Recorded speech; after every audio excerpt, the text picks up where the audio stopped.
Same pain, new purpose. Same tears, but they got an assignment now. YAHUAH did not waste what I survived. He changed what the pain was sent to do. We the assembly. To everything there's a season, and a time to every purpose under heaven. Ecclesiastes 3 verse 1. YAHUAH! Same pain, new purpose. Same scar, new service. What tried to bury me, now teaching me to worship.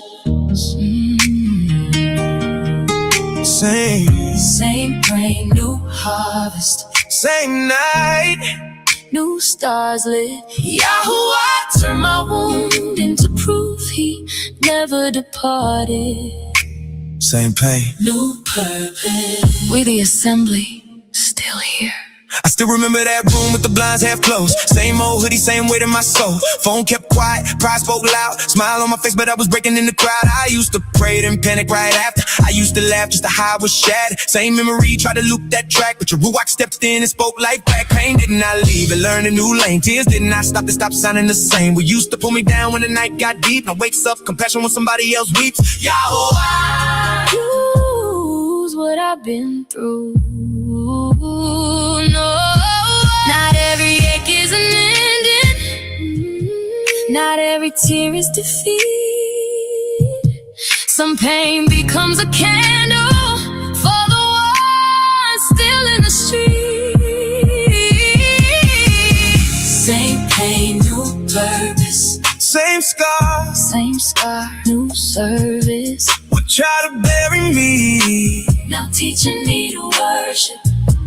Same rain, new harvest. Same night, new stars lit. YAHUAH turned my wound into proof he never departed. Same pain, new purpose.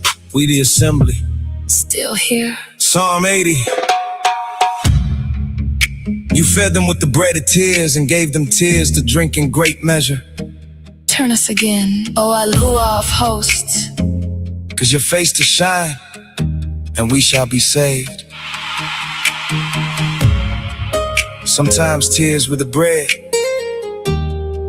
Sometimes trouble taught us to return. We the assembly. Read it slow.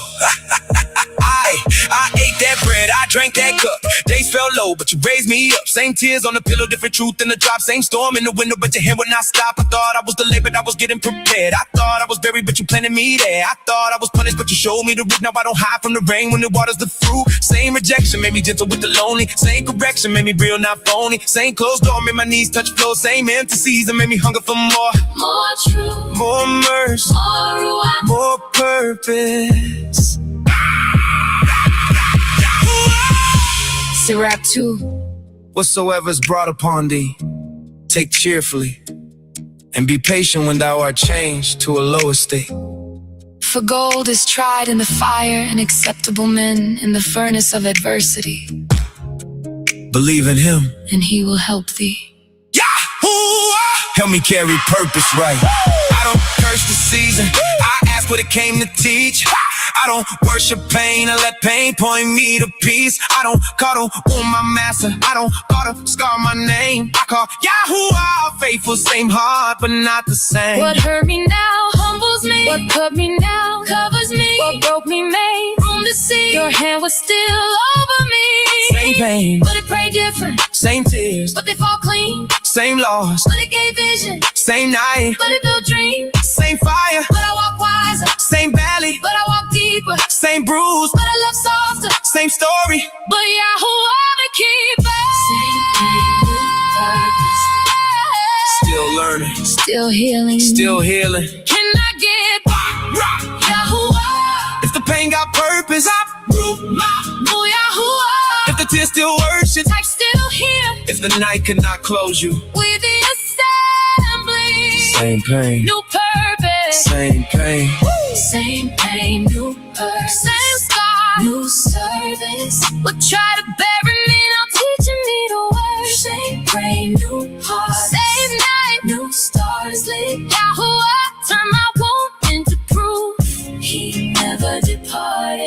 same pain, new purpose. Turn us again, cause your face to shine we shall be saved. in your appointed time. Same pain, new purpose. Same tears, New sight, YAHUAH, gave the dark a reason to carry light. new purpose. Same tears, New service, YAHUAH, gave the dark a reason to carry light. same pain, New purpose. New purpose.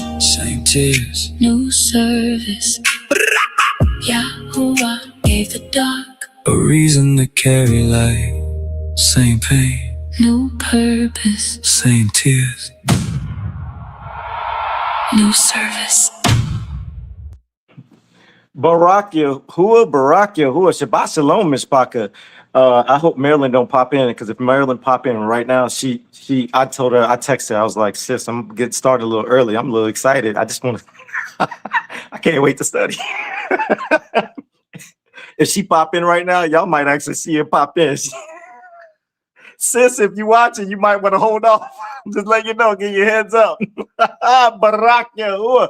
I don't know if y'all can tell, we got a new setup, and I'm going to talk about that in a minute. But let me hit this shofar, and yes, I'm going to hit it again.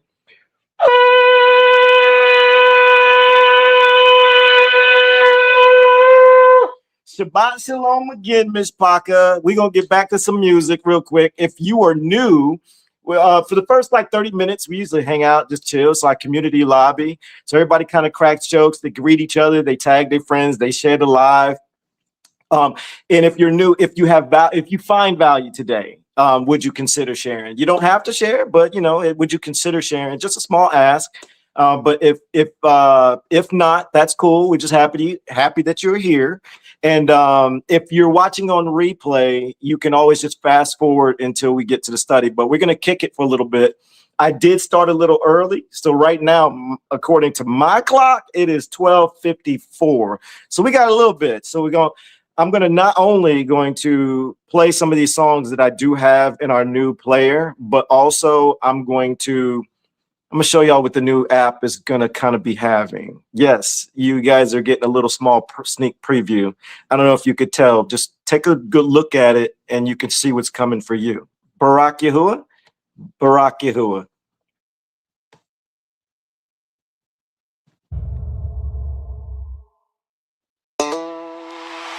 Church taught us to chase verses whenever pain got loud. But the book came to cut through flesh and silence what was pride. Cherry picking had us cozy where correction should have moved. We the assembly don't read, we study to be approved. Cherry pick, snip, snip, what you like. Screenshot in your hand, Whole scroll out of sight. pick for comfort. Skip for pride. Whole council pulled up, now the scissors gotta hide. Snip, pick. No sir, not today. Whole chapter walked in, made the slogan run away. Fact checkers don't dip. Don't clip what it say, study to be approved, let correction have its way. We were trained to run the Psalms when the night got heavy. Grab a verse for our nerves just to keep us steady. Pain was real in the field, but the habit got deep. Use the book like a blanket just to help flesh sleep.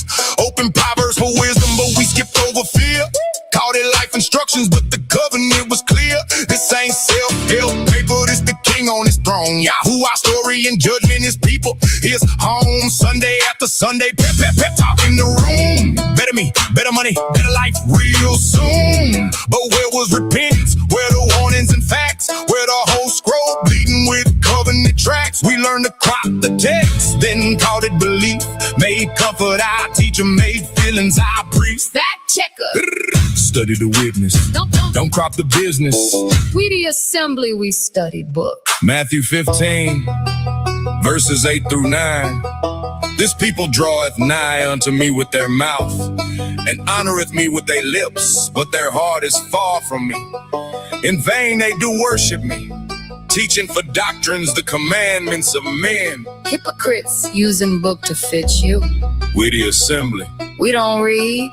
We study to be approved. They quote Matthew 15 like that's all that he said. It ain't what I eat, and they close book and move ahead. But the chapter opened up with tradition on trial, hand washing customs and a heart gone wild. He was checking their worship, checking lips full of lies, checking elders' tradition with commandments denied. Then he showed defilement where the root really grow. Not the plate in your hand, but the heart down below. Evil thoughts, false witness, pride moving slick, mouth full of doctrine, but the heart's still sick. Then Hosea gets quoted when comments get tense. My people perish, then they swing it like defense. But the verse kept speaking. You stopped at the start, made you feel sharp, but while it searched through your heart. Hosea 4, verse 6. My people are destroyed for lack of knowledge. Because thou hast rejected knowledge, I will also reject thee, that thou shalt be no priest to me.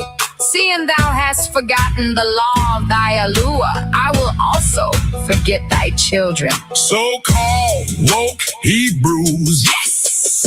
It's your turn. Cherry picking the book, leading others waking up to burn. Same scissors in the church, same scissors in the camp. Different fit on the era, same smoke, same lamp. One side crops for comfort, one side crops for pride. Both mishold counsel when the book testifies. YAHUAH's word says access denied. You found Deuteronomy, then ignored commands. Found curses on the people, then skipped his open hand. YAHUAH, we.theassembly. Did that land? Found bloodline and bullhorn shout, but forgot what it calls. Chosen, never meant clean when obedience lost. Stranger joined the YAHUAH. Same witness still stands, but you cropped out mercy with a gatekeeping hand. You talk feast, talk calendar, talk garments, talk land, but the fine print still lasts where he chose it to stand. Before you teach people, slow your mouth, check twice. A comment can be a pulpit and error got a price. This ain't us going stone. We was trained like this too. Had to sit with the scroll till the scroll told the truth. Had to let it confront us. Let correction come back. Correction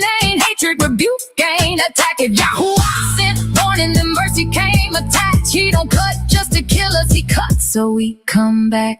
James 3, verse 1. My brethren, be not many teachers, knowing that we shall receive the greater condemnation. Cherry pick, Snip, snip, what you like. screenshot in your hand. Whole scroll out of sight. Pick for comfort. Skip for pie. Whole council pulled up. Now the scissors gotta hide. Snip, pick.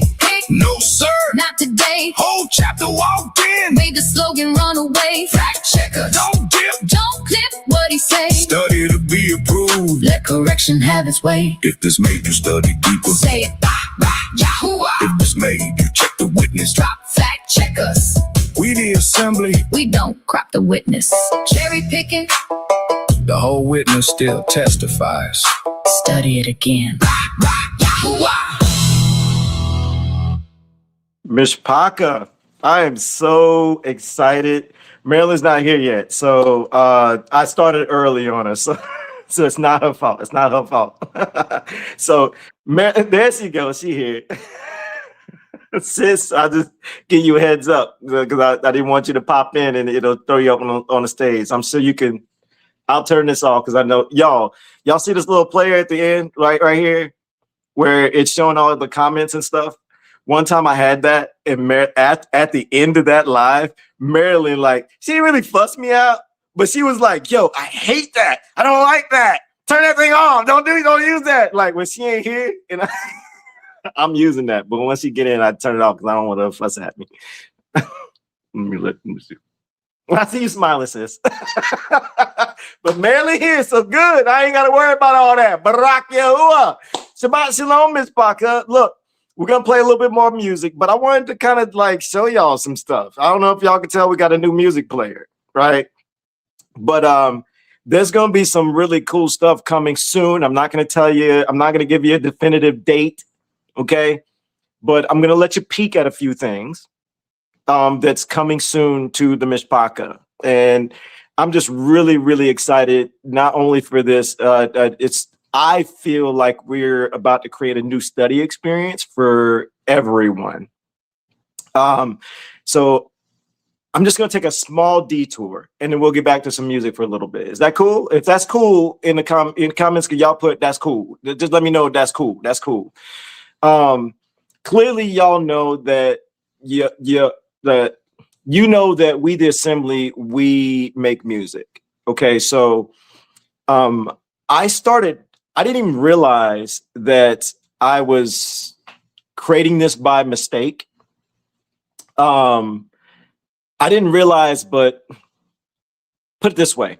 I wanted to make a new website / app, mobile friendly for you, where you can have free access to, I saw Frankie say not cool.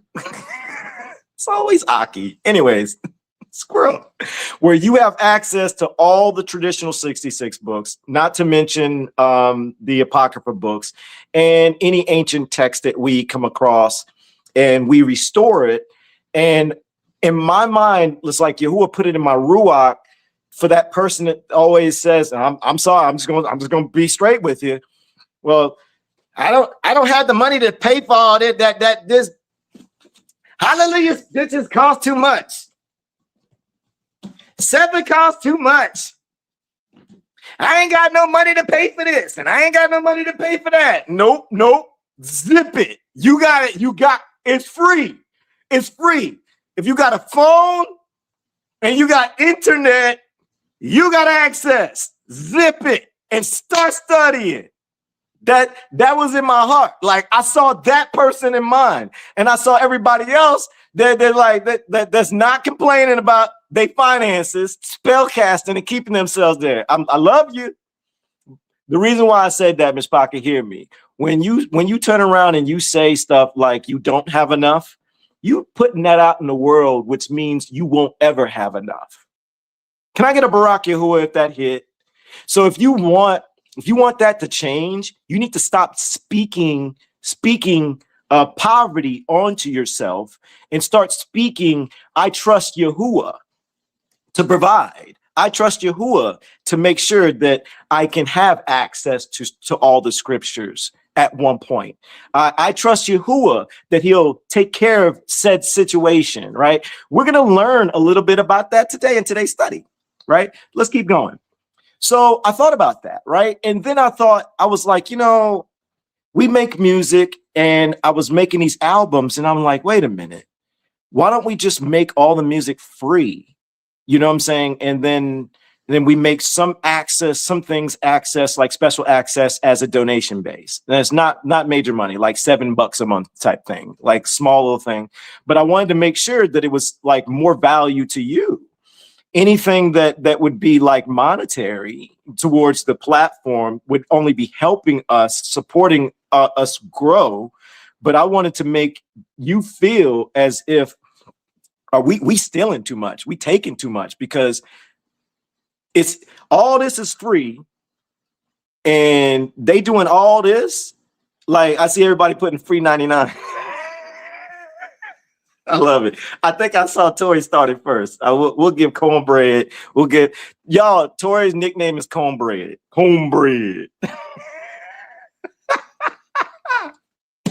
But I wanted to give y'all access to all type of stuff, right? So I started to play around with some things, and then I noticed something. I'm like, wait a minute. Did we just accidentally make like a Spotify or Apple Music or a Amazon Music or a YouTube Music? And I started thinking about everyone else who's making music. And if you're thinking, if you're only making music with AI, no. Hear what I said. Anyone who's making music, period. So whether you're using AI or not using AI, that's not, so leave that out the window. That don't jump into that conversation. The whole thought process, I was like, wait a minute, we can create a platform for them. And Yahuwah Studio started making more sense, started making a whole lot more sense. So I want to show y'all just a glimpse. This is like a prototype. I'm not done, but I'm really excited about this. And no, I'm not telling you a definitive time where it's going to release, but I'm working on it, and I'm working on it very diligently. Let me switch screens real quick and I'll let you get a peek at some things. Take this down. We're going to go back to that. And we're going to go here, share. There we go. Now, this is just a prototype. And I don't know, it just started making sense to me. At the top, you'll see scripture, you'll see music, and you see supporter. But let's look at scripture first. So when you click on scripture, so far, and this is all subject to change. It's all subject to change. Where you have the books, you got like there's the preliminary books I got uploaded. It's actually in the system, so you'll see in a moment. All right, I'm going to click on these, and you're actually going to see them for yourself. But then there's headers, Torah, and no, we don't have all the books there yet, okay? But it's coming. Then the prophets area, I didn't do the prophets just yet. Then other writings like Psalms, Proverbs will be there. New Covenant area, which is the New Testament. Beyond the 66, like Enoch, Jubilees, the Book of Jeshurun is going to be our first major release. I know it's not on here, but it's our first major release. And then ancient witnesses like Testaments of the 12 Ancestors, Solomon. But let's just click on Torah. Let's click on, say, Deuteronomy. All right, so we're going to go to one of the chapters we always talking about, right? Let's say Deuteronomy chapter 28. Are you seeing this, Myshpaka? And then you can make the text bigger for people like Frankie, who they have trouble seeing. YAHUAH. And there's a tab over here to the right where you can flip between chapters, right? And if you can, I don't know if you could tell, you see Yahuwah's name there. So this is restored text. Okay. Let me see what else. You'll be able to write notes. You'll be able to, you can copy and share. I don't know if you can see that icon right there, right there next to the notes area. And I'm adding some extra stuff to it as well. There's going to be like an audio feature at one point where you can just hit play and you can just listen to it. One of the other goals is to fix it to where you can select a certain amount of books and then you can hit the play area on it. And what will happen is you can audio listen to it. I don't know about you, but I really love, like, I used to do this when I was listening to Christopher Glenn. I don't do Christopher Glenn as much anymore because the LORD and the GOD and stuff. But I mean, I'm not going to knock Christopher Glenn because his channel really woke me up because I was able to hear the different things that was in scripture. But the goal, what I used to do is I used to hit play and I used to just fall asleep listening to scripture. And I used to really enjoy that. Right now, I fall asleep listening to the we.theassembly music, but at one point, I want to fall asleep listening to the word and hearing it all and restored and being able to wake up in the middle of the night and still hear it going, you know. So that's one of the things that's in my YAHUAH that I want to like set up for the Myshpaka. So that's feature that's not there yet, but it is on the list to add on. Let me show you a few more things. Okay, so when you click on, let me see, you can click on, let's go back. No, we'll go here. Music. Here's where I started seeing a much, much bigger picture. I didn't even realize what was happening before I realized what was going on. I was uploading some of the songs and just to kind of, see what this, my whole thought process was I wanted to add this as a feature for you, the Myshpaka. And then I was like, wait a minute. We could add podcast on here, which you'll see in a minute. We can add a study room. And we can also add books, like author type books. I hope you're paying attention, because if you're a person who you don't like your face being shown, but you got a lot to say, and you just didn't know how to do it? Well, soon YAHUAH Studios is going to be a platform where you can actually have your own podcast. We're going to create the tools inside of it where you'll be able to actually record the podcast from inside the actual platform and have your own platform, and then others can find you, and we're going to help you create your platform all in-house. So podcasts, and so you're going to see what the podcast is going to look like in a minute.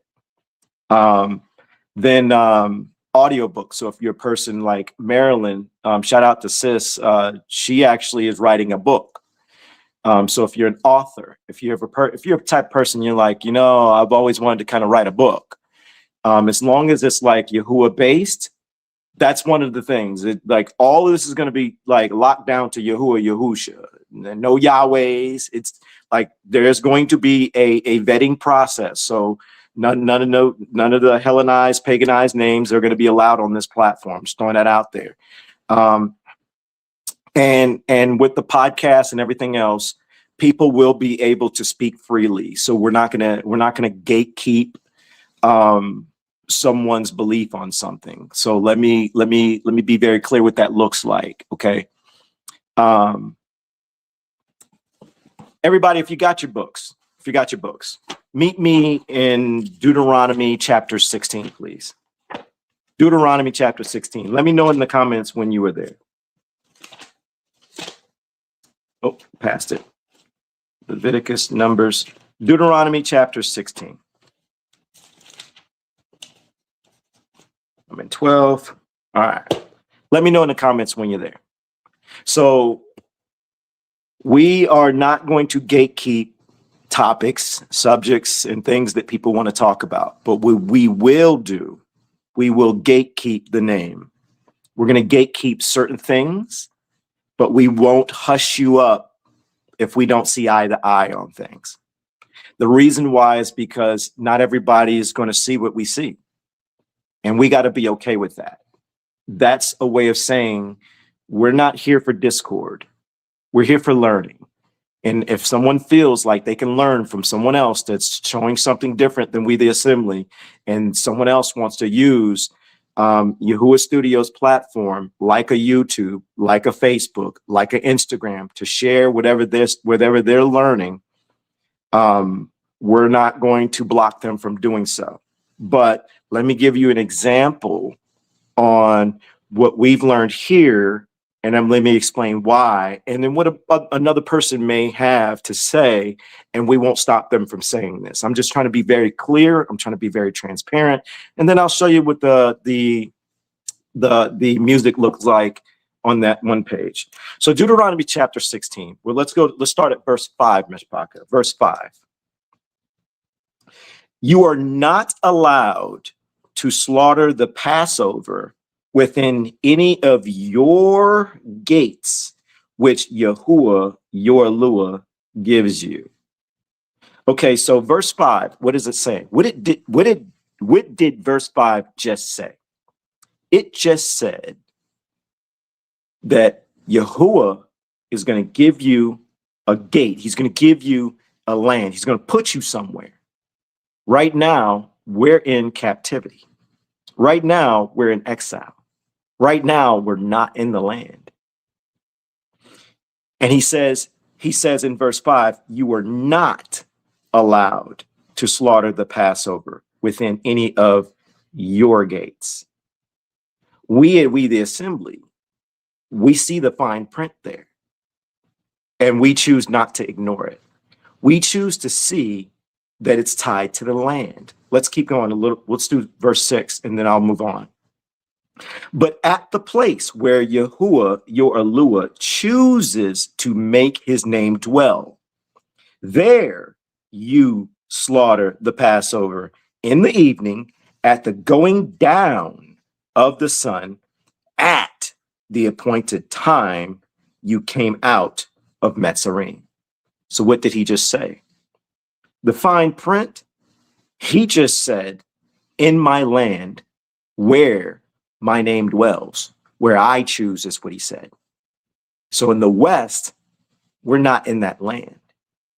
So we at We the Assembly, we've done the study on all the appointed times.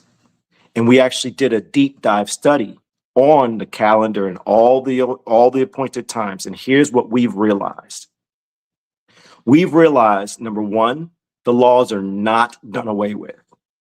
They're not done away with. We'll never agree with that statement. You'll never hear us say that, right?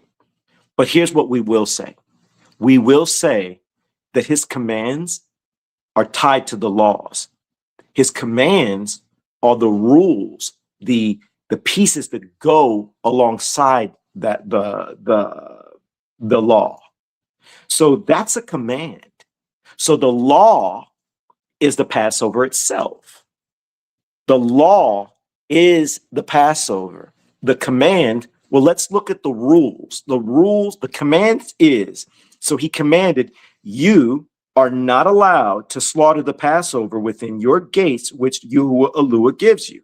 So we're in captivity. We're in exile. So he gave us these gates here in the United States and all other spread across all the world. That means the Gentiles, other nations, and his people. He just said, don't do it. And what we realized is all of the appointed times are tied to the following, or it's a mixture or of. And you got to look at the fine print. The land, the temple, the altar, the priest. It's like a mixture. It's like it's either that one or all of them or these two. It's a combination. So what does that mean? That means if you don't have the land and the land is desolate, if you don't have the temple, and he says, don't do it in your own place.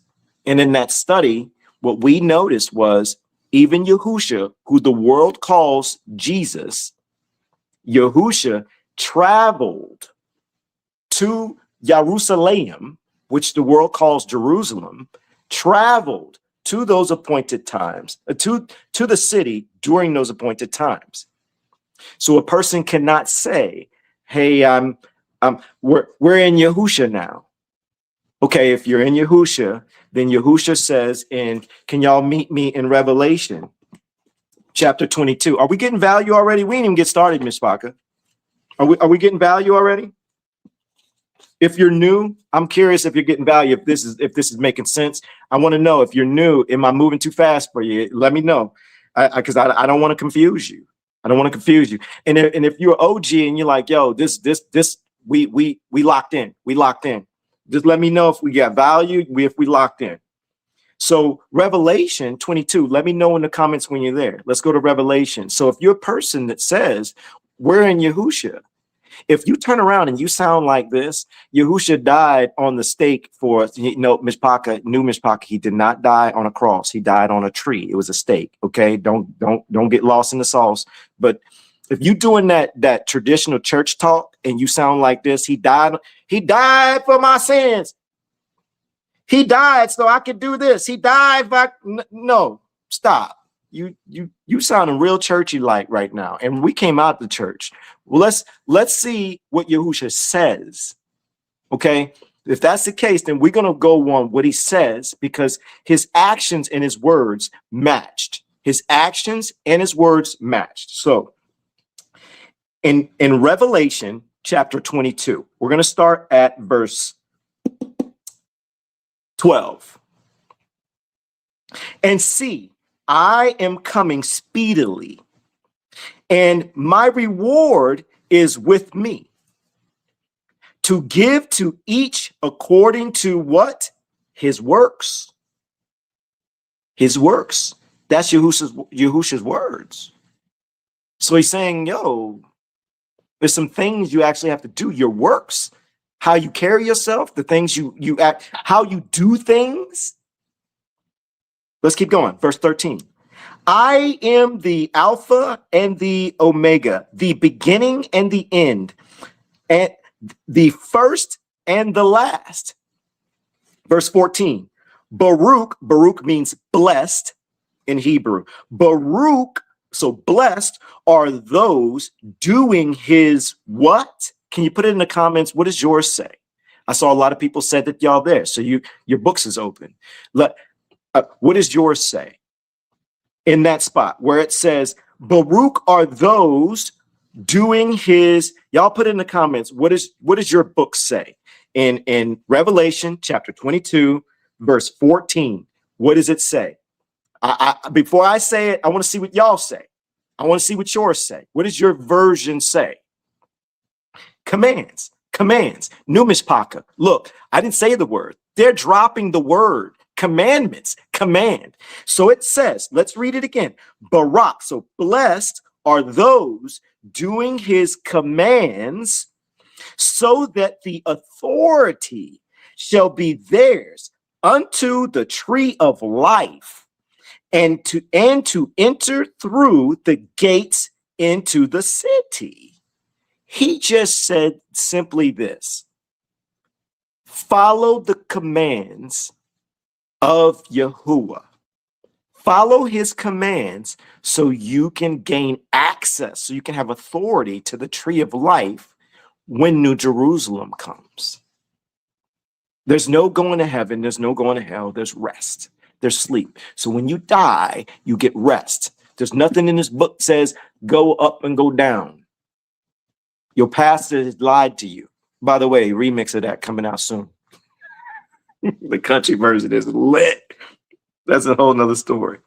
So he just said to follow the commands. So the commands, we the assembly, we realized the command said, don't do the Passover. Don't do the appointed times, because it's connected to the lands.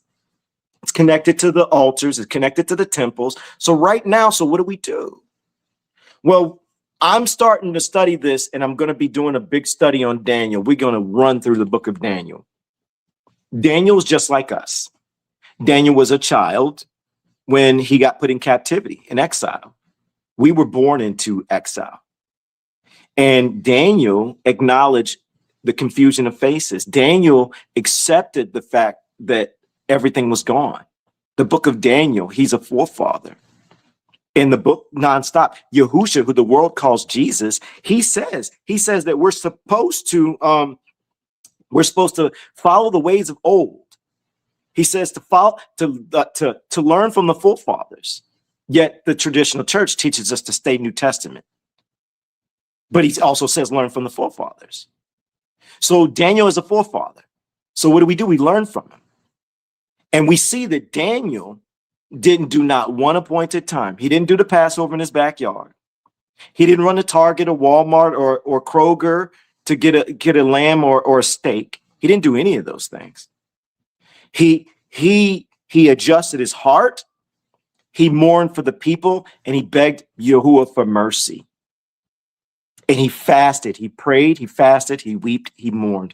And when Yahushua said to honor you do the laws in spirit and in truth, that's exactly what Daniel did. He studied them, he respected the laws, and he did it in spirit. He didn't do it by action. And he knew that the laws were true, that they were supposed to be done a certain way. And the other nations were screwing it up, hopping in and messing things up. And then he also acknowledged the fact that our own people, own forefathers, were messing it up. And Yahuwah's like, yo, if y'all not going to do my laws right, then I take it from you. I was thinking about this the other day when I was walking. You know, in Deuteronomy, where he warns us, he says, hey, if you do good, if you do my ways, if you keep the covenant, you get a barak, you get a blessing. A barakat. That's what barakat means, a blessing. He says, and he labels it all out. He says, I'm gonna give you this, I'm gonna do this for you, I'm gonna do that for you, I'm gonna do this. He layers it all out. It's in Deuteronomy 28. But then he switches it. Then he turns around and says, but if you mess up, if you don't follow my ways, then you're gonna get a curse. And this is what it's gonna look like. And guess what? I couldn't help but think, I'm walking, I'm like, wait a minute, hold up, Yahuwah.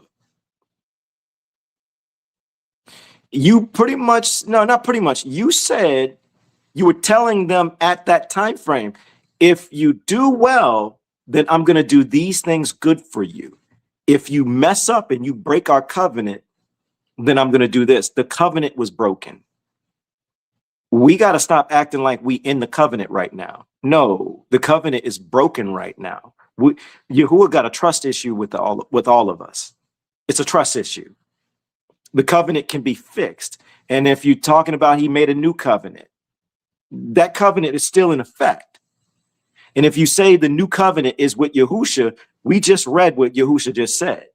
He said, follow the commands. I'm not going to let up on you. I'm not going to give you no slack, and you're not going to find a little slither to try to say this, that, and the other to convince yourself of something. We're going to work. If that's the case, you're going to have to fight his words every single time. I'm going to bring you to Revelation chapter 22, which is the last book in Revelation. It's the last book. And he says to follow the commands. So the best way to do so, what's the biggest commands to do? The 10 commandments. And the 10 commandments, it involves what? The Shabbat, the weekly Shabbat. That has nothing to do with the lands. It has nothing to do with the temple, the altar. It has everything to do with getting to know Yahuwah, because the Shabbat is about learning about him. The Shabbat is about taking everything, putting it off to the side, take your grievances, put it off to the side, and you're stopping everything just to focus on him. And Yahuwah is saying, do that weekly. Do that weekly for me. If you could do that weekly for me, and you keep my name, because that's in the 10 commandments. That's in the commands. That's in the commands. So anybody that's saying that if anybody says anything about the names, if you say the names, if it's okay to call our creator, or I would even say our savior, out of their original names and call them by pagan Hellenized names, well, then our Savior himself, Yahusha himself, who the world calls Jesus, and that's not the name, because we know this, because when you look at the translation and transliteration of it in Greek, it means Zeus. But if you look it up in Latin, it means Jupiter. Here's some proof. Here's some credibility. I'm sure you guys have seen this gentleman's face. His name's Wesley Hoff. Let's see what he says about that name in particularly. And don't forget, in Deuteronomy chapter 28, he says that another nation will come in, take you captive. I'm paraphrasing, take you captive. You're not going to know their language, the Europeans. You're going to worship their gods of wood and stone. Keep in mind, we have a Hebrew creator.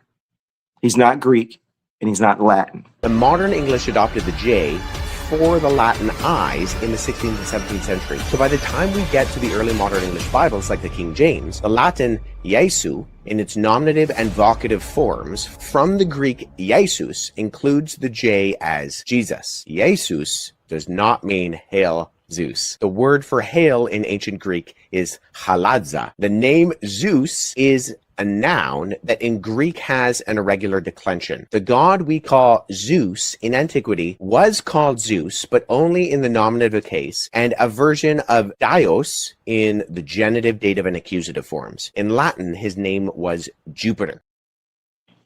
Jupiter. So if Jupiter's a Greek god,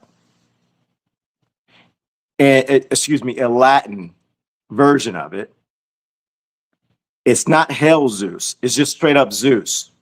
So take the hail part off. That's something that got regurgitated and hooked on. Forget that. Not important. At the end of the day, the book says in Deuteronomy chapter 28, he says, in the future, you're going to be worshiping their gods. And if we're just taking a look at that, just with some qualifying thoughts, that happened. Clearly, right in front of our faces. So we can choose to ignore it or not. We can choose to ignore his words. So if he says, follow the commands in Revelation, and the commands in the 10 commandments say the name's important,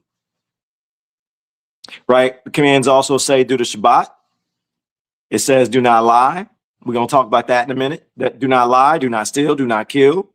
Y'all know the 10 commandments, right? Do I need to go through it? It's in Exodus 20. Exodus 20 if you want to know the 10 commandments, all right? So pretty much The 10 Commandments is our focus. And any other commands that we see is our focus. So the laws are not gone. They're to be respected in spirit and in truth.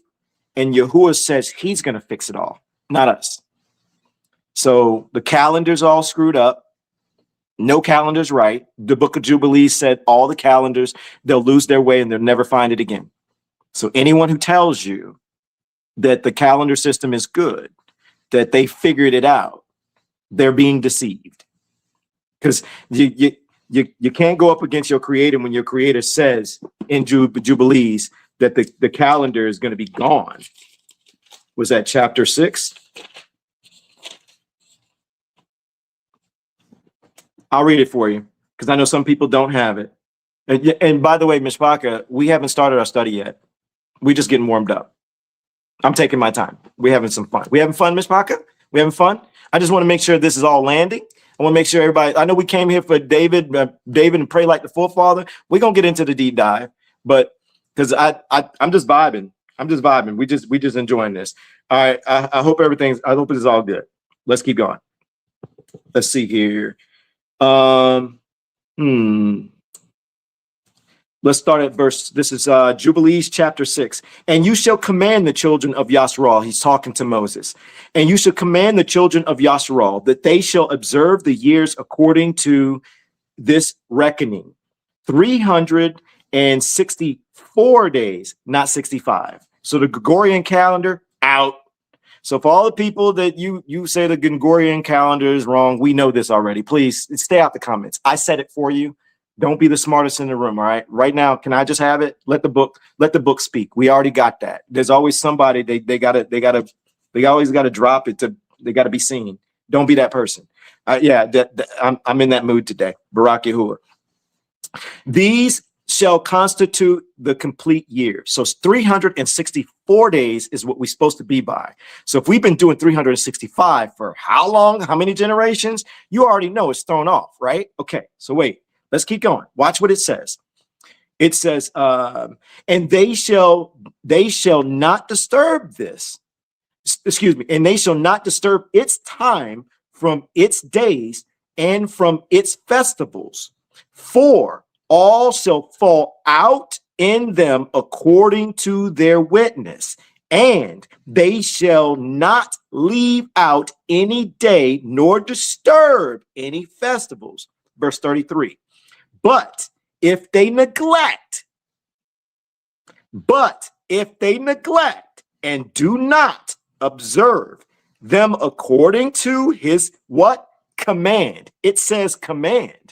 We had supposed to have done the command. That's a command. So he said to pay attention. And guess what happened? We didn't lock in. So we missed that command. So what else is being said? It says, then they shall disturb all their seasons, and the years shall be dislodged from this order, and they shall neglect their laws. Do you see what's happening? Hit it again, sis. Hold up. Let's turn that up. Now hit it again, sis. Verse 34. And all the children of Yasharal shall forget. Bang, right there. Verse 34. This is Jubilees chapter 6, verse 34. And all the children of Yasharal shall forget and shall not find the path of years, and shall forget the new moons and seasons and Shabbats. It's like the major Shabbats. And they shall go as well, the regular too, and shall go astray as to all the order of the years. So for anybody who says, I know the calendar, if anybody that says it's lunar and this is the reason why, it's solar and this is the reason why,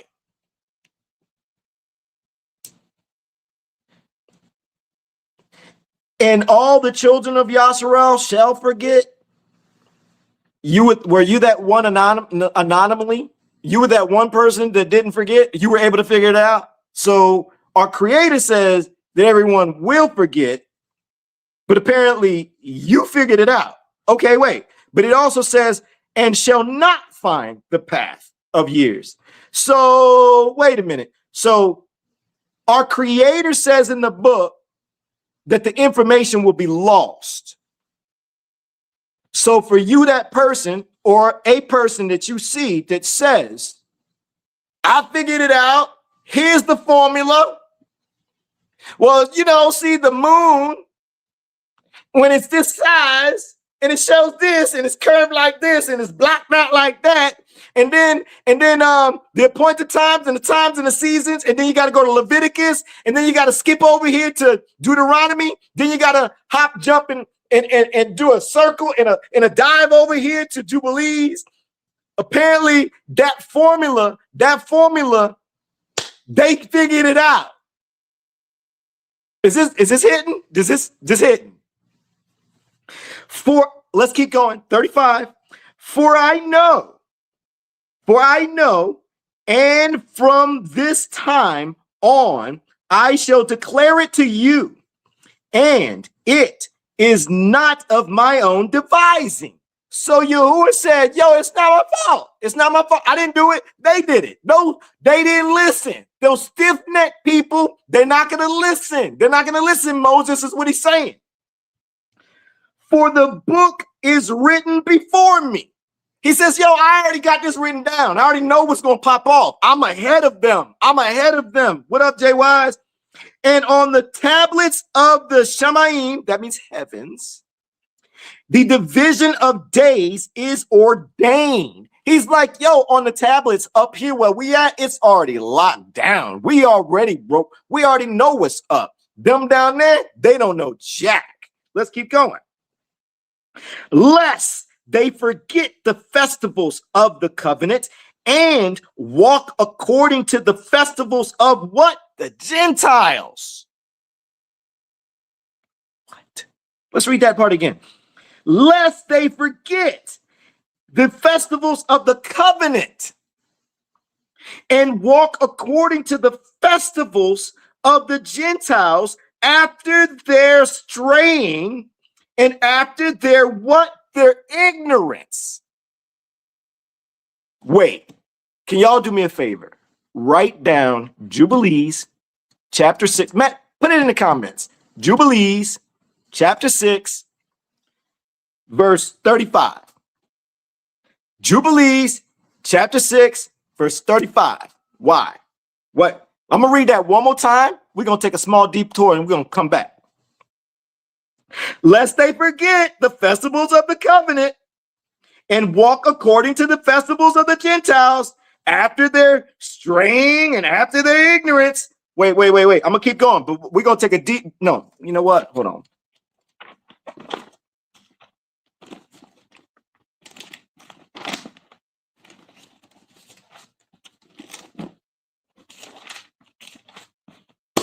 Jeremiah chapter 10, verse 1. Hear ye the words which Yahuwah speaks to you, O Yasharal.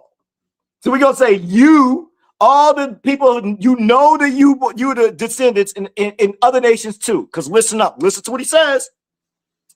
He says, thus says Yahuwah, do not, I repeat for a third time, it says, do not learn the way of the Gentile, and do not be frightened by the signs of the Shamayim, for the Gentiles are frightened by them. This is Jeremiah chapter 10, verse 1.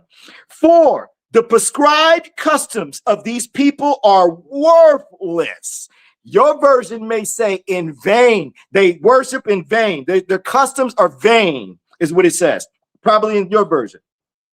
It continues to say, for one cuts a tree from the forest. So a person goes to the forest and he says they cut a tree. That's weird. They randomly go in the forest to cut a tree. Okay, let's see what happens. Work for the hands of a craftsman with a cutting tool. So they either got like a saw or an axe. They go to this forest, they cut a tree. Wonder why they're doing that. But apparently, Yahuwah says, don't do this type of thing. He didn't say this one thing. This is an example. Because why? How do you know this? Let's go back. He says, do not learn the way of the Gentiles. But then watch at verse 3. It says customs, plural. Customs. Customs, not custom. Customs. I want to be very clear. He says customs. All right, so then he turns around in verse 4. And they adorn it with silver and gold. They fasten it with nails and hammers so it does not topple. Your King James, I know what the King James says. And they deck it with silver and gold. Wait, let's go back to Jubilees. Jubilees chapter 6, verse 35. It says, lest they forget the festivals of the covenant and walk according to the festivals of the Gentiles after their straying and after their ignorance. So it sounds like we picked up customs like Christmas. Customs like Easter. Oh, well, Elon, Easter is biblical. Is it? Is it really? Yeah, we're celebrating, we're worshiping, we're giving honor to our Messiah for dying on the cross for us. Wait, hold up, pump your brakes. The book don't talk about that like as being a thing. Like, did he do it? Yeah, I'm not saying he didn't do it. But the book don't say to honor that. The book doesn't say to make it a thing. The book doesn't say to do a yearly observance of it. Not at all. So what are you doing? Let's keep going. Verse 36. For there shall be those, wait, don't talk yourself into it now. Don't lean on your own understanding. You better make sure that because it's something that got passed down, because we just got through talking about customs. You better consider these things. Is this hitting? Is this landing? Is this landing? 36. For there shall be those who surely make observances of the moon. Wait, hold up. Before we move forward, do y'all notice Yahuwah just took out the Gentiles and other nations' ways? He just said, yo, all them other nations, don't do like them. All them other nations, these fools, meaning his people, good, yes, our ancestors was fools, and we fools in today's time. Barak Yahuwah, I love my fools. I was a fool. I'm still a fool from time to time. So it's all good, right? It's all good. It's all right. All right. But the thing is, he said he knocked out the Gentiles. He knocked out the other nations. He already called that part out. But watch, he hits the Torah people too. He slaps them. He ain't done. He's throwing blows on both ends. He's like, yo, none of them doing right. So now that we know that he knocked out the other nations, what does he say about his own people? So anybody that says they got the calendar figured out, you got some splaining to do. This is Jubilees, chapter 6, verse 36. For there shall be those who assuredly make observations of the moon. Now it disturbs the seasons and comes in from year to year 10 days too soon. So wait, for the people that's like moon cycle Shabbat, you're observing the moon. Apparently you're observing the moon. Jubilee says that it disturbs the seasons and comes in from year to year 10 days too soon, but it's not done.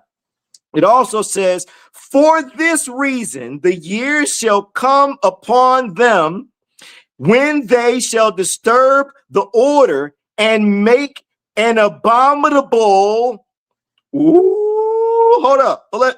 rewind. For this reason, the years shall come upon them when they shall disturb the order and make an abominable day the day of witness, and an unclean day, a feast day.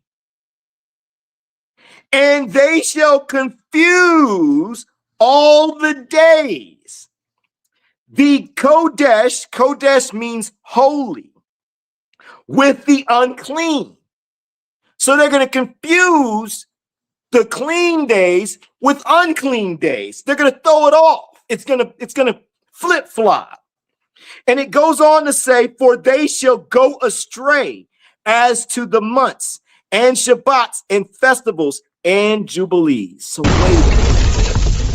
Crash it again, sis. Crash it again. So wait, Yahuwah just took out Gentiles and he slapped us hard too. All the people that claim we waking up. So according to scripture, anybody who say follow the moon cycle, I gotta ask, what do we do with book? Do we ignore this? Do we act like it's not there? Do we turn a blind eye? You got it covered, right? So when your creator says, he says that they won't know, but you are a special addition to the whole entire species of human beings. You were able to crack the code. You were, what did you have one-on-one with Yahuwah? Did he do a download? What happened? Like, why do you get this information, but apparently he says that everybody else gets lost in the sauce with it? I'm help me understand. I choose to believe the book. So I choose to believe if he says that it's all going to be screwed up and they won't know, clearly we just won't know. And clearly he has a plan. He's clearly saying this nice and simple to us. He's saying, do a Shabbat, learn about me. He says, learn about me on a week-to-week basis. He says, learn. He says to be honest.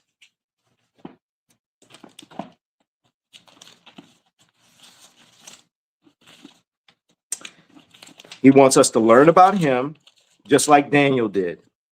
He wants us to be honest.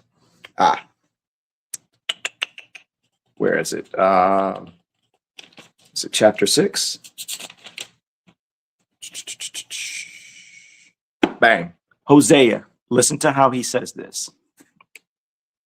Hosea, chapter 6. This is verse 6. For I delight in kindness. Some versions say mercy. For I delight in kindness. Again, some versions say mercy. And not slaughtering. So what did he just say? He said he'd rather mercy over a slaughtering. Talking about the lambs. Wait, there's more. He continues to say, and in the knowledge of YAHUAH, more than burnt offerings. Right now, we're in exile. We're in captivity. That goes for the Gentiles too. We're all trapped by a unseen but seen group of people. You clearly see him if you're really paying attention to today's time. Looks like a star. We're just gonna throw that out there, let y'all figure that out. Read between the lines. So he's pretty much saying, just learn about me, man. Why? Because he's already against the nations doing their own thing. In the book, he's saying, I don't like their ways. Don't do like them. Then he's complaining on two fronts. Most people ain't picking up on that. He's upset about two things. The other nations, and then you got us on the other end. Our forefathers were screwing things up. We were supposed to do his laws in his structured way, the way he wanted it. If you pay attention, when every time he complained about this stuff, they were messing it up. They either weren't doing it right, they were doing it in their own lands, or they were slaughtering wrong, or Every time he mentions like in Isaiah, he's like, yo, I don't even like y'all burnt offerings. All this blood y'all doing. He said, I'm not even feeling that. You know why? If you pay attention to the context of it, it ain't even the Levites. The Levites were supposed to do it. And the book says that they had information that we didn't do, so that we didn't know. So apparently there's a specific way of doing things, period. I'm not just talking about slaughterings. I'm talking about his laws, period. Period. And every time he's complaining on two fronts. He's saying, I'm upset about the other nations and y'all following their ways. And I'm upset about y'all screwing my ways up. So guess what he did? He says, it's supposed to be done in my land, which we found out is in Africa. United States government documented that for us. So if it's in Africa, and he's like, yo, then I'm going to just kick y'all out. If you're not going to do it right, bye. Poof, be gone. And then y'all going to have to figure it out. But in the meantime, now you broke the covenant. You broke my trust. Because if you screw it up, that means the generations that you're going to have in the future, and you're going to teach them the wrong ways, then I might as well fix this all myself because you guys ain't going to do it. That's what happened. That's exactly what we're dealing with right now. So everybody who's waking up, that's everything in a nutshell. You understand that part, then you know what you need to do. It's the heart. Fix this. Fix that. And push it towards him. He knows you ain't perfect. In this book, he actually says, Second Ezra, I want to get to this other stuff, but Second Ezra, he clearly says that there's going to be like people are going to, let me say this to give you some confidence. He understands that we're doing things in ignorance. He also understands the ones whose hearts are going to see him and not see him. He's seeing this. And he's pretty much saying, I'm going to forgive some sins. He does say that in the book.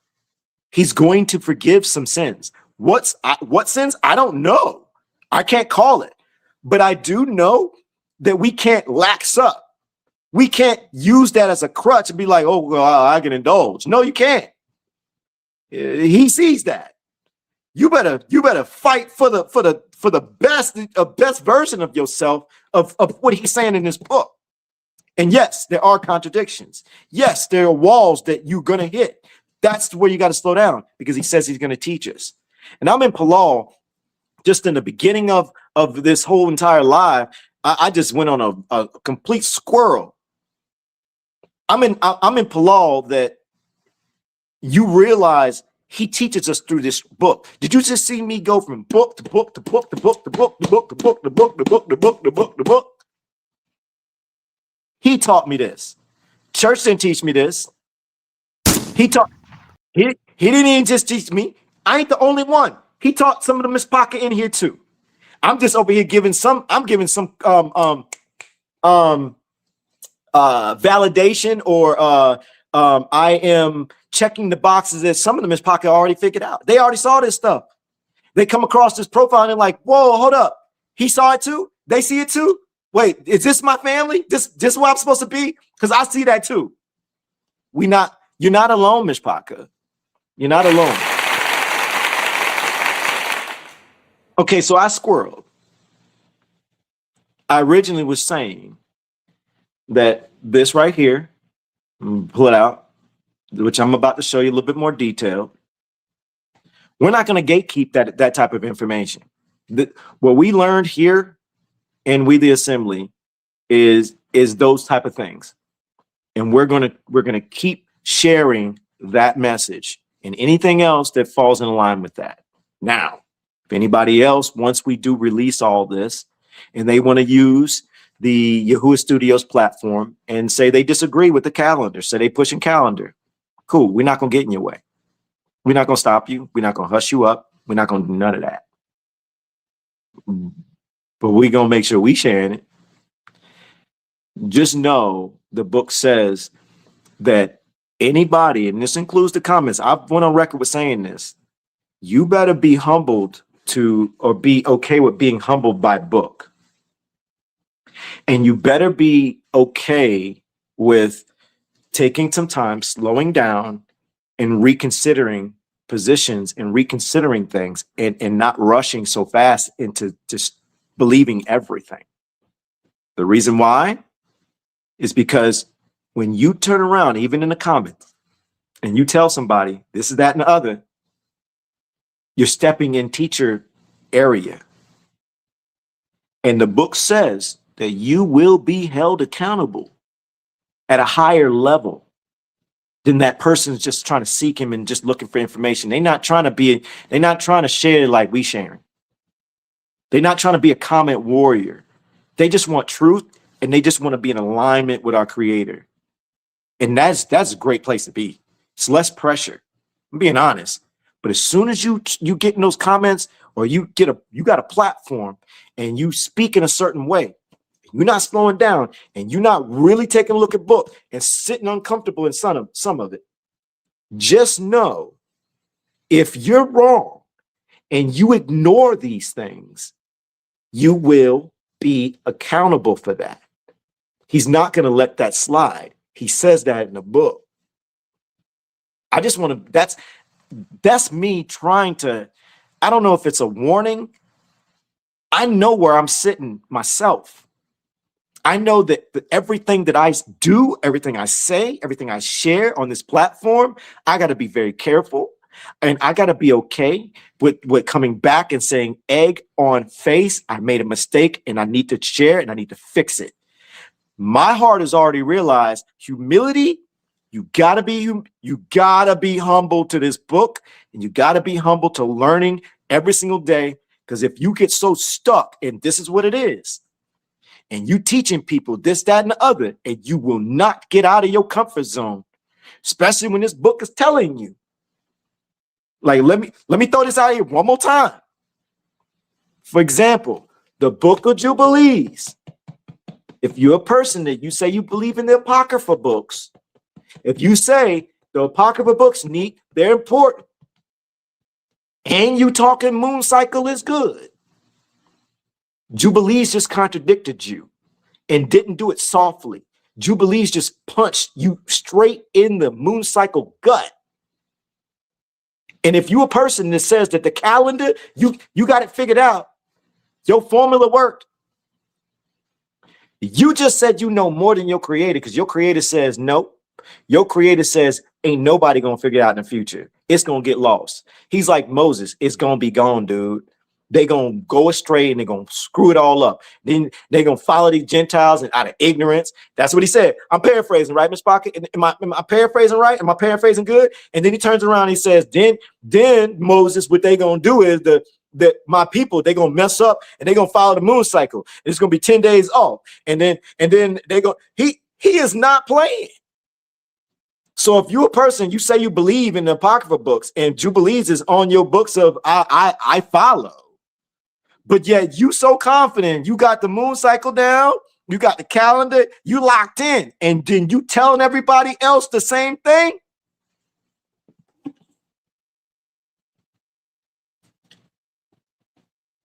Barak YAHUAH.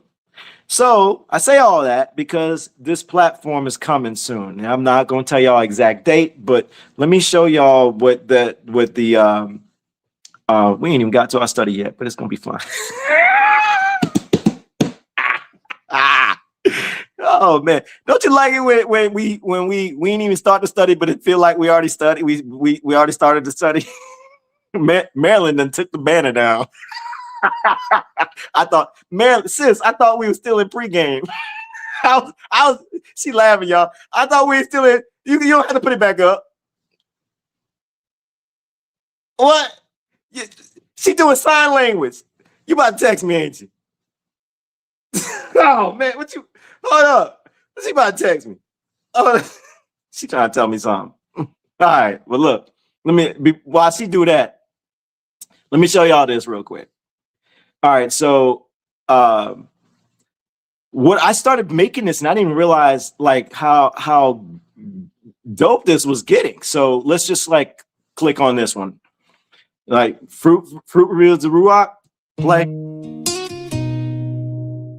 Before you look at them, check you. Y'all gonna have access to that. Hold on. Hold on. Marilyn said, she's like, you're not gonna read it out loud, are you? Yeah, I'm reading out loud. Marilyn said,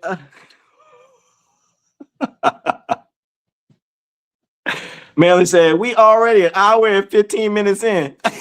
She's like, yeah, I'm taking this banner down. You squirreling, but it's good. Keep going. Oh man, let's go back. All right, so now, by the way, this is going to be, I just want to reiterate again for anybody else that's new coming in. This platform is not just going to be for We the Assembly. So if you are a person that makes music, I see a bunch of the Myshpaka that's in here. Some of the faces, I know y'all make music. Some of y'all use AI, some of y'all don't use AI. This platform is going to be available to everyone. So it's not going to be just locked down to, you know, specifics or anything like that. So you'll be able to make music. You'll be able to upload your music. You'll be able to upload your lyrics, you know, set up your own channels. And then I'm going to show you the podcast player in a minute. And then the study is over there too. We have the study. Our study is actually in the podcast player. So you're going to see it in real time. We're going to study in it. It's called a study room. It's really lit. At least I think it is. I hope that you guys are going to enjoy it. I'm in PALAL. You enjoy it as well. So it's going to be a new study experience, and I'm gonna start doing this more often. But then at one point, it's going to be released to you at a private level as well. But let me go back to this real quick if I could. So then, oh, wrong button. Oopsie. So you'll have the music, but then as you see, there's the lyrics available to the song. So if you're an artist or if you're a person that's doing music, you'll be able to add your lyrics. And with because of who we are as people who are focused on scripture related music, clearly we're not going to be doing any worldly music. So there's a scripture anchor area, because I know We the Assembly, we layer our song, we layer our music with book, and I know we're not the only one. And some people may not put music, excuse me, they may not put scripture in their songs like We the Assembly does. I hope you don't, because everybody will notice, because I think we have our own unique style or delivery. And I think everybody be like, yo, I think they biting off of We the Assembly. I'm gonna let y'all do that, not me. But I'm throwing that out there. But you'll be able to put what inspired. So say, for example, there's specific scriptures that inspired, that will be that spot for you to put that. And then there's song notes.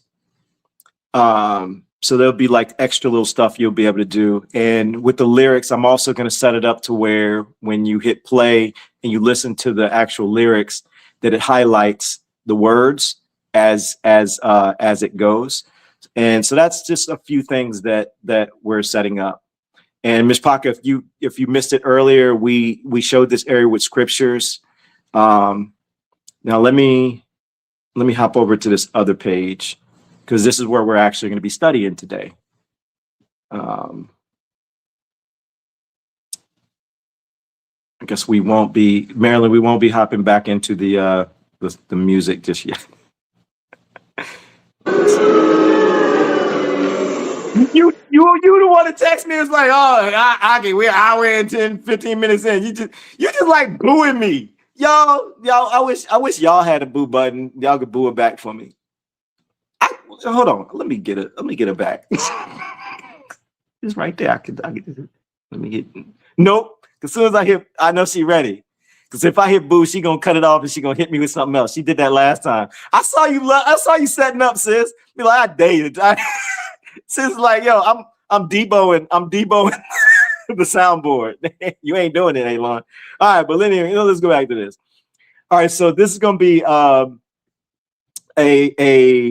a music player that your version, I don't know how to explain this. This particular one is custom for the studies for me, for y'all. when we release this, you will have a certain style version of it that you'll have, but it's not going to be. Let's see somebody say, "Bang it." Was that James? It's always like somebody like James. I'm assuming they booing you for me.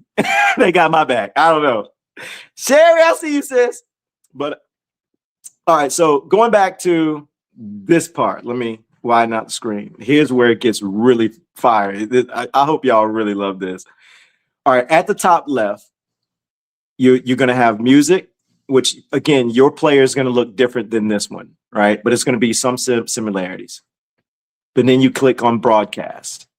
This is where, if you're a person that's interested in doing podcasts, your podcasts are going to be layered in this area here. Now, I'm just going to hit play just for a second so you can hear a little bit of something. But there have been people. I just want to tell you, if you're a person like when we've done the podcast and you've said, "Turn it up, we can't hear it," I just want to let you know you've been heard, and we fixed that. I want to show you how we did that.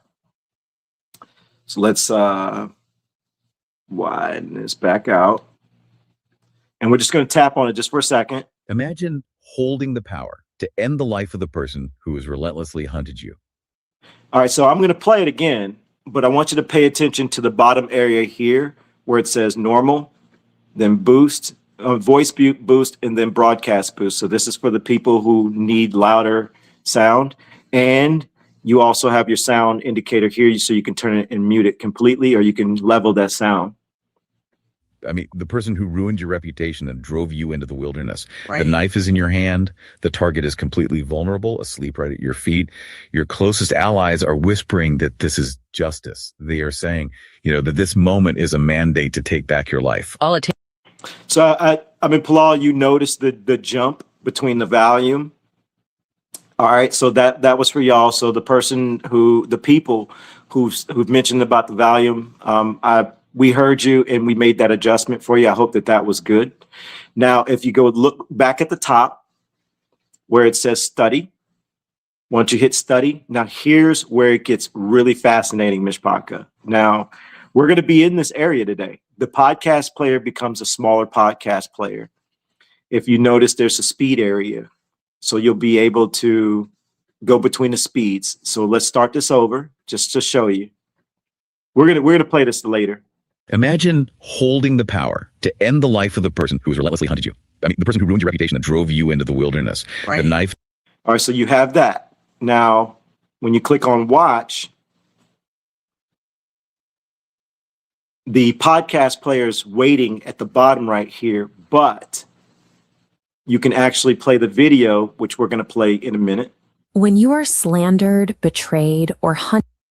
Now, just remember that video because you're going to see it you're going to see it at a bigger screen. So we're adding our videos into this area for you. I want to be very, very clear, Myshpaka. Pretty much we're taking our entire study and we're condensing it into smaller study rooms. And this is the study room that you're going to have access to at one point. I'm not telling you when I'm releasing it. I'm just working on it, but I want to show you what's coming up for you. So as we study together, you can go back and you can enjoy this at a more private setting for yourself. You can share it with anyone else. If I don't know if you may be in maybe another group. I know there's like JY's. I think JY's has like a men's group on that they do some private studying. Maybe they want to try that. I don't know. I'm just throwing some stuff out there. I don't know. But if you click on, oh my bad, I was supposed to bring the. When you click on slides, the slide deck that the slide decks, we're going through 2 of them today with all our scriptures. They're going to be there for you as well. And as you see, they're at the bottom and you can hop through. So, and then all the slides that are attached to that particular study, they're at, let me scroll down. Yeah. Like this particular study has 2 slide decks. All right. Now here's what I think this is really cool. The transcript area. All right. So with the transcript area, it's connected to the podcast. And so watch where it's at 8 seconds right here. I'm going to click at the top. Imagine holding the power to end the life of the person who has relentlessly hunted you.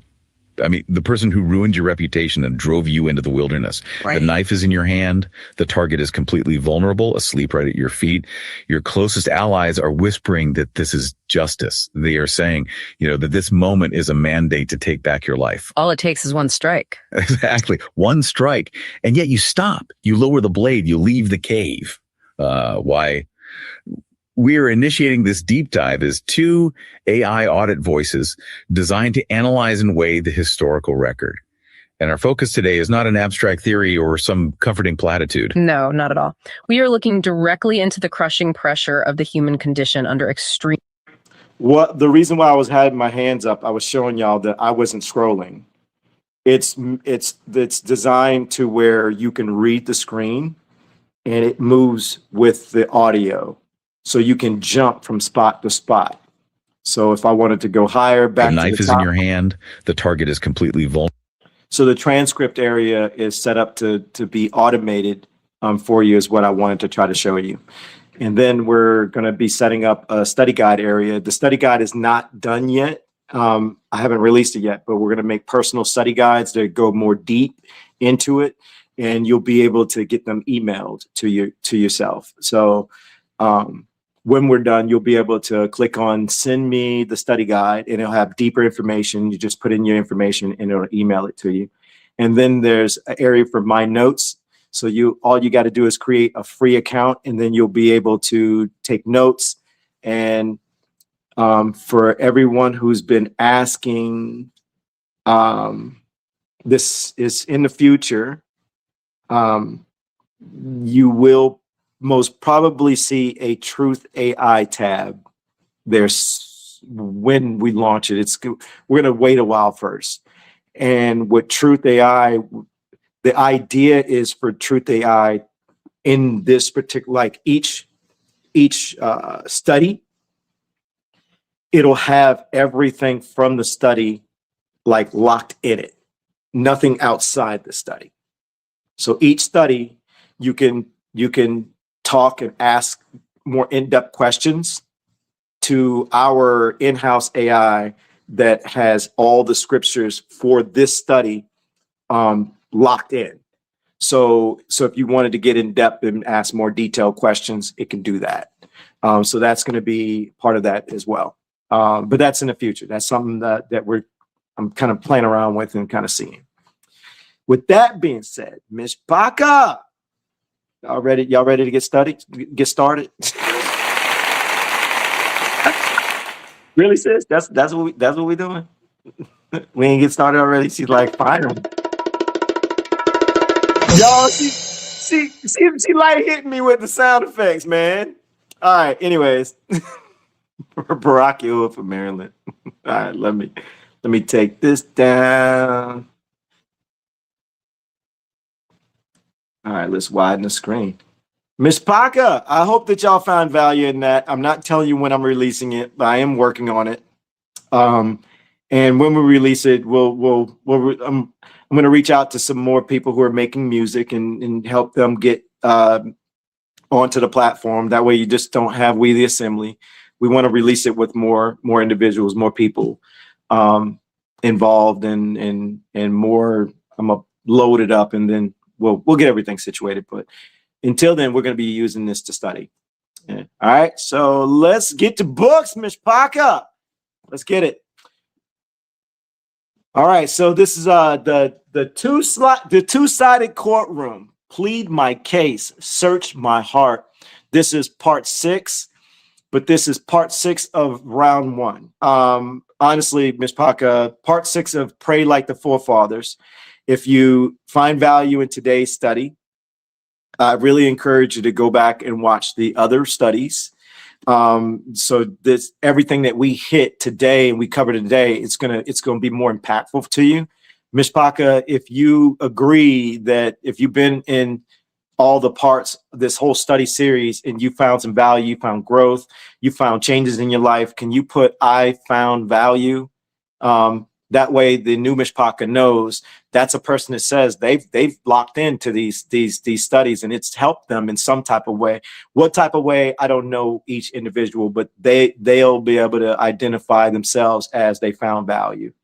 But I wanted to pull back just to kind of let y'all know that I got to be very careful on what I'm going to share today. But I'm going to be also transparent.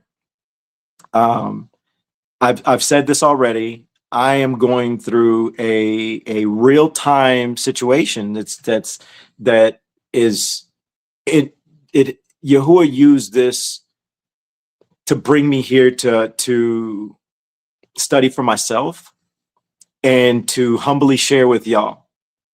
And my situation is now it is actually in a legal court system now. And I don't say that lightly. I mean that word for word. We're in legal scenarios now. This isn't like in the streets conversations. This is not on the internet conversations. Lawsuits are being put out now for my scenario. And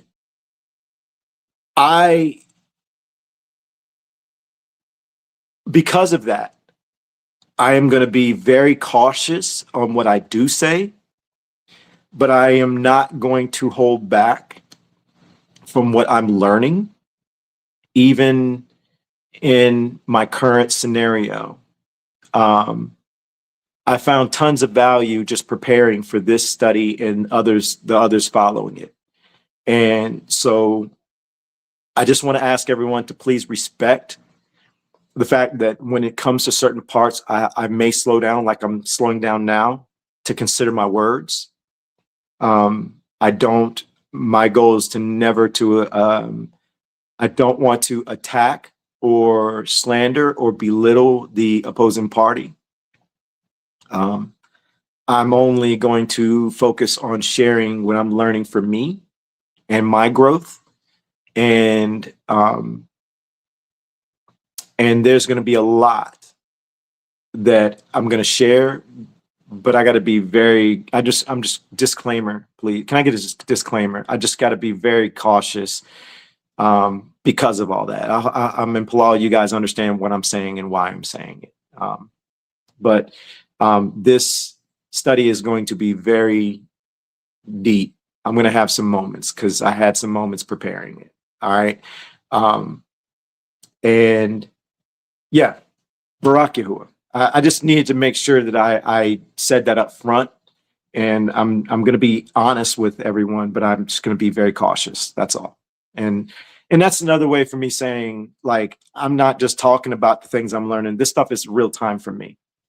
That's what I'm really trying to tell you. This is real time learning. All right, Barak YAHUAH. All right, the burden of round one. David named the fire honestly. David placed the cause in YAHUAH's hands. David also placed his own heart under examination. Clean PALAL, asked for judgment without taking the judge's seat. The fire was real. Slander was real. Fear was real. False witness was real. Betrayal was real. Temptation to retaliate was real. Myshpaka, let's go to Psalms 31. Let's see if we can unpack everything that we just read. Psalms 31. Meet me there, or be Frankie or Cornbread Tory Square. Yo, Frankie, Aki, I forget who it was. Or I don't know if you know Ak, but I put up the flyer. The other day I posted that we're going to be doing this study, right? To save the date. And who was it? I forget who it was. If I see her, I think I see it's a lady. I forget who it was, but it was so funny. She had put in the comments, she put, "I'll be there," or "I'll be Frankie Square." I just thought it was so funny. I might go there. I might screenshot it. I'm gonna send it to y'all. It was funny. I'm sorry. That's the thing. My bad. I had a moment. All right, y'all there. Psalms 31, verse 13. Oh, one more thing. I'm sorry, Myshpaka. I gotta say it, or Marilyn gonna slap me from where she at. Look, disclaimer in the comments, please. Whatever verses, whatever chapters we study, it is your responsibility to study the entire chapter. We're just going to be hitting pockets. We don't like to cherry pick, but we do like to encourage you to take, especially the new Myshpaka, to take the time to study the entire chapter. Make sure that we are not deceived. Make sure we're not trying to deceive you. We want you to test our fruits. We're not asking you to believe us. We're asking you just to sit with us, see if we are really about our business, which is this book, and about our creator. See if we're only about truth and we're not trying to lean on our own understanding. But it is your responsibility to study the entire chapters. Okay. All right. Now and I want you to peep game that I'm reading out of Hallelujah scriptures. I also have the Sefer and I also have the King James, which I'm not going to use, but we also have the scriptures on screen. Just because we have the scriptures on screen, we don't shortcut. We get in book. That's for the new Myshpaka. So new Myshpaka, you really, really want to learn? Don't shortcut. If you're not in a position to have your book, make sure the next time, if you like hanging out with us and you like, yo, this is pretty lit. They actually pretty chill.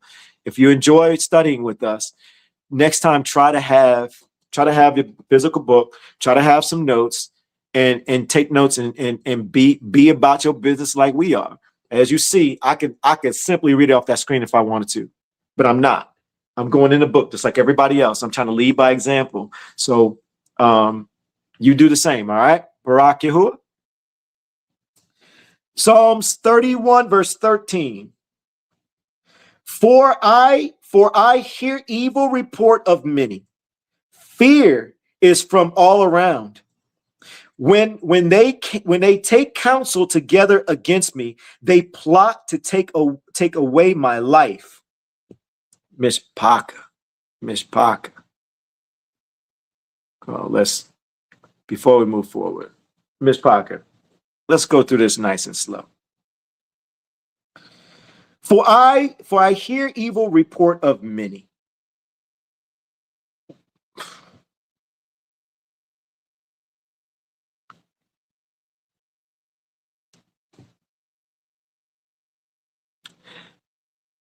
I remember when I started to hear about the slander online about me. It caught me off guard because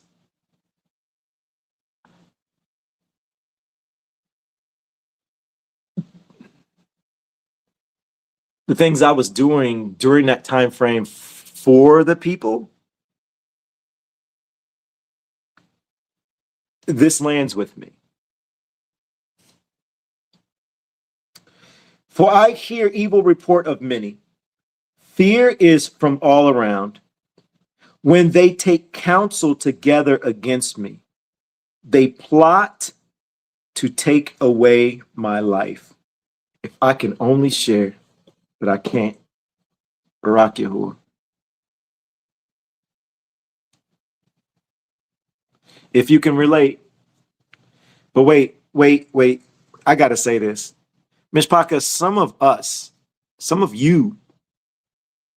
of you are guilty of this. One thing that I'm not going to do, I'm not going to act like we are all victims here. Fair enough? Can I get mirror in the comments, please? At one point, we've all have participated in things. Come on, man. It may not be in this season. It may have been in the past. You could be honest about that. Nobody's judging you here. But let's just be honest. There are times where some of us have partaked in some type of slander. You may not have been the person to start it, but you may have taken part. You may have lent an ear. You may have passed on a message. You may have talked about it with someone else. Let's just be honest. Like, we're not going to take a look at this book and only look as if someone's did something to us. Because that's what I started learning. Because in a minute, you're going to see David turn inwardly. And if we don't take a look at the book at a critical level for changing ourselves and making adjustments to our own behaviors, even if it was in the past, even if it was 10 years ago and you haven't done anything like that in a long time and you don't plan on doing it, just being able to consider it and think about that time frame, that helps you grow, because now you can think about, well, dang, I remember when this happened and I participated in slander, or I was part of, or I did, this, that, and the other. Your level, right? You can understand that scenario. Then you could probably understand what happened to that person that was innocent and what part you took in it. And honestly, that's good to reflect, because now you can take it to YAHUAH and be like, YAHUAH, I never really slowed down to take a look at your word and even consider that I might have done something to someone, maybe even in my past.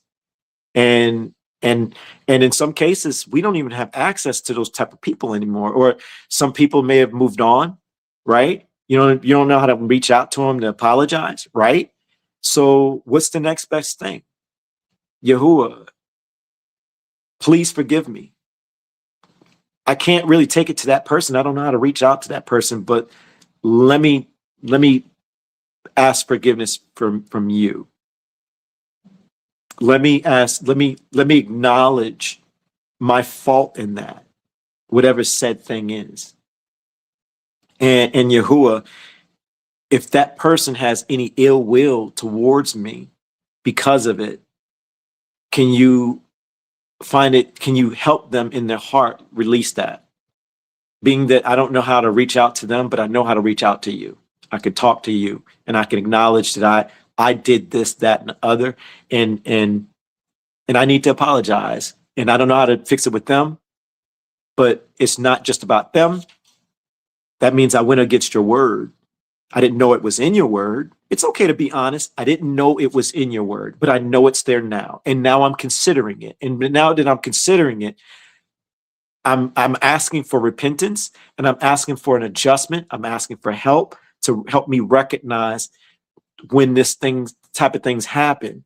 When slander hits my ear or hits my feed, how do I handle myself where you would be pleasing? Do I stop and say, no, I'm good? Do I entertain? At what level do I entertain? Am I supposed to tell the person you're slandering? It is at my job in that moment. I don't know. My point is taking it to YAHUAH. Barak, YAHUAH? Myshpaka, let's go to Psalms 55. Psalms 55, verse 12 and 14. Let me know in the comments when you are there. I am there, Myshpaka. Psalms 55, 12 through 14. All right. We ain't got far to go. I'm sure y'all got it, right? All right. Starting at verse 12. It is not an enemy who reproaches me that I could bear, nor one who hates me, who is making himself great against me. Then I could hide from him. 13. But it was you, a man, my equal, my companion, and my friend. Verse 14. We took sweet counsel together. We walked to the house of YAHUAH in the mine says throng. It says in Lewis company on screen. Okay, so Myshpaka, let's read this nice and slow, because this right here hits home. And I know it's going to hit home for a lot of people. And especially, I'm going to say it hits home before waking up into YAHUAH and also after. And I think it's important to, we'll get there. Verse 12, it says, and it is not an enemy who reproaches me that I can bear. So it's not someone who David is like, I don't know this person. It's not an enemy who's coming at him. It's someone close. Nor one who hates me, who is making himself great against me. Then I can hide from him. David's like, yo, if it's an enemy, like, I'm good on that. I know how to handle that differently. But watch what he says at verse 13. But it was you, a man, my equal, my companion, and my friend, who took sweet counsel together. We took sweet counsel together. We walked in the house of YAHUAH in company. He was like, yo, we broke bread together. We PALAL together. We focused on YAHUAH together. He got backstabbed. In many situations, you're going to find out Saul, of course. You're going to find out his own son. David was fighting all type of battles, enemies, close and far. Crazy. This right here helped me realize, and I already started figuring this out. So to me, this was confirmation that people who are even yelling out YAHUAH's name, they'll backstab you. And I've watched them use YAHUAH. I've watched them use scripture like that's their reasoning, like they're covered, like it's okay. It's like they're using YAHUAH as a weapon and a shield to justify how they treat, justify their doing. This could be you. Is this landing? So if you can feel that in this moment, let's go before the awakening. I mean, I'm sure we can all remember friendships, marriages, family, right? So this isn't something that is just new. It was happening beforehand, right? Just different scenarios. Thank you. I saw somebody put mirror. Was it you? These are honest questions, because when we start hitting some deeper stuff with David, you got to start looking inwardly a little differently. You'll see in a moment. Barak YAHUAH. Let's go to Psalms 109. Psalms 109. Again, Myshpaka, don't forget, it is your responsibility to study the entire chapters.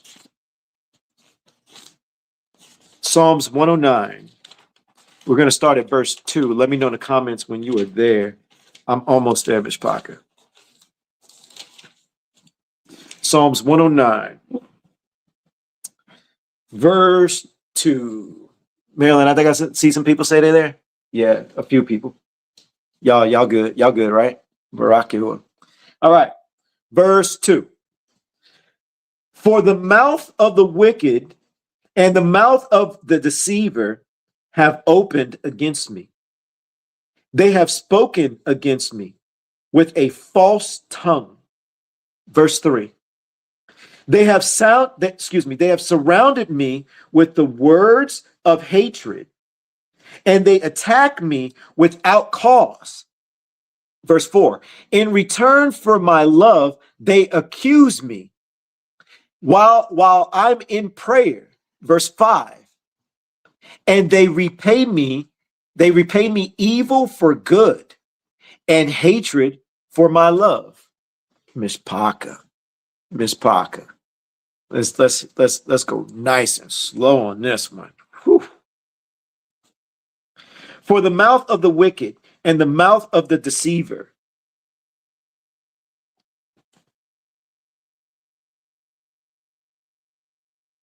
Somebody sent me a screenshot of a conversation that someone sent to their DM. And okay, how many people were in the study that we did with the Testaments of the Forefathers? We did Reuben. It wasn't Reuben. It wasn't Reuben. It was Simeon. And Simeon was talking about jealousy and envy. And he was talking about what jealousy and envy, what a person does, what it does to a person, that it deceives them. Who was there? Y'all remember that? Let me know if you remember, you were there, if you remember that part.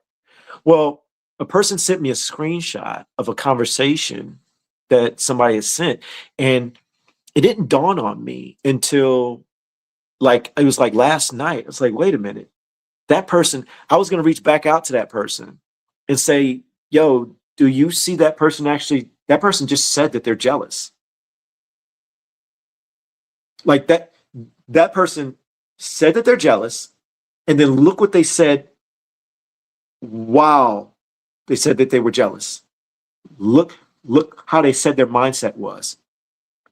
Then I was going to tell them, go back to that study and tell me if it lands. Because that's exactly what David said.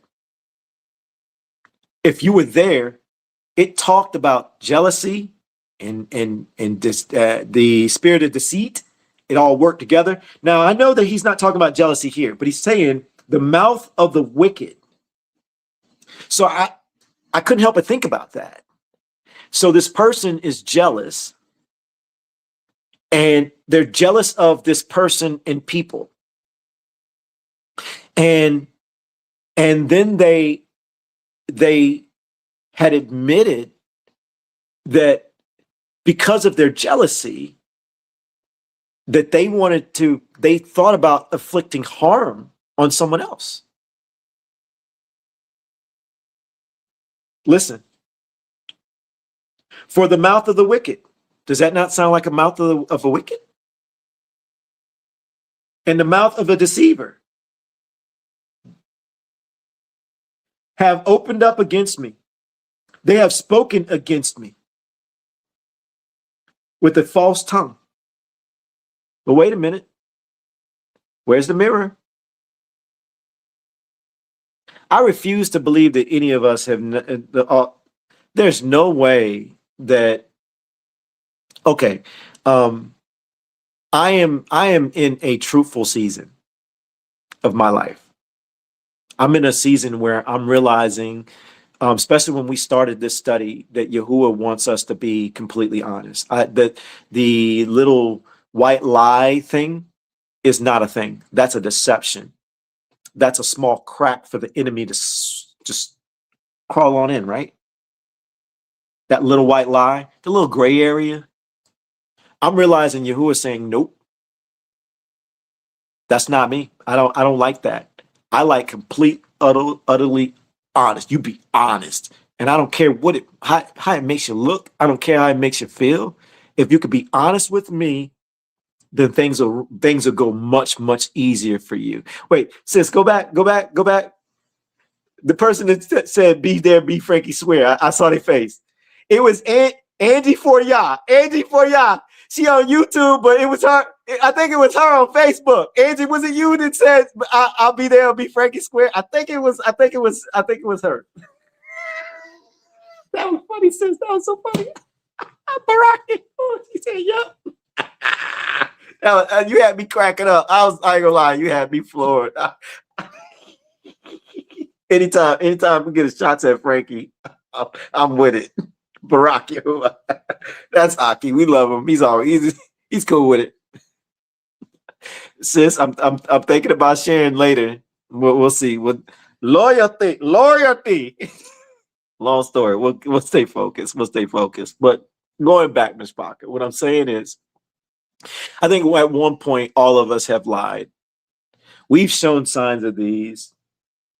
I'm really trying to push for the mirror. We'll identify things that people do, but if we keep looking at the mirror, even if it's not in your current season, but identifying it happens and it has happened and you've taken part, or you've maybe recognized scenarios.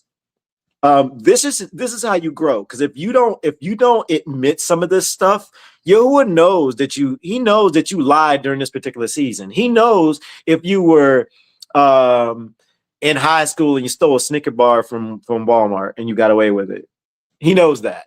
You know, I'm not saying you got to go take that type of stuff from, you know, if you were in high school and you stole a Snicker bar and you like in your 40s and 50s now. But what I am saying is like being able to identify the fact that you've stretched the truth from time to time, or you've done something to where you can actually say, yo, I wasn't honest. I wasn't honest. I lied. I was afraid to be embarrassed. I didn't want to be ousted. So I stretched the truth, or to save face, or I didn't want to feel like the only one. So I went with what everybody was saying, or, you know, whatever it may be for you, it just comes differently, right? Well, if you took part, it's okay to say in that moment, in that season, you were the mouth of a wicked and in the mouth of a deceiver. You lied and opened up against me. That means you opened up against someone and you have spoken with a false tongue. Own it. Own it. It's okay. Lightning is not going to shoot through the window.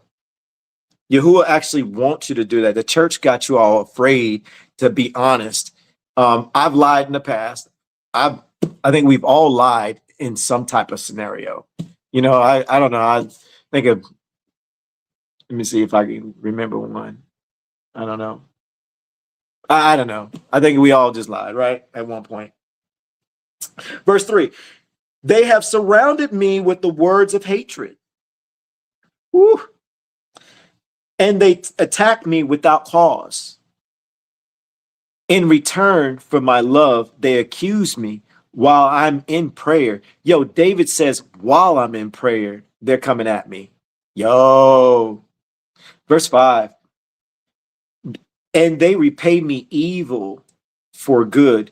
He's saying, yo, like I've done good for them and treated me this way and treated and hatred for my love.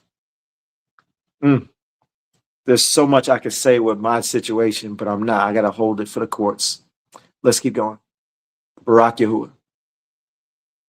Let's go to 142. 142, Myshpaka. Meet me there. It'll be Frankie Square. Let me know in the comments when you're there. Jacques, help Cornbread. Help Cornbread. She needs some help navigating the book sometimes. Oh, Elon, that's not fair. I know how to flip through the book. Barak YAHUAH. Psalms 142, starting at verse 1. I cry out to YAHUAH with my voice. I pray to YAHUAH with my voice. So wait, he doubled down on that. Verse 2, I pour out my complaint before him. I declare before him my distress. Verse 3, when my spirit grow faint within me, then you know my path in the way which I walk. They have hidden a trap for me. Verse 4, look to the right hand and see, and no one is concerned for me. No refuge remains for me. No one inquires about, inquires after my being. So David's feeling alone. Notice all the verses that we are studying. David is he's pleading his case to YAHUAH, right? He's saying, YAHUAH, these are the things that I'm experiencing. So let's put the mirror down for a second. We'll pick it up in a moment. But let's just say someone betrayed you. Someone's doing this to you, right? So David he's taking it all and he's putting it out to YAHUAH, saying, YAHUAH, this is what's going on. This is what happened to me.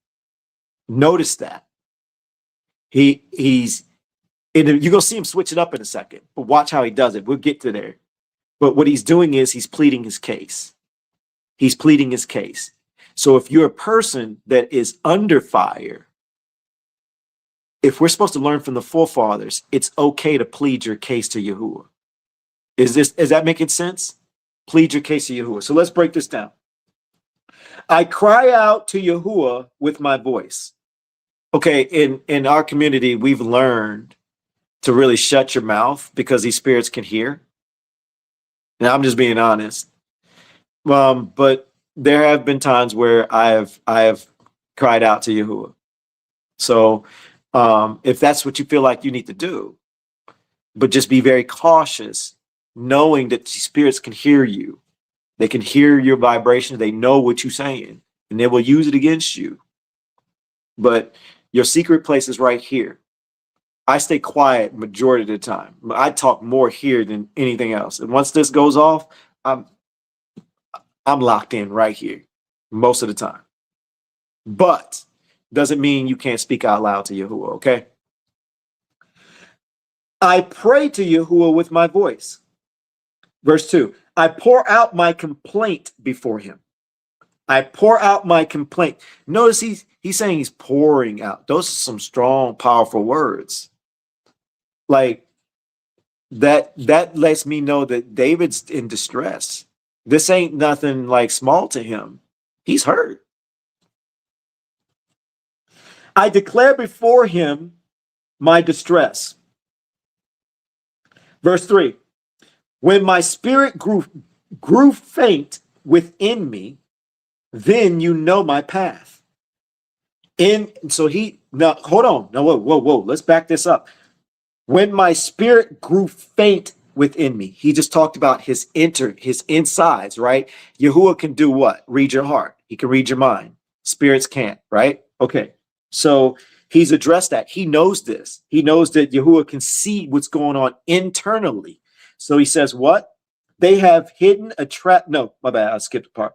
Then you know my path. So he's saying, Yahuwah, you know when my spirit got faint inside.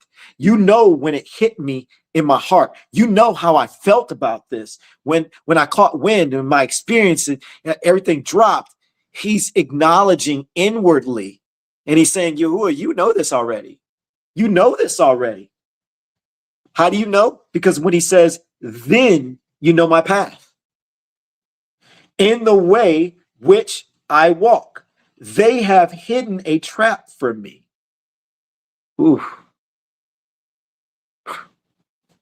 Totally hits home. Totally hits home. Barak Yahuwah. Verse 4. Look to the right hand and see, and no one is concerned for me. Who can relate to that? Who can relate to where you felt like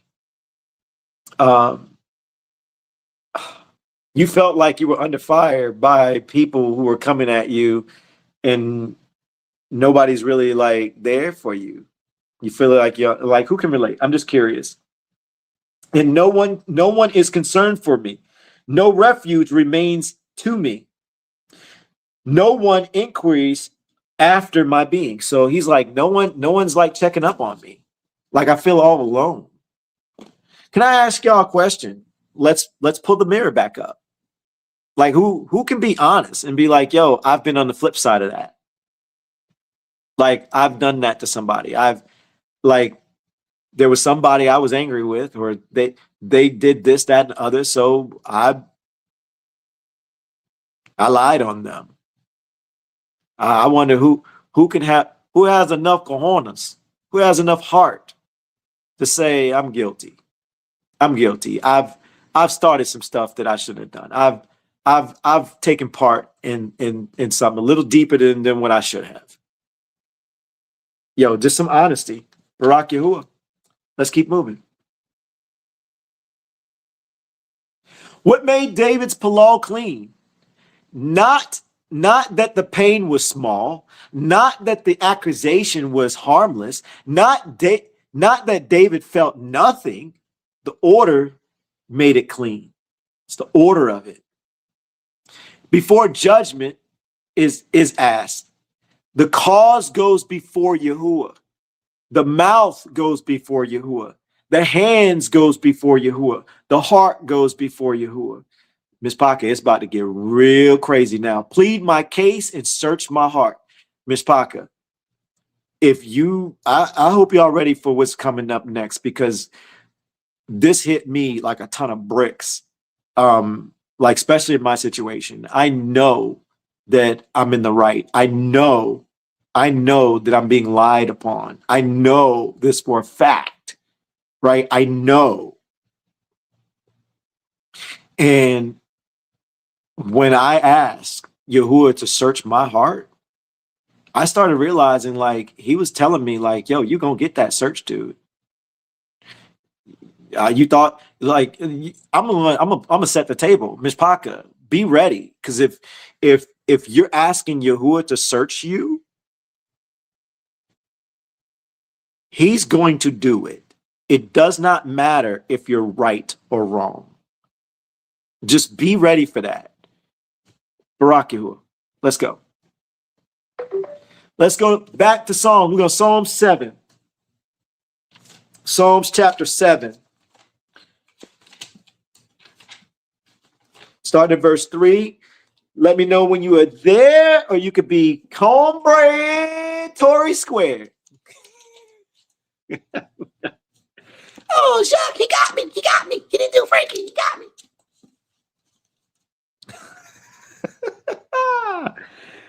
All right, let's get going. Let's go. We're at verse 3. Verse 3.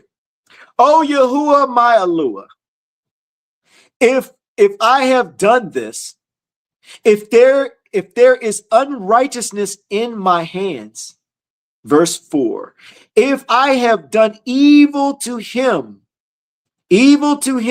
who is at peace with me, or have plundered my enemy without cause, woo, let the enemy pursue me and overtake my being, and trample my life to the ground, and lay my esteem in the dust. Selah. Myshpaka. David just went to Yahuwah and said, look, Yahuwah. Oh, Yahuwah Aluah. If I have done this, he's saying, if I'm guilty, if there is unrighteousness in my hands, that means knowing or unknowing. If I have done evil to him who was what? At peace with me. Or have plundered my enemy without cause. It means plundered means take. You took something, even if you schemed your way to it. How many people try to shortcut to get more money? How many people might have at work, maybe you lied and you clocked in early, but you didn't do some work on purpose. I don't know. You got extra funds. I don't know. I'm just coming up with some stuff. Yeah, sure. We already know it's Babylon money, but still, right is right, wrong is wrong. He's asking to be examined, right? And of course, this ain't about like a job, but at the end of the day, let's just use a job as an example. Whether the job, okay, your boss might be a jerk. Who knows? I don't know your boss or a past boss, right? I've had some past bosses that weren't really nice at all, okay? Some people might have said that about me when I was a boss, but that boss gave you a job. They gave you an opportunity. They might not be the most pleasurable to work with. What about family and friends? Does that relate? We put mirrors up, by the way. This is a mirror moment. I mean, I'm sure you can see your own, and when someone's done that to you. But this doesn't work unless you look inwardly first. If you're constantly looking outwardly, you're going to miss this. You might as well go sit in the church pews and go learn. This is my book of wisdom, my basic instructions to life, because they go for these vain messages. We trying to pull that mirror up so we can see our true selves, our true hearts, And what Yahuwah is saying, he's saying we all suck. And if we could be honest with ourselves, we could be honest with him. We could start making some real strides to fix things. Right? Barak Yahuwah? Hit it again, sis. She's slow. I thought you were going to have that one. Yeah, there you go. Manly, you usually own it. Verse 5. Let the enemy pursue me and overtake my being and trample my life to the ground and lay my esteem in the dust. Selah. Yo, that PALAL is deep. He's saying like, yo, let them have their way with me. If I'm guilty, you search my heart, Yahuwah Eluah. You search it. And if I'm guilty, whether I believe it or not, know it or not, then let them have their way with me. I've deserved it. Are you willing to do that? Are you willing to say that out loud? Are you willing to say, Yahuwah, if in whatever scenario is, if someone's done something to you, are you willing to say, Yahuwah, what part do I have in this that may be unrighteous? And if I deserve this, give it to me. Let me have it. Are you willing to do that? I have. We'll get there. We're staying at Psalm 7. Let's do 8 and 9. Remember, it's your responsibility to study the entire chapter. Yahuwah judges the peoples. Judge me, O Yahuwah, according to my righteousness, according to my integrity within me. Please let the evil of the wicked be ended and establish the righteousness, for the righteous Eluah is a trier of hearts and kidneys. Now we've learned when studying this book here that the kidneys is considered wisdom. Okay, so let's really break this down. He says Yahuwah judges the people. So do you judge? Or is Yahuwah the judge? Because, I mean, if you've had somebody or you felt like you were the one to teach this person a lesson, you just took his position. You just stepped in his way as if you're the judge. And if you feel like Yahuwah has put you in position to judge someone, you might want to reconsider that, because Yahuwah don't need your help.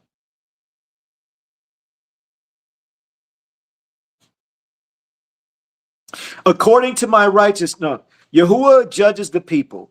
Judge me, O Yahuwah, according to my righteousness. Ooh. Have you ever, like, even if you did it on purpose, did it intentionally or unintentionally? Can you pull that mirror up and say, okay, I remember when I had a situation with insert that person in your mind, and you were going to be the person to put them in their place. You were going to be the person to determine the outcome because you knew what you were going to say. You knew what you were going to do. You just stepped in the judgment part of Yahuwah judges the people in verse 8. So you're trying to take a spot. But are you willing to say, judge me, O Yahuwah, according to my righteousness, according to the integrity within me, the integrity within me. Verse 9, please let the evil of the wicked be ended. So wait, he just said, take a look at me, and then he follows up with that right afterwards? I don't think David's taken himself out of that yet. I think he's talking about all of it, including himself. There's no way he's going to hit at that level and say, judge me, but then then out of nowhere just be like, okay, well, make it about them. There's no way. My bad. That fan keep moving this page on me. So let's look at this. Let's look at this again. According to my integrity within me, please let the evil of the wicked be ended and establish the righteous. For the righteous YAHUAH is a trier of hearts and kidneys, and the kidneys is considered the wisdom. So it's a trier of the heart and your wisdom, the knowledge you have, the understanding you have, the overstanding. Because we don't stand under the knowledge, we stand over the knowledge. Or you can stand understanding. Some people like to say understanding. If I were you, if you knew, take understanding out of your vocab. It slips out from time to time. That's fine. Don't lock yourself down with words, but something to kind of practice on, words or spells. Barak YAHUAH. Let's keep going. If I have done this, David does not assume pain proves innocence. So he's not just saying like, I'm going through it, I'm innocent. You know, he's actually saying what? The specific charge is the place before YAHUAH. He's giving YAHUAH it's YAHUAH's judgment to give, not his. Judgment may reach David too if the charge is true. The full truth matters more than vindication. So are you trying to get vindication? Are you trying to get revenge? Are you trying to get some get back while asking for help? Because that's a problem. That's a problem. Let's keep going. Psalms 17. 1 through, meet me at Psalm 17. We'll hit 1 through 5. 17. It's only a few pages. I'm sure, Frankie, I know you got it. Just a few flips. I know you got it. Wait, is there a sound problem? Somebody said they can't hear. I saw somebody say that. Wait, let me pull it so I can see Marilyn. Marilyn, we good? Sound good? All right, we good. If you're having sound issues, you might just want to hit refresh or something. It's apparently it sounds good. Look, everything looks good on our part. Psalm 17, Myshpaka. Psalm 17. Let's go. Hear righteousness, O YAHUAH. Listen to my cry. Give ear to my prayers. So give ear to my PALAL. From lips without deceit. From lips without deceit. Verse 2. Let my right ruling go out from your presence. Let your eyes see what is straight. Verse 3. You have examined my heart. You have visited me in the night. You have tried me. You find I have not schemed. My mouth will not transgress. Verse 4. As for the deeds of men, by the word of your lips, I have kept myself from the path of the destroyer. Verse 5. My steps have held fast to your paths. My feet have not slipped. Yo, Myshpaka, I don't know why when I was studying this. Let me know if y'all are picking up on this. I'm about to have a squirrel moment. New Myshpaka. Squirrel moment means I just had a thought within our study that I can't hold. I gotta share. And I gotta know am I the only one who's picked up on this? And the OGs is gonna say it's squirrel bourbon. It's tea. They call my tea squirrel bourbon. I'm just letting y'all know. You're gonna see it in the comments. There's always at least 3, 4, 5, 6 people. Here we go. Here we go with the squirrels. Barak YAHUAH. Okay. The church, the traditional church system. I'm going to try not to go on a big rant, but I picked up on something a while back, and I want to share it now. They've taught us to use Psalms and Proverbs in this way. We segment it into parts. So we'll read a psalm, a verse, as if it's a full understanding. And I never picked up on it, but we're supposed to read it as a straight down. Like he's not separating this verse from these two verses or verses under it. He's layering them. And he's, in some cases, he's building momentum. He could talk about a person unwise up here, and then throughout the next 6 or 7 different verses, he'll end up saying like, this unwise person does this, and this is how you could tell the difference between them. And don't be that type of person. Have y'all picked up on that? Like, but the church has taught us to focus on these sections here. So these characteristics, we don't align it together to see the fuller picture. Am I the only one that's picked that up? Like, hold on, but sis, is that a thing for you? I don't know. Did you? I don't know if am I the only one. There's something I've just picked up. Proverbs and Psalms is studied like that, and you're not supposed to do that. Like you're supposed to go. They're throwing it out there. All right, that was a small squirrel. That was all. This is a small squirrel. We get back. That's right. Cherry picking. I almost played it. Let's keep going. All right. My bad. Did I read this one? Did I do this one, Maryland? Yeah, I did that. No. Yeah, I'm here. The mouth is part of the case.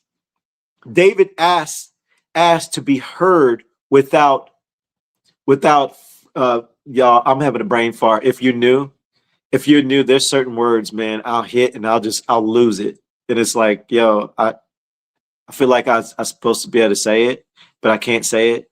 So the OGs know, so they'll just have fun with it. So I have to address it in this type of way because people like Frankie and Tori and Robin and then there's Miss Hawkins, Naomi Hawkins, and then Marilyn will mess with me from time to time, and they like to try to put.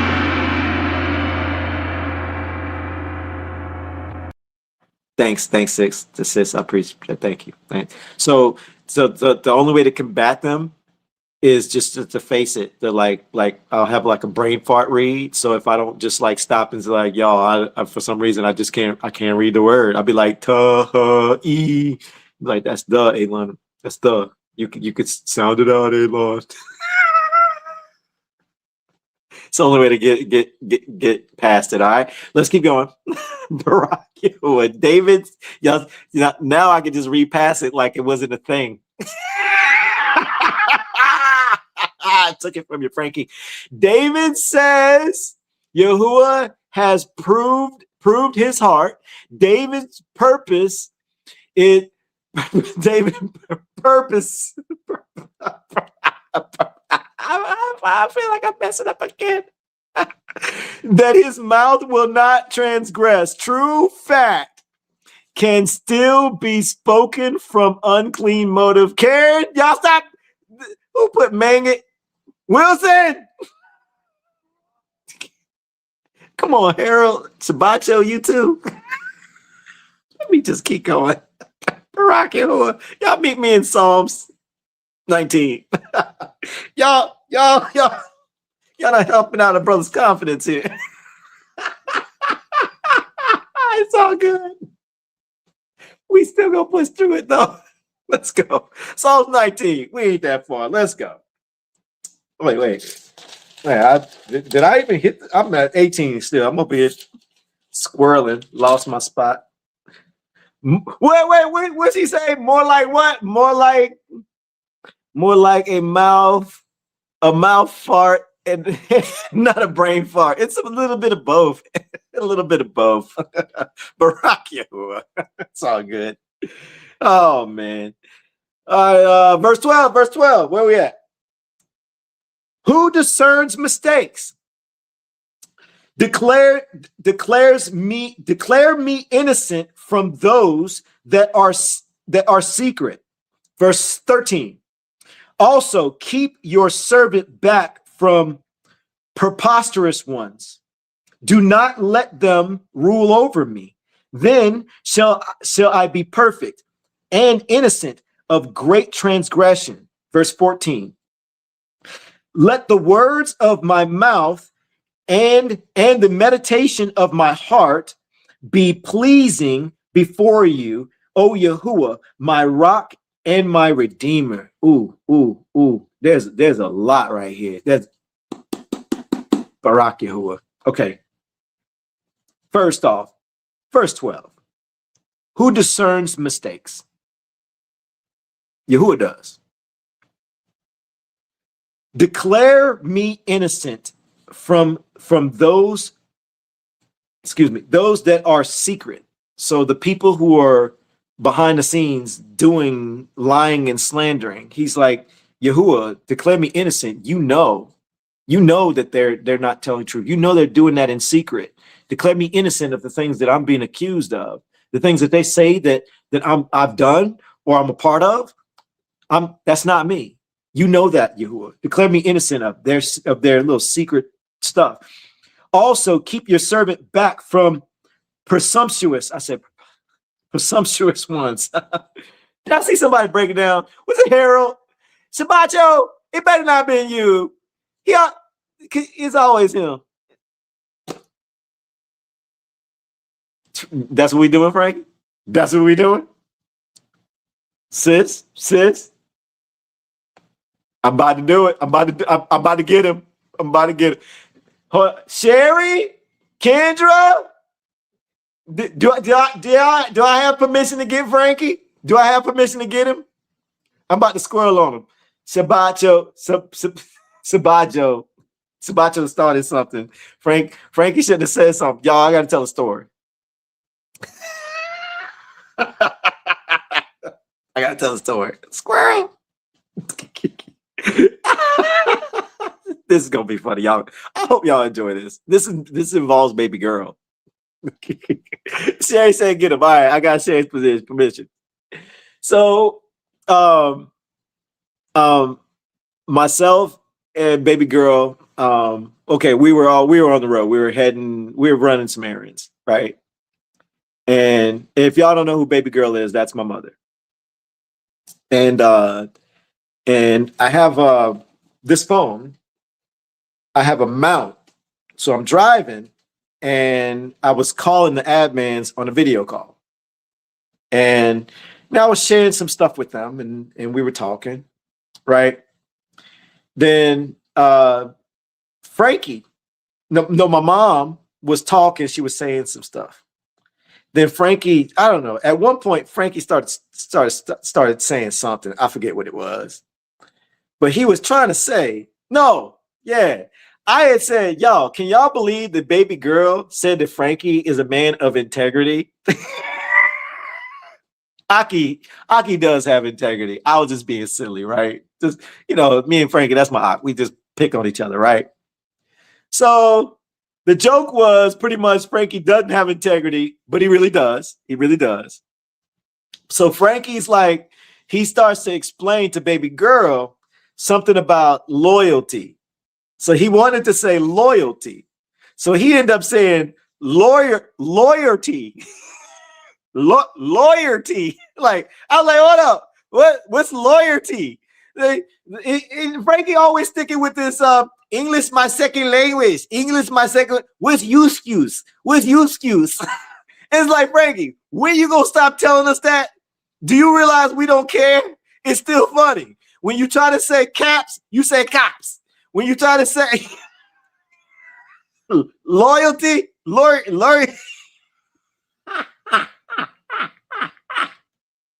But y'all, let me tell you what baby girl did. I had to call her out because baby girl was out. Yeah, I know you watching. I know you watching. I know she's laughing about right now. So I called baby girl out because she was telling me, I was picking on her because she was saying something. This was just me and her one day. I was picking on her because she was saying something real funny. And I was like, yo, what does that mean? Like, you talking all weird. And then she said, then baby girl does the Louisiana accent. She did heavy on it. You know I'm from Louisiana. She did that like playing around. Then she took a shot at Sherry. Hold up, this get deep.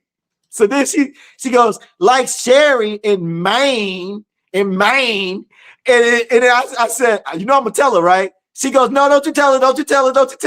In that call where Frankie said loyalty.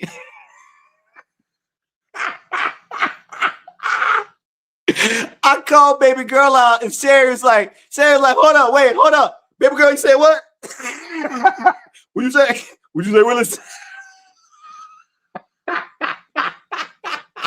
Baby girl she tried to act like I didn't say nothing. No, you said something. You ain't about to run. No, you said it. It was just, I'm sorry, like Frankie can't talk. Frank, I had to pick on all of them. And here's Marilyn. Ay. She known for that. My bad, y'all. Squirrel. Okay, we back. Where were we? I lost my spot and squirreled off. Okay, wait. I was reading it personally. Okay, here we are. All right, let's go to 13. There's some things that stood out to me, y'all. All right, we done with the jokes. See, don't let them rule over me. Then shall I be perfect and innocent of great transgression. Okay. 14 is what stood out to me big time. Let the words of my mouth and, listen to this, the meditation of what? My heart. The meditation of my heart. So first off, David just told you that he thinks inwardly, and he that's another indicator that Yahuwah examines your heart. So you can have that conversation inwardly. You can talk to Yahuwah intimately inwardly and not be outwardly all the time. And Yahuwah will understand. He knows. He knows your heart. He knows if you are he knows if you're being vindictive. He knows if you're lying. Clearly, David's asking him to examine that piece, right? He knows if you are sincere in your error. He knows if you're humble. He knows if you're joyful. He knows if you're sad. He knows if you're hurt. He knows. He says, and the meditation of my heart be pleasing before you. Be pleasing before you. So he's like, yo, make sure that my heart isn't off while you're examining everything. Oh, Yahuwah, my rock and redeemer. Notice he ain't talking about am I right or am I wrong? He's asking about his heart being pleasing to him. You can still, Yahuwah, please help me with my words. So it's a hit. You can be justified and you can be in the right, and your heart wants to be vengeful. You can be outwardly doing the right things, but if your heart has, if you're looking for some get back, if you're looking for that revenge factor, do you think that that's Yahuwah like? Do you think Yahuwah wants you to feel wants you to be? You think Yahuwah's sitting right next to you and going like, yeah, let me pick somebody. Sharonda, what up, sis? Valerie, Sharonda, can I use y'all? Y'all let me know thumbs up. Can I use y'all? Let's say Sharonda, sister Sharonda, that's Aket and Valerie. Let's say that they this not true. This not true. I'm making this up. They not beefing. I'm just using it as examples because I know these sisters, I could do that. They'll laugh at it. They'll be cool with it. I'm just throwing it out there. Don't want nobody be like, oh, they beefing. Like, don't be trying to say I'm starting stuff. I'm starting none, be won't be none. All right. So let's say Sharonda and Valerie, they having some issues in their relationship and their friendship. And let's just say Valerie started some lies or some deception. Sorry, Val, you're gonna be the bad guy on this one. All right, the bad lady, the bad girl. All right. Again, this did not happen. All right.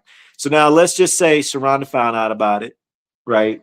And she feeling some type of way. And Sharonda got the 411, but she also got that evidence. Sharonda's like, yo, I can shut it down.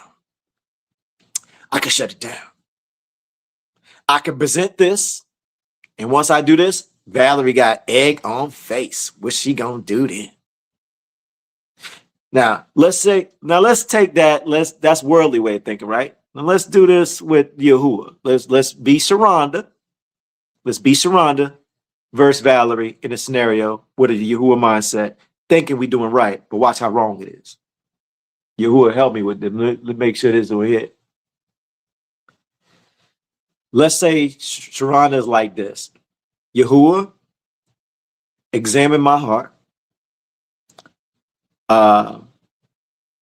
You know that I'm telling the truth. You know I didn't do the thing that Valerie said. You also know that I have this video that proves that Valerie was the one that did it. I didn't do it. She lying. And she telling everybody a completely different story. YAHUAH, I could drop this video and get me and if I do, and all this damage she caused, YAHUAH, now she gonna have to crawl up under a rock. She gonna have to feel some type of way. You know I'm innocent, YAHUAH. You know I didn't do it. If I drop this, if I let everybody see it, you get what I'm getting at? You think YAHUAH feeling that? That's revenge. YAHUAH don't care about your revenge. He's not wanting that. He's actually examining that in that scenario. Sharonda's being examined too. Valerie's already put herself in that examining state. She's already being examined. Her lie, all that is already documented. It's already understood.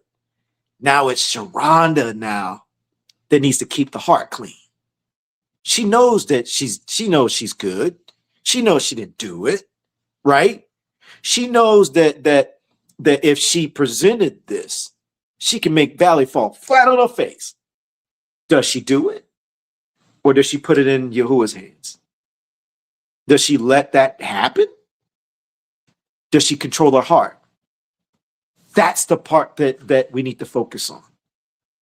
It doesn't matter if you are in the right. It's controlling your heart to where you don't want to hurt the person. That's for YAHUAH to decide their outcome.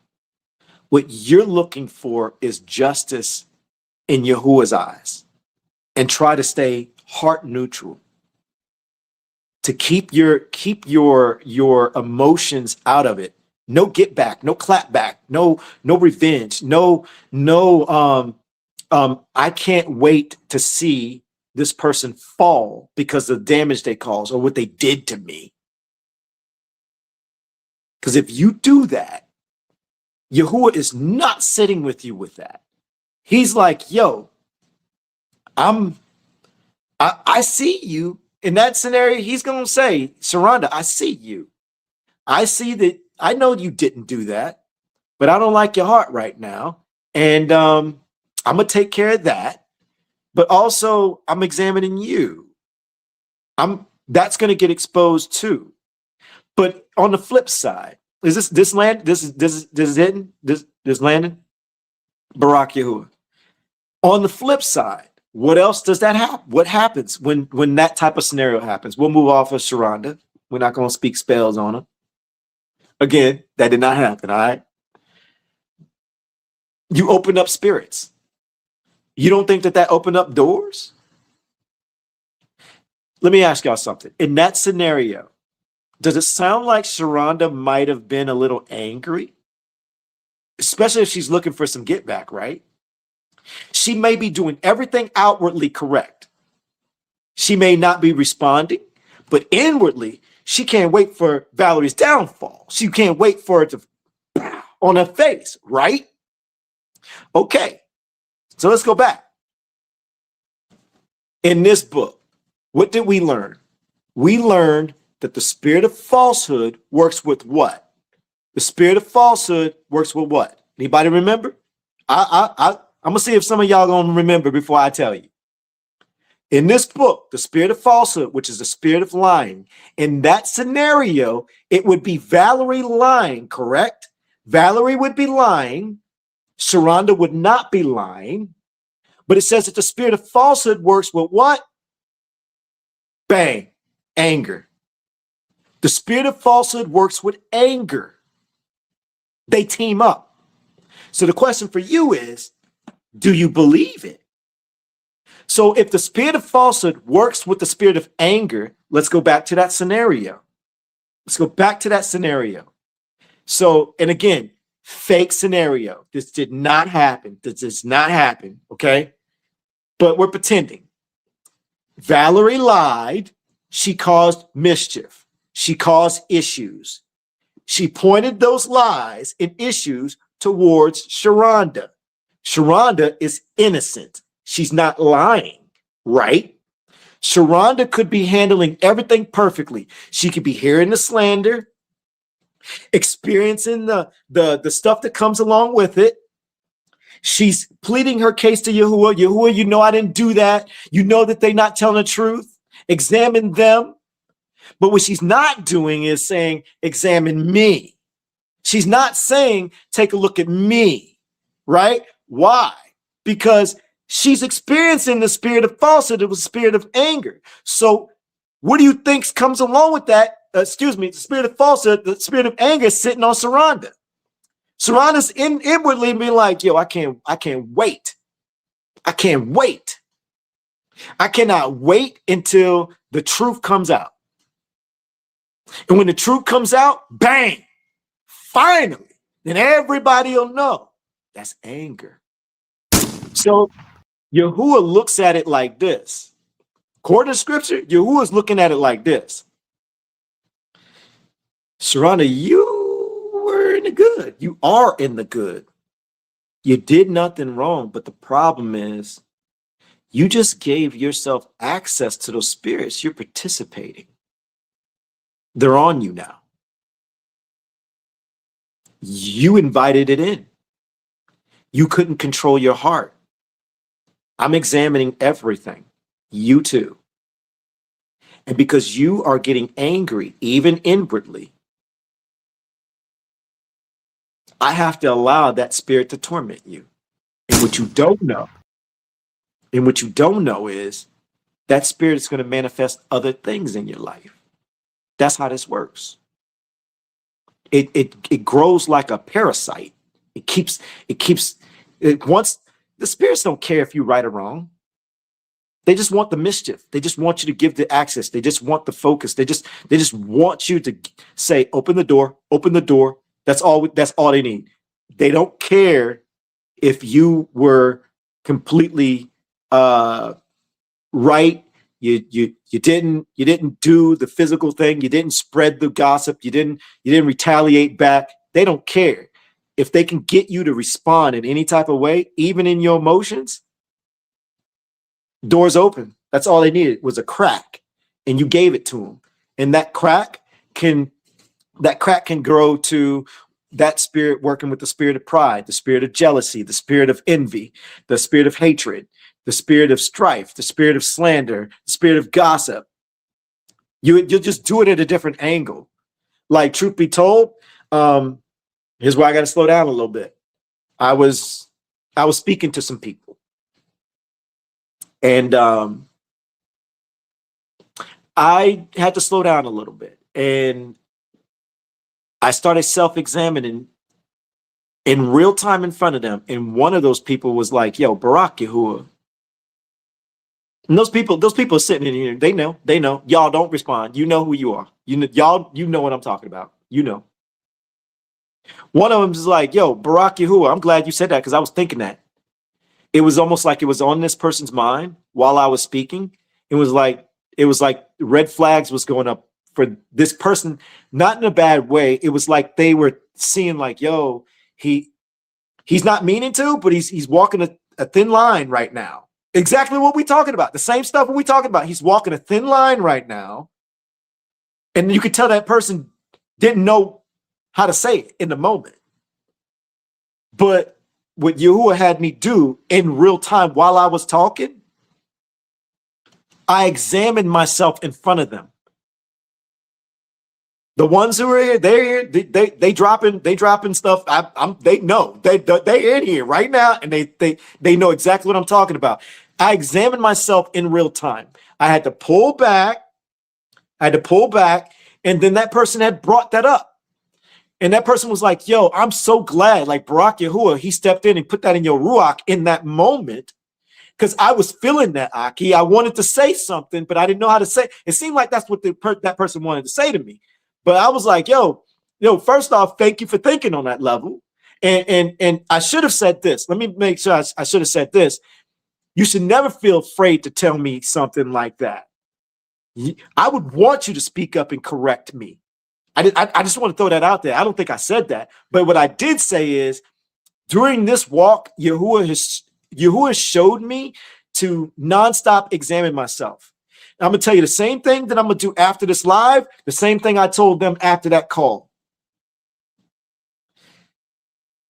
I'm cautious on everything that I say. I consider everything I say. So knowing my scenario, after the call, I was going to ask you, and I did. Did I overstep? And when I say overstep, I'm not talking about loose lips, sink ships. I'm talking about overstepped him. Did I step out of bounds? Did I mess up on anything that I'm learning? And believe it or not, I'm going to do the same thing after this live. I'm going to ask Yahuwah, like, yo, did I push the envelope? Did I do something? Let me know, Yahuwah. Hold me accountable. I'm not afraid of that. Later on, I'm going to show you why I'm not afraid. Because I actually see some good in it. You want Yahuwah to examine you. And it doesn't feel good when you realize he truly is. I don't know how weird that sounds to you, but I'll put it, let me try to word that differently. Later on in the study, I'm going to explain to you how I know for a fact Yahuwah is examining me when I asked about it.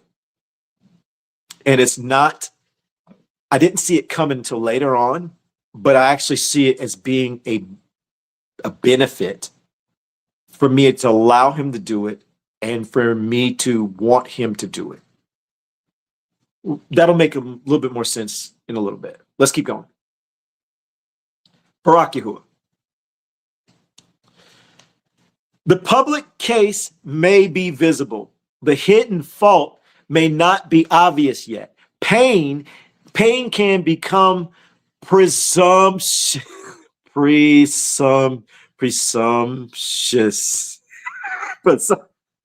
Harold, why are you in my head now? Sis, I'm just going to. Really? I thought you were going to support me on that one. Okay, I'm running past it. Words in meditation must. Word, mouth fart and brain fart. I just read the word. I just read it in the book and on screen in front of everybody. It's just Barak Yahuwah. Go ahead. You can sound it out. Okay, really? Was that Tory? Was that cornbread? I knew it was cornbread. Anyways, words, take it slow. Sis, It don't matter if I slow down. Like I can slow down, I'll be like, oh, I still freeze. Anyways, wait. It's Wade and Harold. Wade and Harold always doing it to me. It's them two that like presumption. It's Wade and Harold. Words and meditation must both be acceptable. New Myshpaka, forgive me. But I'm not that embarrassed by it. I don't mind my reading habits in front of y'all. I'm not afraid to get up here and botch it up.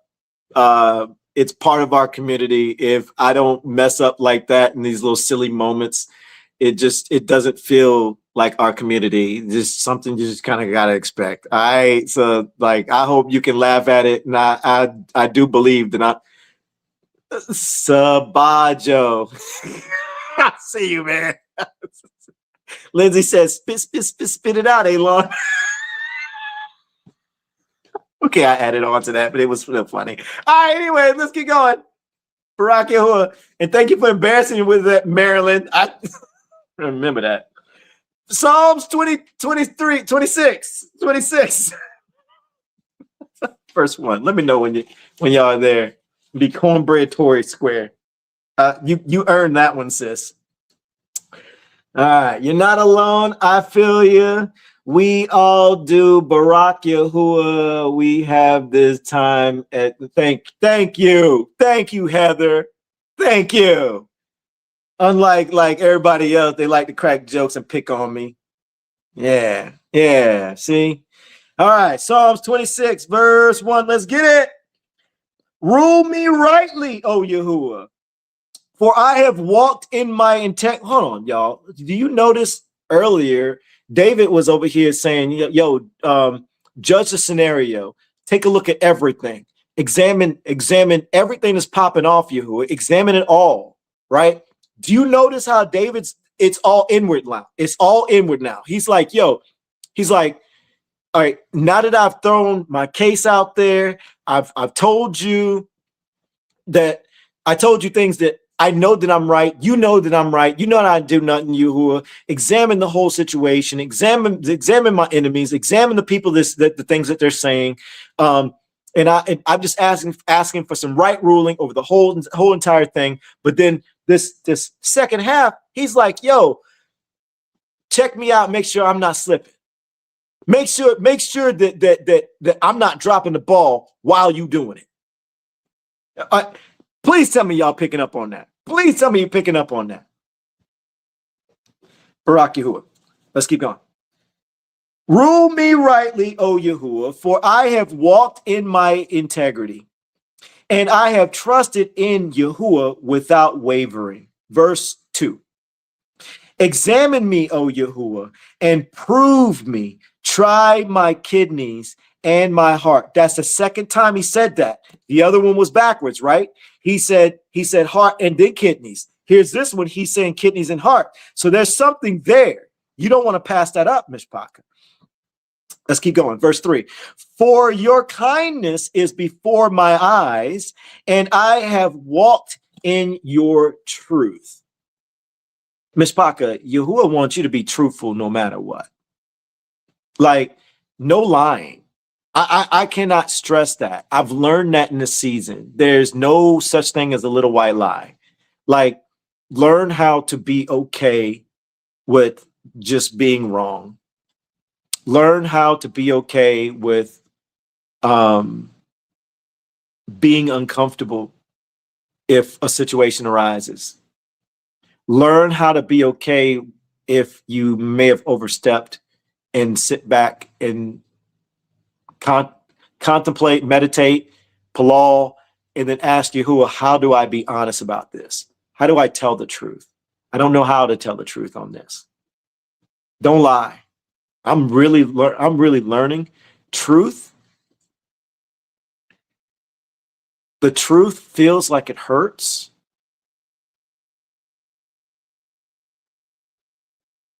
Can I ask you something? All right, let's get real. Think about past friendships, jobs, relationships. Let's look inwardly. We're pulling the mirror back up. Let's say whatever the situation is for you, you know what that may be. We're going to pull a two-way mirror up because this kind of works in both ways. Say either you've lied, friendship, relationship, marriage, family, work, you know what the situation is for you. Either you lied or someone else has lied. Now, sometimes that it doesn't manifest right away. Sometimes you can get away with that lie, but then that lie builds compound interest. Can you think of any relationship or friendship where that friendship survived? It may not even been that lie that broke it up. It may have been a different situation, but you know you lied to someone. Say you were in a relationship with somebody and you know you lied a handful of times and they don't know you lied, but the relationship ended because of something else. I can't think of one situation in my life where I've lied and that person is still in my life, or vice versa. That should tell you something. That should tell you that our lying, the civilization, just us lying, period, it has a long-term effect. It doesn't work out. It's like putting a Band-Aid over a situation because we're too afraid to put that mirror up in the moment. And that's for everybody. That's for the person that lied to you. That's for the people you've lied to. Y'all tell me one person. I mean, some of you lying to people right now under your roof, probably. Some of you just can't be honest. Some of you don't want to be honest because you feel like you're going to hurt their feelings. And in all fairness, some of us, I'm going to say some of us, we're lying because maybe we don't know how to tell them without hurting their feelings. So you either, if you don't say something and you just keep it in and you don't speak on it, you're still lying, right? If you're leading them in an expectation and you're dancing around it as if you're answering it and they're accepting it, you just still lie. That's a different form of lying. Is this hitting for somebody? I really would encourage you to ask YAHUAH, first off, how do I face this up front? How do I say this to this person?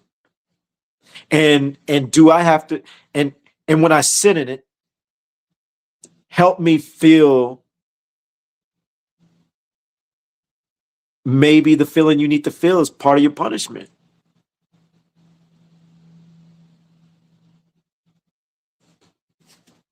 That land. Barak YAHUAH. Where we at? For your kidneys is before my eyes, and I have walked in your truth. All right, let's move on. Judgment and examination together. David can ask YAHUAH to judge him. David can also ask YAHUAH to examine him. Integrity in the matter does not cancel mercy. Ooh, let's read that again. Integrity in the matter does not cancel mercy. Clean hands still depends on YAHUAH. Psalms 139. Meet me there. We having fun hanging out with David?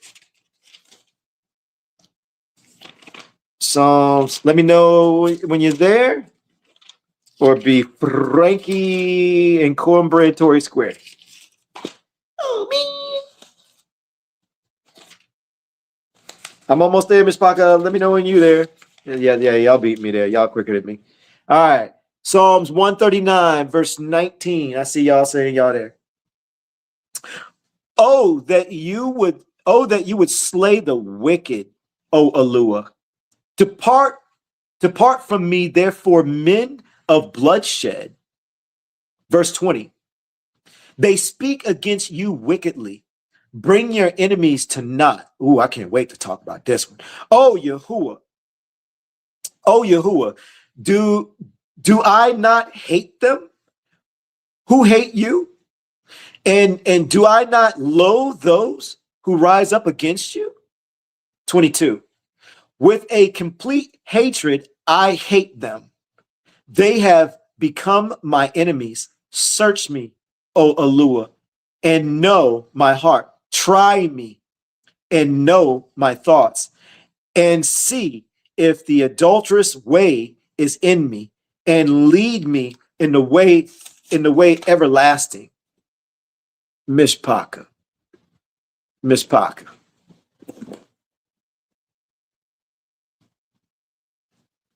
Those are some strong words. David is throwing hate out there. Let's hit this nice and slow. Oh, that you would slay the wicked, O YAHUAH. So notice he starts off by calling them wicked, right? Depart from me, therefore, men of bloodshed. So men who do bloodshed. Now, keep in mind, now, yes, that sounds like he's talking about physical, right? But you know, you can kill someone's not character. You can kill someone's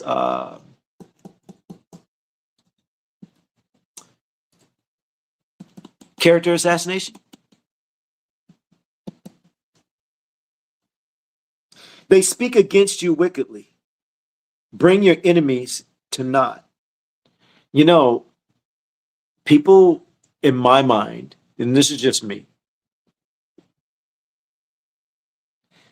when I see people use Yahuwah's name and use YAHUAH for their own gain to convince themselves and others to do wrong, to me, that's the same. Because that YAHUAH don't work in that. And if a person's willing to use Yahuwah's name with intent to manipulate and use others, to me, I feel like that's the same thing. That's just me. I'm not saying that's what he's saying, but I see it as being just as bad. You don't have enough respect for YAHUAH to look inwardly and say, okay, well, what's your expectation of me? But you're willing to take advantage of who he is outwardly, who speak against you. To me, that's not, is that, I don't know. I don't know if this is landing. I don't know if it makes sense. I don't know. Let's continue. Oh, YAHUAH, do I not hate them who hate you? And do I not loathe those who rise up against you? With a complete hatred, I hate them. They have become my enemies. Search me, O YAHUAH, and know my heart. Try me and know my thoughts, and see if an adulterous way is in me, and lead me in the way everlasting. Now, I'll be honest with you, Myshpaka. There's I don't know. I don't know how I'm feeling about that, because I don't want to hate anybody. So I would have to say against what David's saying. I don't want to hate not one person on this planet. I feel like I don't need to. To me, I feel like I can respect. No.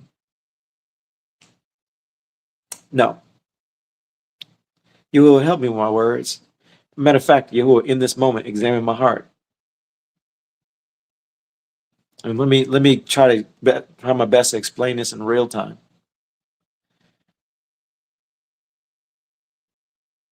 Yahuwah showed me not to hate anyone. You know what my mom told me a long time ago? And this stuck with me. She said this like when I was in middle school.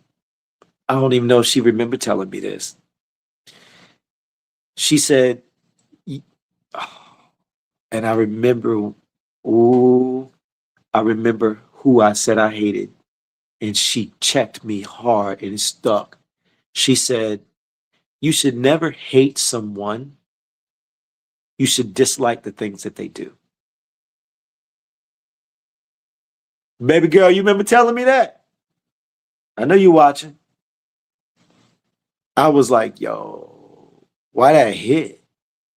That hit. I don't have to hate someone. I could dislike the fact that they may not call on Yahuwah's name. I can dislike the fact that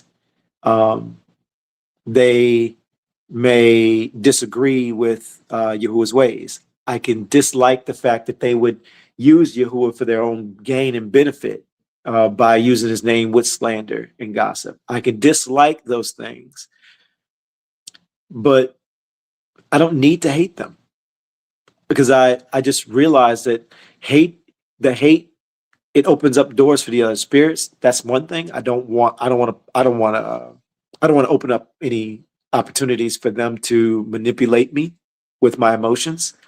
And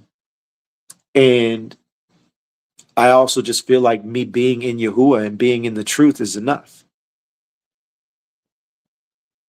I don't know. Does that make any sense?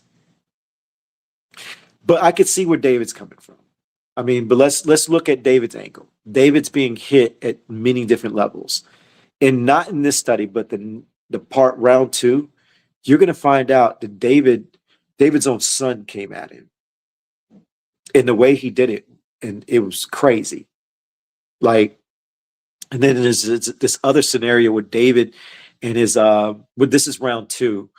Round 2 is going to be deep, where this other guy, I forget his name, it started with an N, I think, where David and his men protected the man's flock. And then David asked for some provisions, and then the guy insulted David, and David almost reacted and went to go kill him. Didn't take time to go talk to Yahuwah or anything like that. But then the man's wife stepped in, and the way she handled it was amazing. Like, and it made David sit back and go, yo, hold up. She might have a point here. Like David's been through some things. So I'm not gonna judge David on anything, but I think it's okay to say I can't agree with hating anybody. But I will study and examine David's thoughts, his position, and try to see where he's coming from, is what I'm gonna say for me. That's just for me. Barak Yahuwah. Let's keep going. After naming the wicked, hard words do not remove the mirror. Yahuwah already knows every thought.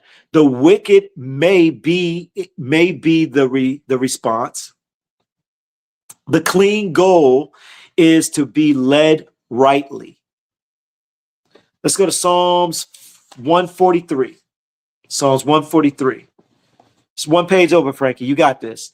One page over, Aki. Not a whole chapter or two, just one page over. Okay, I got it. I think I use this good. Use explained it well. I follow his instructions. That's how I think. Yo, that's how Frankie talk for real. I'm not playing. Like Frankie talk like that.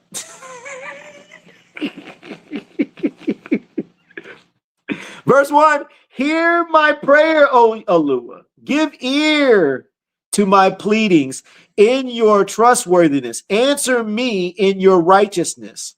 Verse 2, and do not enter into right ruling with your servant, for before you no one living is in the right.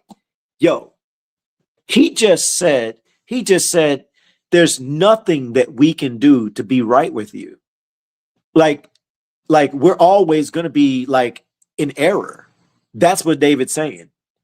We're always going to be in error. And once we accept and understand that, it's easier to examine your scenario, if that makes any sense. Always look at it as a way of I don't know about you, but I look at all scenarios as if YAHUAH, I might be right in this area, but in this area of my life, I can use some improvement. And I know that this is something that's not favorable for you. So there's always going to be something. None of us are ever going to be perfect. None of us are righteous enough. How do you know this? The book actually tells us this. Second Ezra, I forget what chapter it is, but Ezra has a dream of Babylon. Not a dream, it's a vision of Babylon. And YAHUAH shows him like what's going on. And he's like, yo, I cannot believe what I'm seeing. Ezra's freaking out. And he's like, YAHUAH, like, there's nobody doing your ways. Like, how? And then Ezra turns to YAHUAH. He's like, yo, like, how are you even dealing with this? They're provoking you at every second. There's no one righteous I'm finding at all on the planet. He's calling it all out. Like, go back to that one.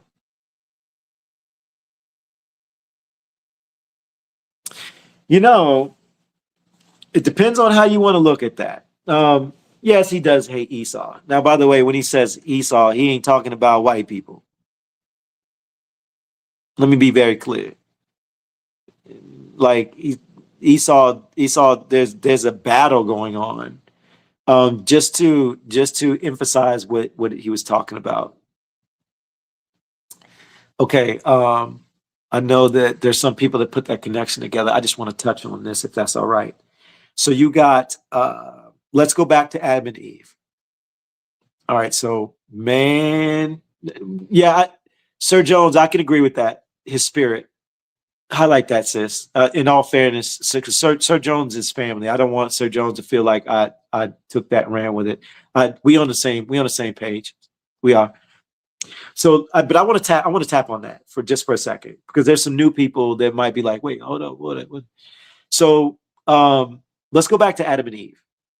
All right, so you got the book of Genesis gives you the watered down version of it. They turn around and tell you, hey, there was an apple. Oh, you can take it down now, sis. Yeah. That they give you a watered down version. It was an apple, and it don't even say apple. It says fruit, right? And they make you feel like there was actual fruit that was bitten.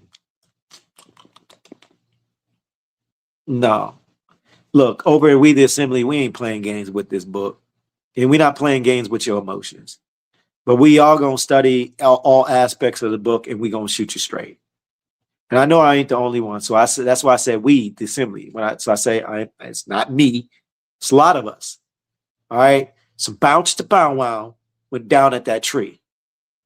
If you don't know what bounce to pow wow mean, I'm gonna shoot you straight. Some sexual intercourse. And it was more freaky than you think. So I'm gonna give you a rundown, and it's up to you to go do the research. So if you don't want to do the research and you want to keep it simple, the way the church teach you, then you're going to stay in a massive deception. All right. So real quick, Eve got deceived first. All right. So Eve, Satan's like, yo, woman, that tree, it's good to eat. She looks at the tree. She goes, oh, okay. Yeah, it does look fine. It looked good. But here, let's pause for a moment, right? No. That's Genesis version, right? Then Adam's there. Adam's present. She's like, okay, it looked good. It don't look bad. I don't know why he said don't eat it. And he's like, here, have one. Threw it in the mouth. Ugh. She's like, okay. Adam, here, eat. And Adam's like, okay, I'll eat. Adam dum-dum. Oh, we just lost our countenance. We lost our bodies. They had angelic bodies. How do you know? You find this out in first and second books of Adam and Eve. You also find this out in the book of Jubilees, if I'm not mistaken. They didn't look like us. They had bodies of light. They were like the angels. If not, the books were saying that they were even better countenance than the angels themselves. Like they were beautiful, light bodies. Don't look at it as like skin that you're used to. No, think extreme light bulb. Think like a beaming sunbeam of body and light. Yes. And when they did what they did at the tree, which I'm going to get to, they lost it. Now they got this. Rough and rugged is the words. Rough and rugged is the words that Yahuwah said that this earth is. And they lost their bodies, which means we lost ours as well. But wait, let's go back to what happened at that tree. How do we know other things popped off? Well, first off, let's look at the Genesis version. It does say Yahuwah turns around. He's talking to the serpent. He's like, "Yo, I'm giving you a curse. You're gonna lick the dust of the ground. Da da da da da da da. Woman, you're gonna have babies. You're gonna have birth pains and all this other stuff. And man, you're gonna till the ground and everything because none of y'all can be honest and certain. Satan, you doing what you're supposed to do anyway. So anyway, this was for your whatever. All right. But when he spoke to Eve, he said, the serpent seed and your seed. Seed is sperm. Let's not act like that's not there. Let's stop pretending like things like that ain't in the book. Now, when you go look all throughout the book, look past just that. Anytime it's talking about seed of Abraham, seed of this, seed of that, it's talking about the bow wow popping off. Sperm. Never talks about like a seed, like a fruit. Stop playing. It's talking about person, people. Separate the seed. That's first thing you got to understand. Second, understanding that they had light bodies, angelic bodies. Understand this piece. When you get to which book? Oh, Yahuwah, help me in my head. Which one?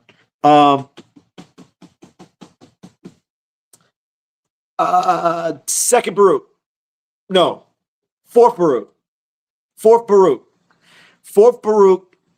Yahuwah ends up saying, no, one of the angels is telling Baruch that Baruch ends up being told that the tree that they were told not to eat was not planted by Yahuwah. It was planted by Hashatan. It was planted by Satan.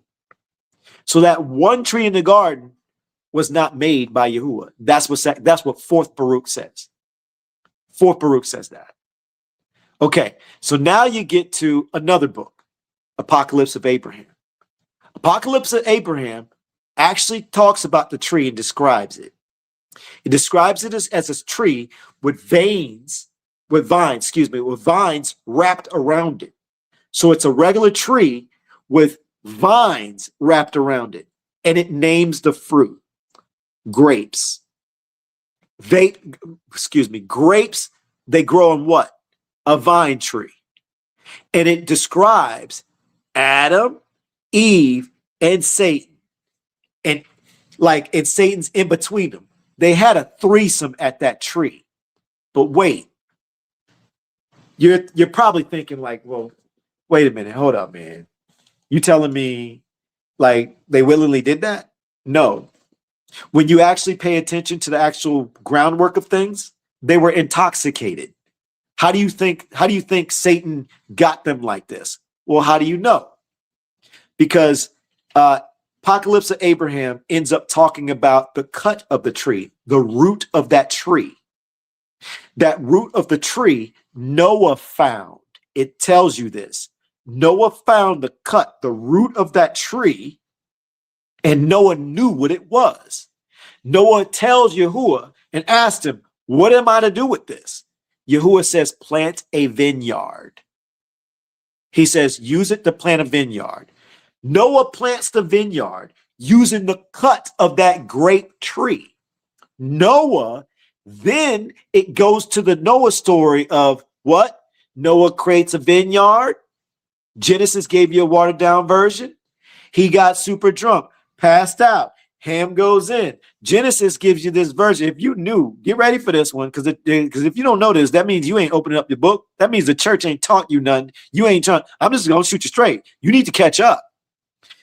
It makes it seem as if Ham raped Noah. It's a confusing moment. You're like, wait a minute. Did that book just say that Noah planted a vineyard, got super drunk, passed out in his room, Ham walks in, sees his dad naked, bounces to Bow Wow, and then he walked out and the other brothers saw it and was like, yo, not cool, dude. That's the vibe it puts out. Am I wrong, Myshpaka? Myshpaka, if I'm right, say, can you put he right? If I'm lying, put he lying. That's what Genesis gives you. That's the version. You know what the book of Jasher gives you?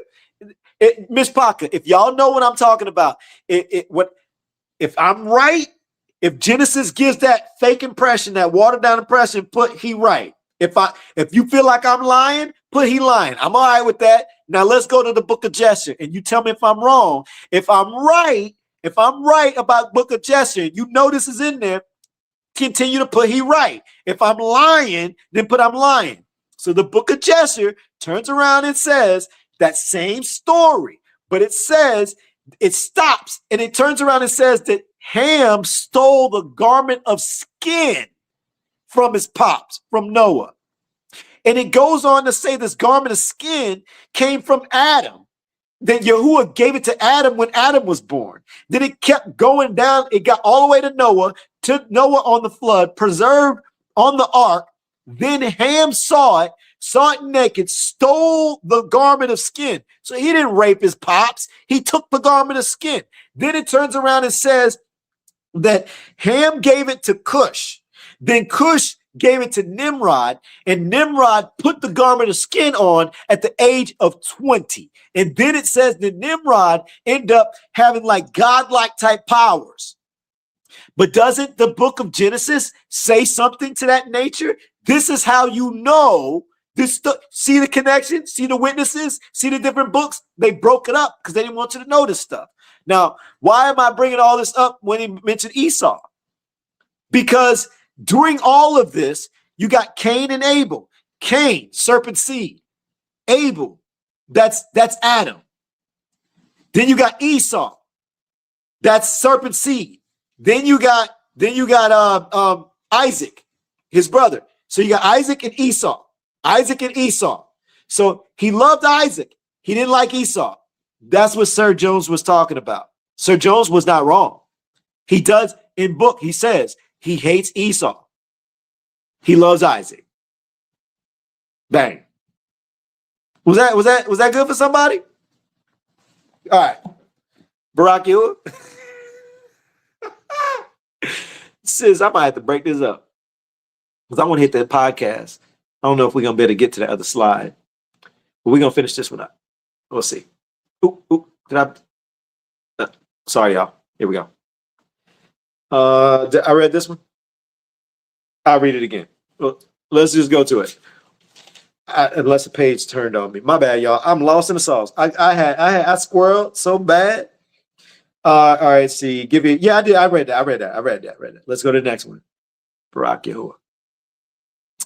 All right, let's go to verse 8. We're still in the same chapter, verse 8 and 8 through 10. 8 through 10. Hear me. No, excuse me. Let me hear your kindness in the morning, for in you I have put my trust. Let me know the way in which I should walk. For I have lifted up my being to you. Verse 9. Deliver me from my enemies, O YAHUWAH. I take refuge in you. Notice he's talking trust language. Trust language. Teach me to do your good pleasure, for you are my Alua. Let your great Ruach, boom, that's one to write down. Let your great Ruach lead me in the land of straightness. Myshpaka. There's a lot of meat here. Verse 8. Let me hear your kindness in the morning. So he's like, yo, when you wake up, let me be focused on you, your kindness. For in you I have put my trust. So you got to trust him in your scenario. You got to trust him. In the past, can you think of situations where you didn't? You trusted more yourself. You maybe trust others. We would say, oh, I put your trust in God. You didn't put your trust in him. You first off, you call him out his name. Then you say you trust him in your scenario, but you game plan, you strategize, you manipulate it, you allowed somebody else to give you an idea. All at the same time saying you put your trust in him. Tell me that ain't a thing. Tell me that's not a thing. It's a thing. Let me know the way in which you should walk, for I have lifted up my being to you. He said, let me know the way in which so he's saying, teach me. He's simply saying like, yo, guide me, because I don't know how to do this. Myshpaka, you really got to understand, like, we are so trained to do it on our own. And so we speak so loosely with our mouth. We don't even realize we don't even know how to do it. That's one of the things I had to ask Yahuwah, like, Yahuwah, I don't even know how to navigate this. Like, truth be told, I done put myself in this scenario. I'm going to face it up front with you first. And I don't know what to do. And I need you to teach me. And the first thing that popped in my head was, Elon, what have you done in the past? Did you truly trust me, or did you loosely say, be still, be still?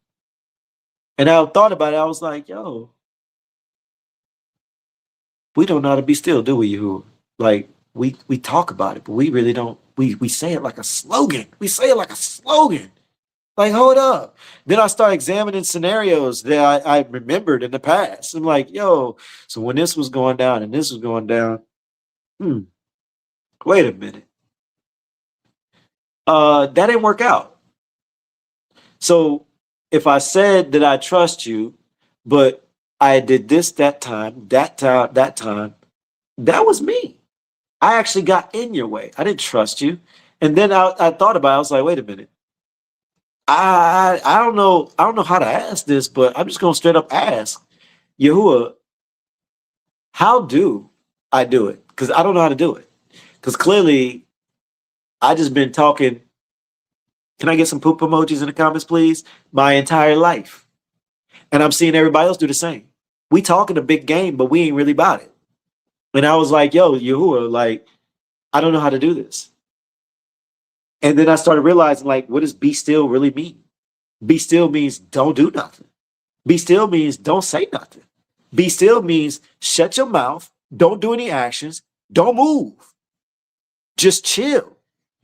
So while the people that's coming against you, they doing this, they teaming up, they slandering, they taking storylines and they manipulating it, they putting words in your mouth.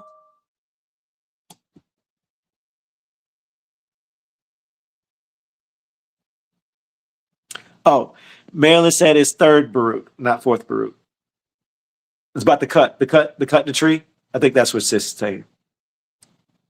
Yes, she ain't gonna let me slip on that one. It was her and Sherry and Kendra put me on to that. And I was like, woo, that's straight fire. I didn't even know that was in there. I was on second Baruch during that time frame. But yeah, I needed to learn how to do it. And he was like, I felt like he was telling me, chill, let it happen. And I'm like, wait, so let the slander happen? Let them lie? Let them do it? And it was almost like he was saying, yes, let it happen. Let them do it. If you really want me to do something about it, you got to get out my way and trust me. I had to learn how to pull back and just endure it.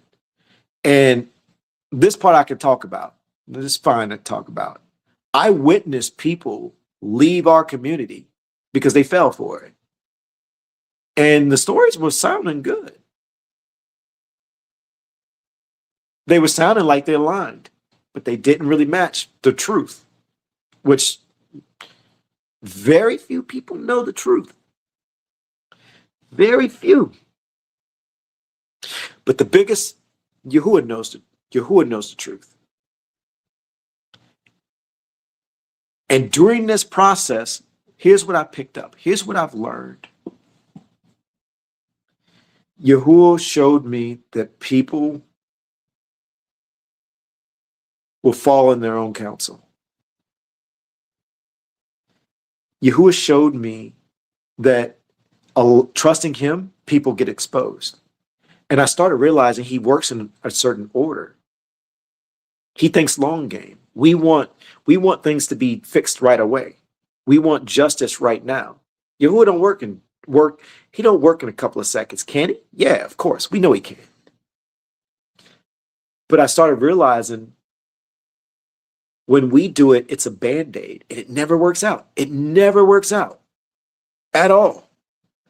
But if you get out of his way, even when you feel like nothing's happening and you just sit back and you just take it to him, don't talk about it. And when you do, you talk to him about it. And when you do talk to others, you make sure that you can trust the right people.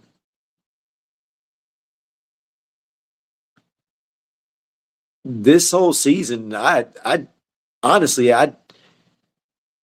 with my scenario, I didn't know who to trust. I'm being so real with you. I didn't know who to trust. Even to this day, I still don't know who I can trust.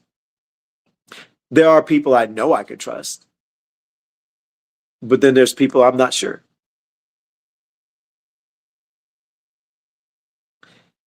And I've learned that through scripture. He says in Sirach, this is part of the process, Myshpaka. This is why I'm sharing this. I'm trying to help somebody. If you're going to trust YAHUAH, examine his word and ask yourself, are you in alignment with it? And ask him, do you believe him? So in the book of Sirach, when he says, out of 1,000 people, only have one friend or one counselor. Okay, take a look at my scenario. I deal with thousands of people. Thousands, literally.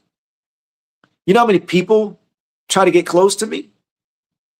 And Frankie and them have said this all the time. Every time I've shown someone some type of love and support, it's always backfired on me. It's crazy. Like they weren't making it up. There were people I would back them, I would support them, and then somehow stabbed in the back or something happened. So I stopped. I'm not going to make this up. But the book was saying this. The book is saying this. So I had to ask YAHUAH, am I aligned with what you're doing? You say to trust you. Am I trusting you? So if your word says to do it this way, if your word says to do it this way, and I did it this way, did I trust you? That's the key. I'm very, very, very standoffish with people. And I've never been afraid to say that out loud. And since I've been open, I say that all the time.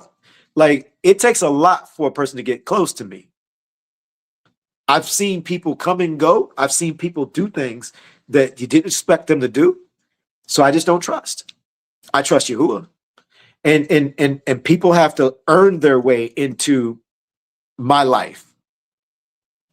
Even at just a small, like just checking on you type vibe. I'm just being honest. And that's part of this, I feel. You trust YAHUAH when you get out of his way. You trust YAHUAH when you shut your mouth. You trust YAHUAH when you don't react. You trust YAHUAH when you see scripture says, when he tells you to come to him and say, examine me too, not just the enemy, then that's trusting him. And then trusting that examination is something that you're supposed to endure. That examination, he's going to show you some ugliness in you. And now you got to look at that. And now when you look at someone else, you can see their ugliness too. Is this landing? Barak YAHUAH? Let's keep going, because I'm going to get to this podcast. Specific innocence is not total sinlessness. David can deny a specific false charge, David can still remain humble before Yahuwah. Deliverance and guidance belong together. The clean goal is not only that our enemy loses. Self-examination is not agreement with slander. A mirror is not a forced confession. Let me say that again. A mirror is not a forced confession.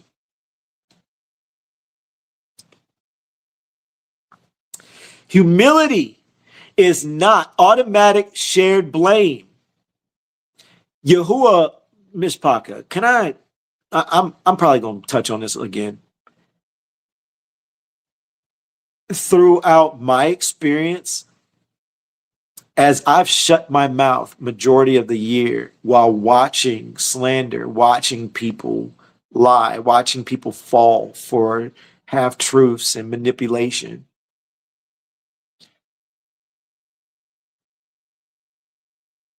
I couldn't help but think this.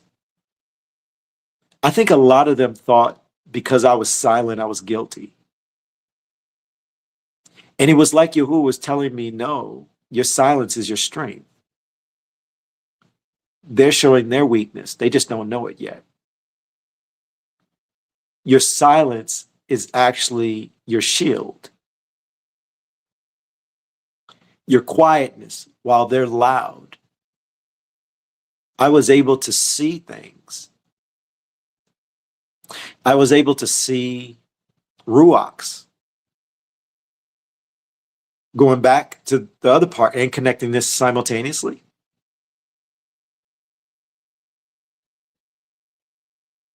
Okay. As I was silent while being slandered on, I was able to identify the spirit of anger. That's not ruach. And not on me. On the opposite end. I was able to identify the spirit of slander and gossip, discord. That's not ruach. I was able to hold on to that. I was able to see like, yo, hold up. Hold up.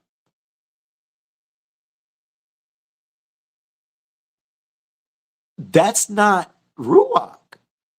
It's either we believe the book or not. So when I recognized that, it made me realize, like, wait a minute, Yahuwah, I'm okay. I'm okay. I know what it feels like, but I can see the ruachs because you clearly point them out. You say, spirit of anger, that's not a good ruach. Spirit of jealousy, spirit of hatred, spirit of discord, spirit of lying, falsehood. That's not the ruach. That's not the ruach you want, right? It was sitting right there. Bang, bang, bang, bang. And I was able to hold on to that. And that kept my mouth shut. Why? Because I realized, like, wait a minute. If I respond, then I activate it. If I try to defend myself, I don't need to defend myself. You know, Yahuwah. That's all I need. That's all I have to worry about is what you know. And it was like Yahuwah was kind of just telling me, be patient. When it's your time to talk, you'll know. And one thing he's told me, I know there's no audibles. My time to talk is not going to be publicly in front of everybody. My time to talk, I'm not looking for public jewelry. Not for me and not for anybody else that's involved in my scenario. It's like Yahuwah is telling me, I'm going to put you in front of the right people who have authority over your scenario, and that I will control that scenario. That's when you get to talk. That's when you get to show.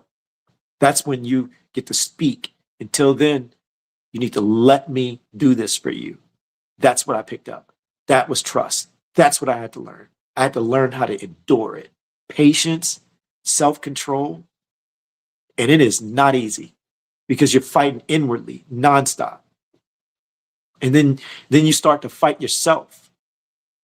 You start to fight your own thoughts. Like earlier when we were talking about how you would want a person to feel a certain way after the truth comes out. I struggle with that during this study. It's like YAHUAH caught me. He's like, yo, you remember when you asked, and we're going to talk about that in a minute. You remember when you asked me to examine you? You said you wanted to learn how to pray like David. Well, David asked for examination. David was in the right. David was slandered on. You know you can experience what David experienced. But are you ready to get what David got? Because David got examined like he asked. And you're going to get examined. I'm going to show you if you got some ugliness in your heart still, even though you did keep your mouth shut, even though you did do it this way. But I'm going to make sure that your heart, your actions, and your words all match. You're not going to feel animosity. You're not going to seek revenge. You're going to trust me. And he's like, it felt like YAHUAH saying, just like scripture says, revenge is his. It's not ours. Justice, we can ask for justice. Barak YAHUAH.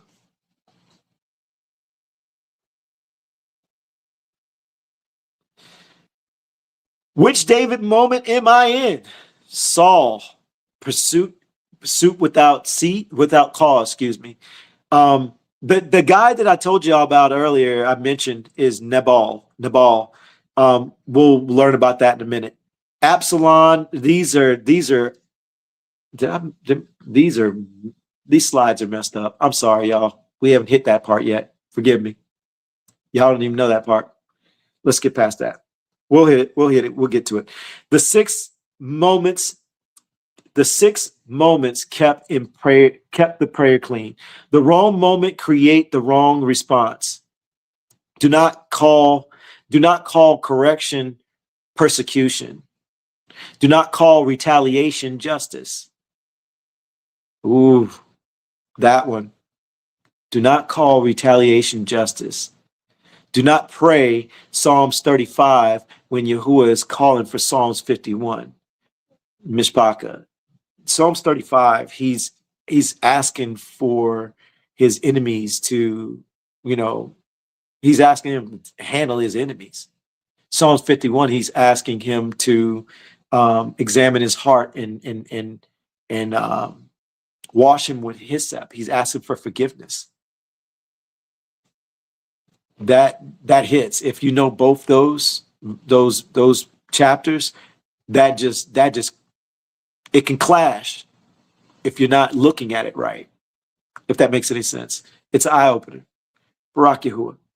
Two petitions belong together. Outward petition. YAHUAH, plead my case. YAHUAH, judge between us. YAHUAH, expose the lie. YAHUAH, stop the harm. Inward petition. YAHUAH, search me. YAHUAH, guard my mouth. YAHUAH, keep my hand clean. YAHUAH, lead me in the everlasting way. That mirror moment.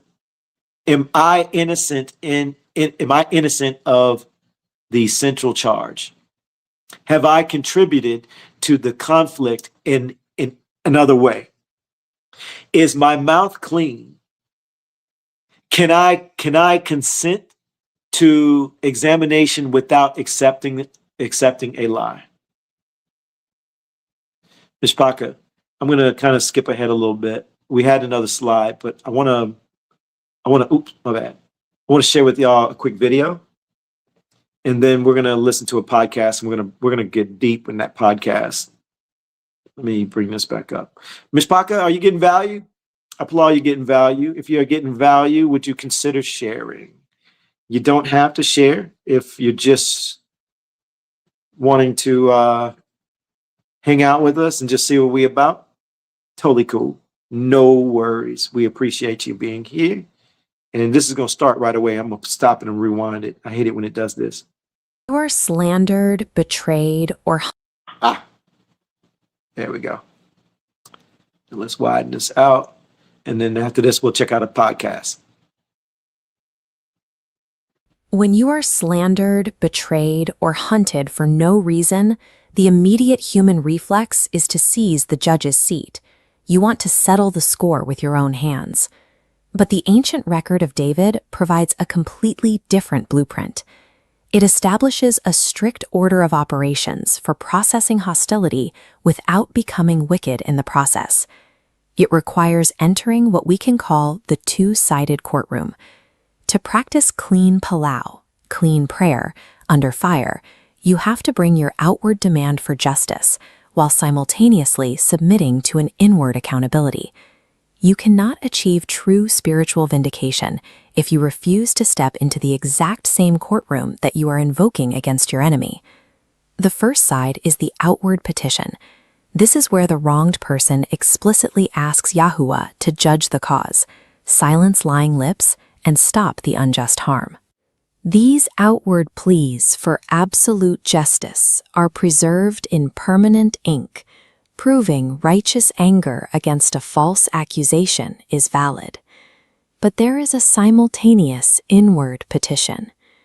David explicitly invited YAHUAH to expose his own hidden faults and examine his heart. This makes a crucial distinction. Knowing you have specific innocence regarding a false accusation does not mean you have total sinlessness before YAHUAH. Consenting to this spiritual mirror is an invitation for righteous correction. It is not a forced confession, and it certainly is not an agreement with the enemy's slander. The unbreakable foundation of clean PALAL is a dual mandate. The individual must simultaneously declare, "Plead my cause," and "Search my heart."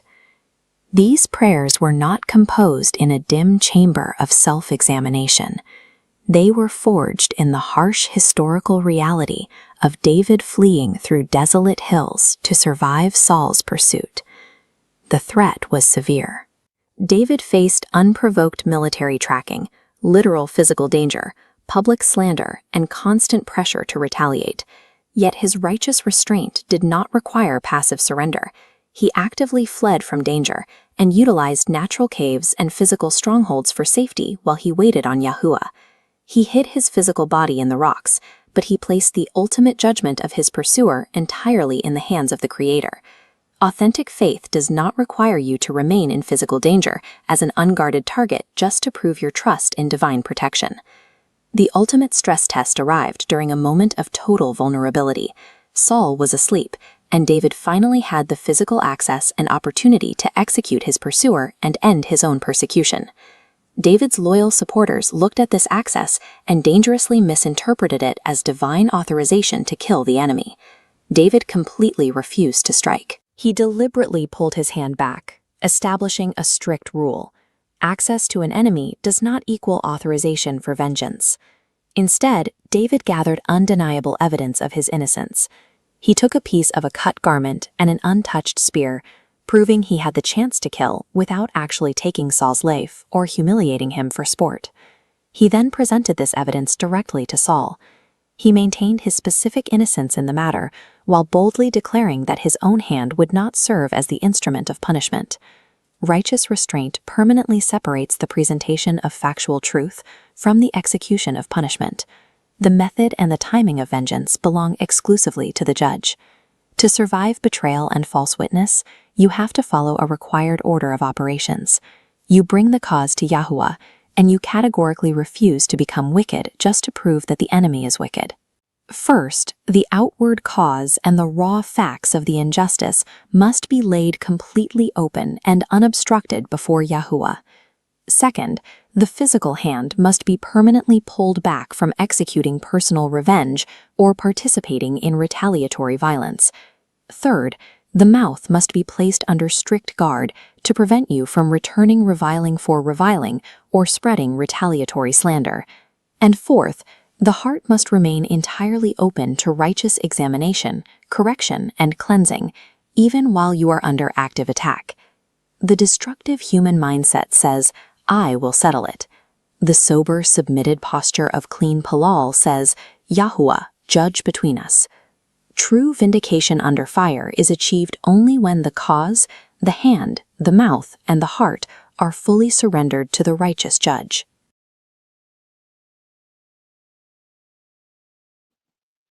Barak Yahuwah. Myshpaka, now what I'm going to do is I hope that video really hit and it kind of covered a good bit of what we talked about, plus a little bit more.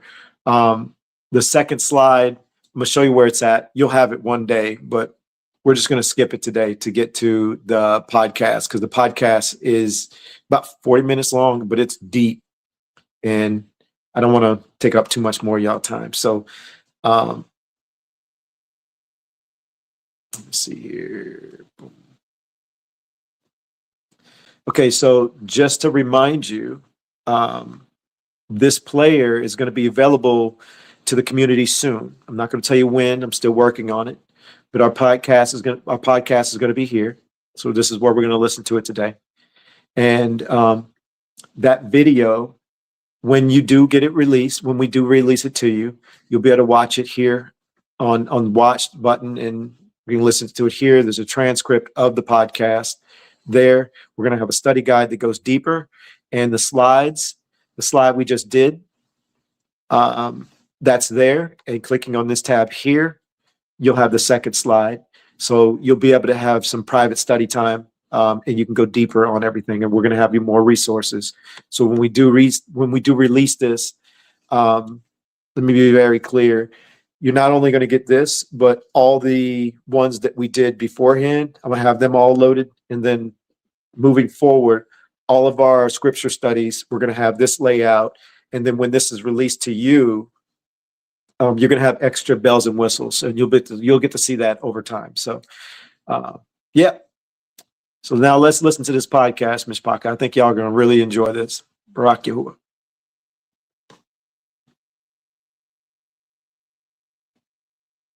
Imagine holding the power to end the life of the person who has relentlessly hunted you.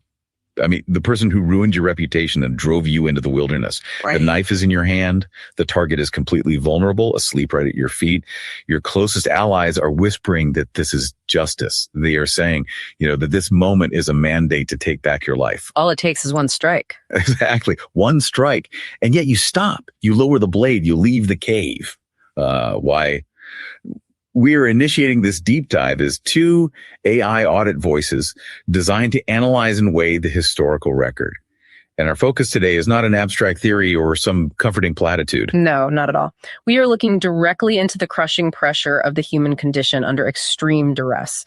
Consider the reality of that pressure. A person can be falsely accused by others, deeply wronged, entirely stripped of their livelihood, and yet, well, they still remain in desperate need of profound self-examination. Right, because you can experience a profound injustice and simultaneously stand in need of correction regarding your own internal response to that injustice. Exactly. A person can be completely innocent of the central charge leveled against them, yet still be intensely tempted toward pride, corrupt speech, panic, or just the raw, consuming urge for retaliation. Which brings us to the core tension.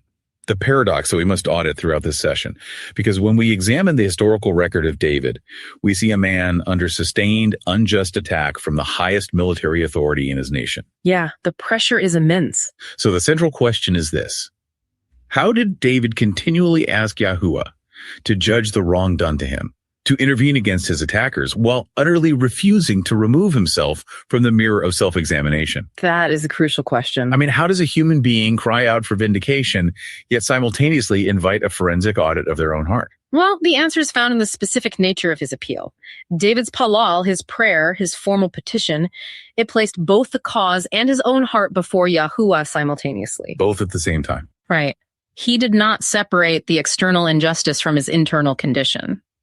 And this establishes the foundational governing line for our entire audit today. That line is, plead my cause, search my heart. Plead my cause, search my heart. That is the anchor line we will use to navigate this record. And we will trace this through two distinct movements. First, we will explore what we are calling the two-sided courtroom through the Psalms. Right. We will observe the precise language David uses to invite judgment on the situation and examination on himself. And second, we will observe this exact courtroom tested in the harsh reality of the physical world. Yeah, during David's flight under the active, violent pursuit of King Saul. Exactly. So let us establish the parameters of this two-sided courtroom. When David presents his case, he is filing two simultaneous petitions before YAHUAH. The first is the outward petition. Okay, define the outward petition for us. In this outward petition, the requests are clear, and they are directed at the external conflict. He says, YAHUAH, hear the cause. Judge between the parties involved. Expose the false witness. Right. Stop the physical and reputational harm being done. Silence the lying lips. Deliver me from the immediate danger. I want to stop you right there. Because what you are describing, it functions exactly like a forensic accountant stepping into a corporate dispute. That is a very accurate comparison. If someone blows the whistle on a corrupt corporation, a true auditor doesn't just look at the corporation's books. They audit the whistleblower too, to ensure the complaint itself is clean. Yes. And that brings us to the inward petition. Paired inextricably with the outward cry for justice is the inward petition. YAHUAH, examine me, try my heart, expose any secret faults within me. Guard my mouth as I respond to this attack. Right. Keep my hand clean from retaliation. Correct my human reaction to this pain. But this dual structure, it immediately triggers a defense mechanism in human psychology. Oh, absolutely. Because survival...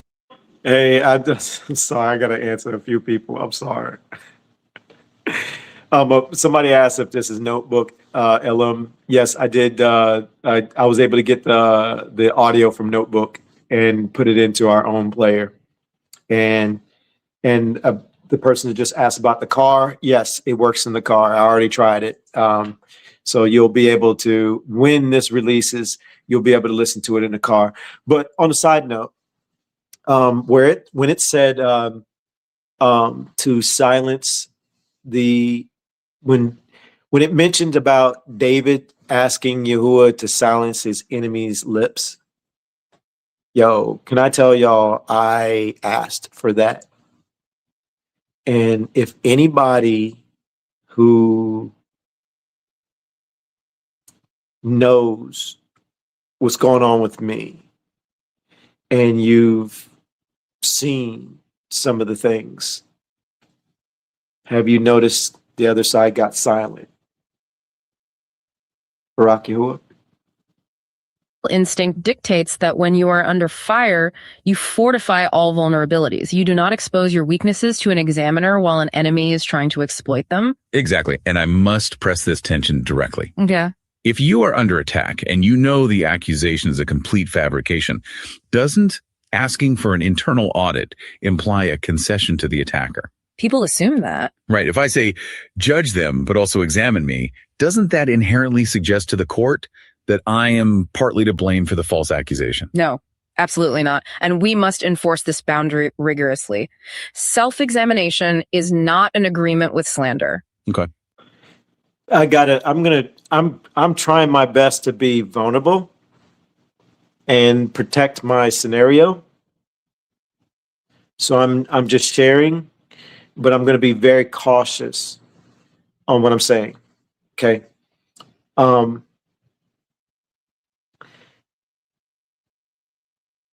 First off, I want to encourage you, if you are a person that is sitting like in the seat that I'm in, where you're experiencing it towards you,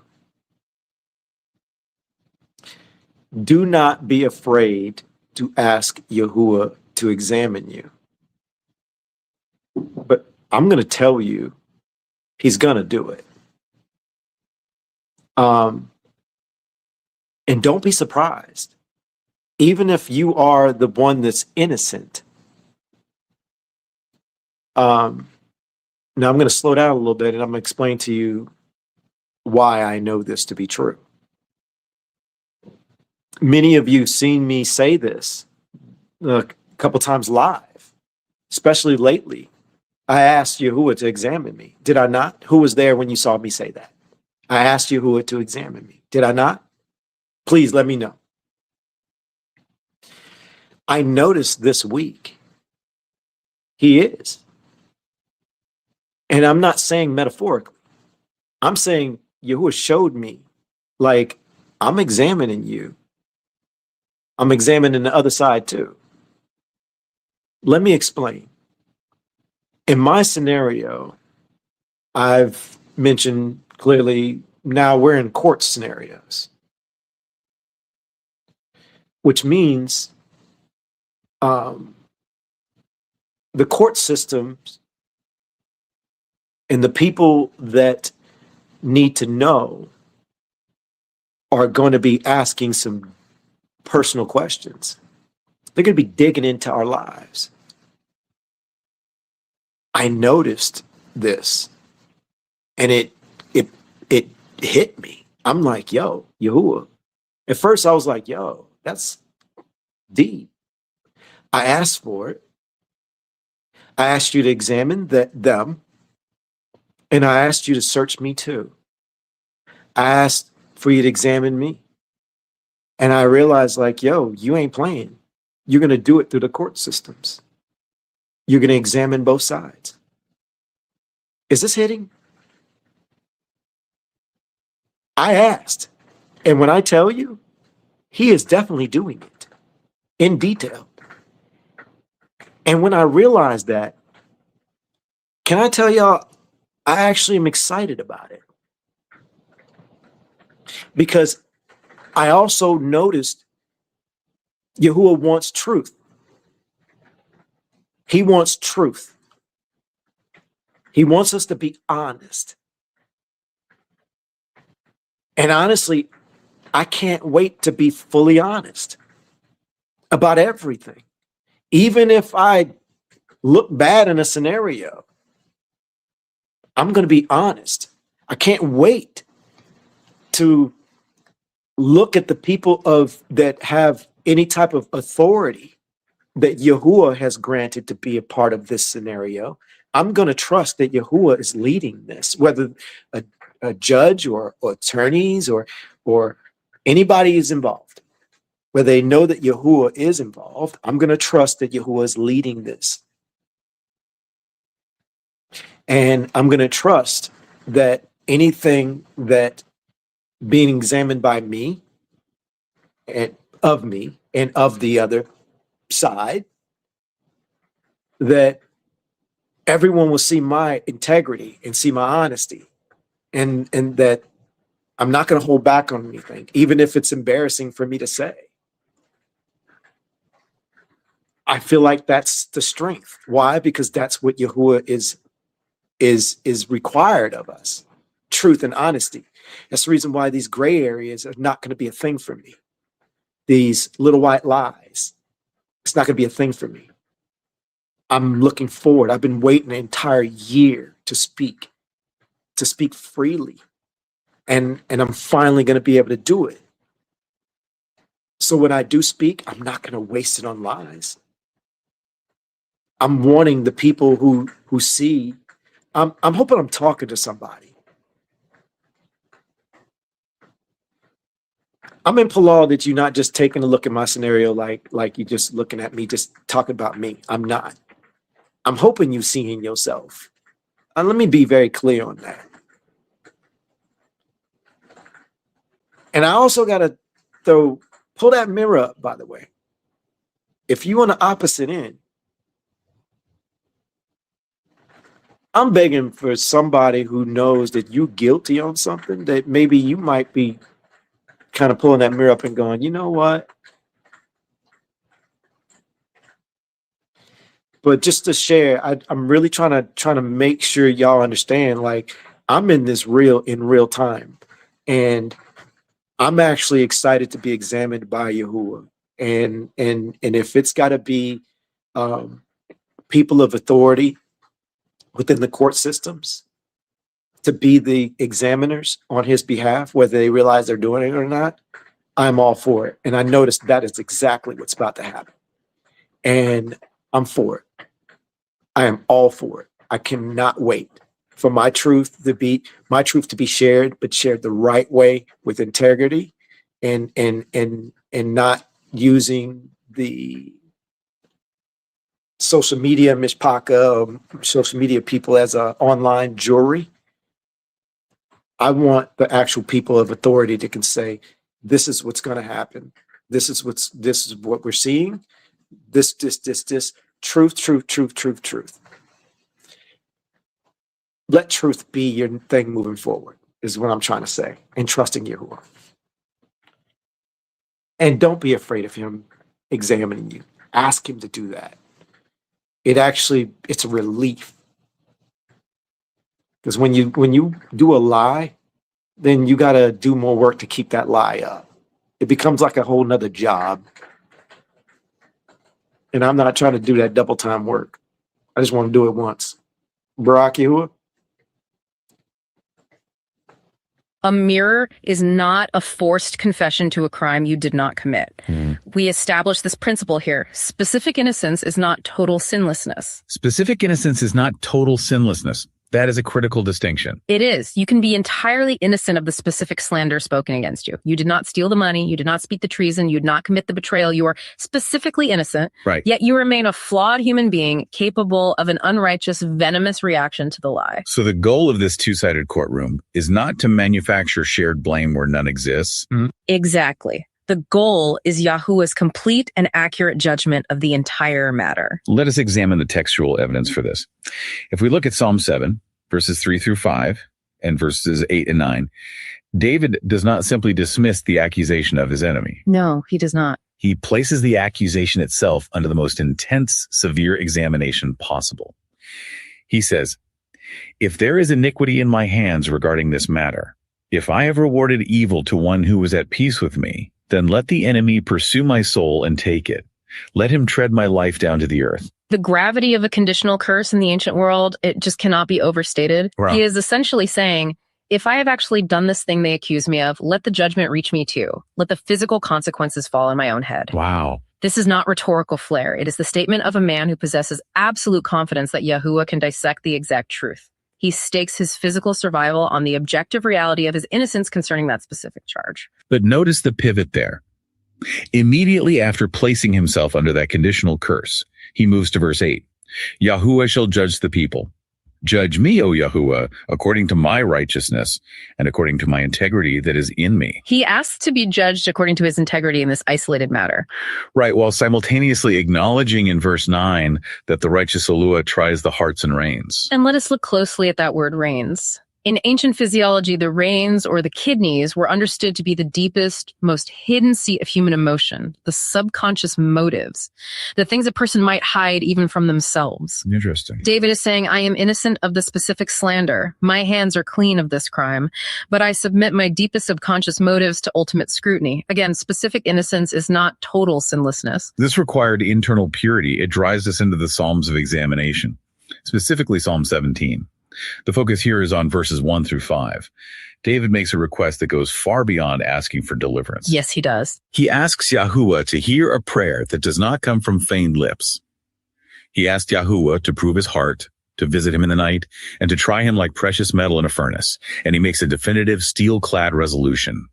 I am proposed that my mouth shall not transgress. The concept of feigned lips is the linchpin of the falsely accused person's discipline. Thou so.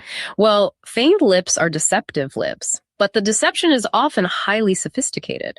Feigned lips mask a corrupt internal motive behind factually accurate words. Oh, wow. When a human being is attacked, it is entirely possible to construct a response that uses only factual statements, but delivers them with a foul, unclean, retaliatory motive designed to maximize humiliation. That is the staggering reality of human conflict. A perfectly true complaint can be delivered with a thoroughly corrupt motive. Exactly. I mean, a person could be entirely innocent of the initial slander. They absolutely did not do what they were accused of doing. But in the process of defending their name, they become completely guilty of retaliatory, destructive speech. Yes. They use the truth as a weapon of personal vengeance rather than a tool of clarity. Right. They wrap their malice in the cloak of just stating the facts. And this is exactly why David purposes that his mouth will not transgress.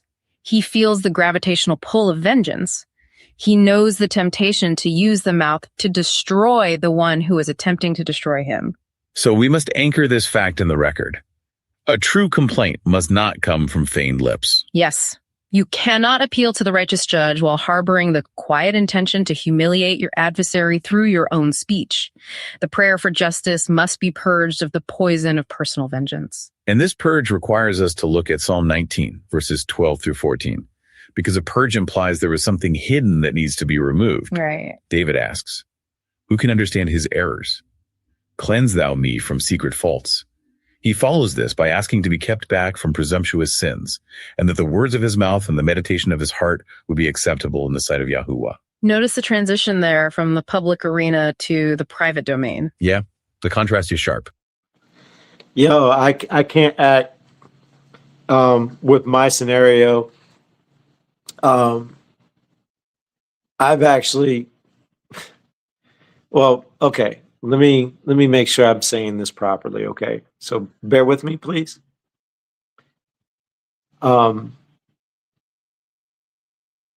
Never any type of retaliative type vibes. But I can't act like at one point, and this is one of the things that I've been working on with YAHUAH and my Ruach ever since I started putting all this together. I started realizing what was really going on, like at a bigger level spiritually. I can't act like I couldn't wait for that fallout, that blowback, and see, I told you so, or see, y'all did me wrong type vibe. And when I started realizing YAHUAH don't want that, YAHUAH got it in my Ruach grace, believe it or not. I don't want any issues with anybody. If y'all don't know, it's a custody situation. I just want access to my son. And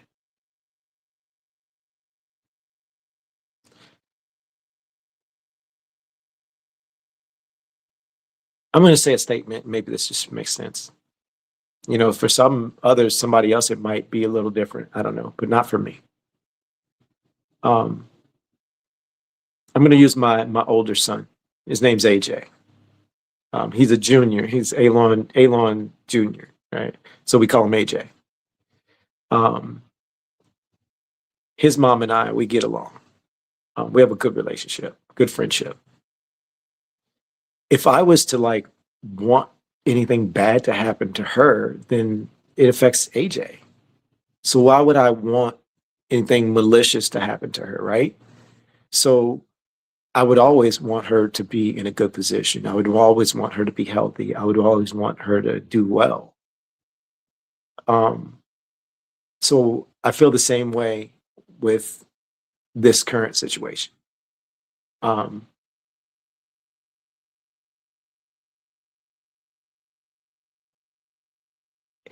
And when I started learning this, I started realizing some of that might have been in me because, you know, the feeling like you're being poked at all year and you've done nothing.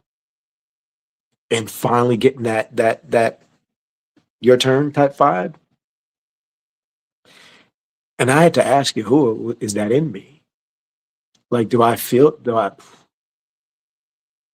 And I felt like Yahuwah was saying, if you had to ask me. And I'm like, yo, take it out. Help me see this differently. Help me make sure I don't have those type of feelings at all.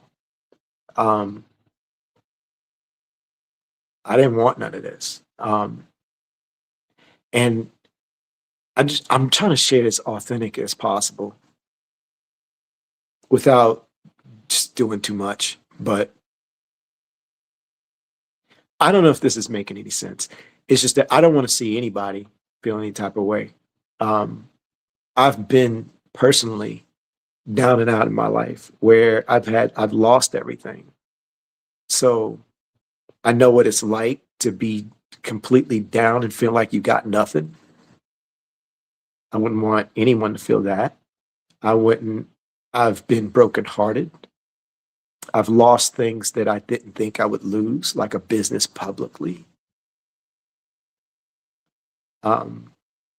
Thankful that I haven't lost like a loved one, but I know that others have. I know that there's others that have lost people that they've known. And I'm seeing this world, especially where it's going, and it's all in the book. Like, we got to change, man. Like, Ezra's second Baruch, second Ezra, second Baruch. They're both end time prophecy books, and they talk about how people are going to be in end times, cold towards each other, not caring, numb. And I can't help but think, I don't think we're fully there yet, but I can see it. I can see it. And it feels like at a high level, but it's not. I have a feeling it can get much greater. And I don't want to contribute to any of that. I don't want to contribute to it emotionally. I don't want to contribute to it in anyone's life intentionally or unintentionally. This world is getting colder. People will stab you in the back and not even think twice about it. People will take from you, use you. If they don't gain from if they want to gain from the scenarios instead of and then there's so much hate. The enemy is doing their job. They're manipulating the world, deceiving people to think, what is Isaiah? I think it's Isaiah chapter 5, verse 20, or is it 20, verse 5? I can't remember, where evil is good and good is evil. I didn't even know it was Father's Day had just passed. Like, I love my boy so much, he knew not to don't hit me up. I called him. Didn't even realize I called him on their pagan Father's Day. Somebody sent me a DM on Facebook and it said Happy Father's Day. I was like, it's Father's Day. It's like, oh, okay. That's evil. It's evil. I walked into the barbershop and they were talking about Father's Day.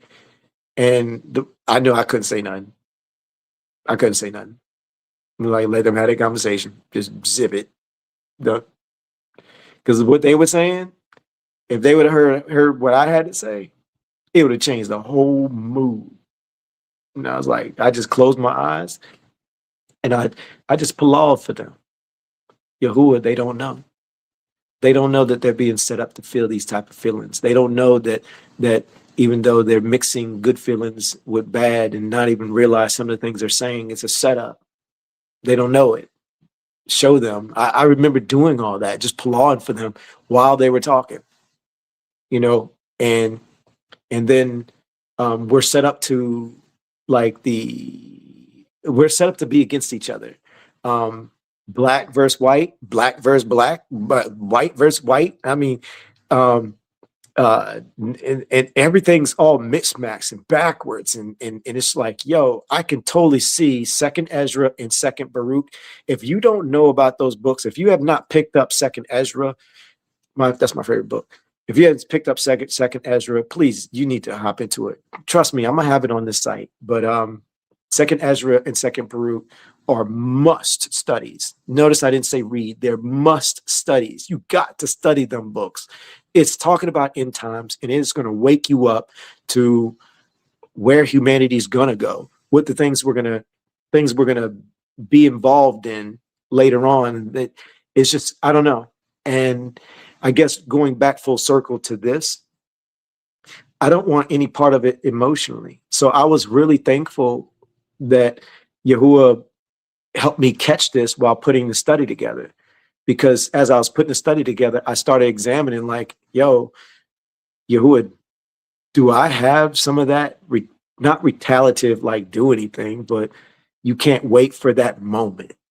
That, yeah, and no, I don't want that. I don't want the mother of my son to feel anything negative. I just want everything to be all right.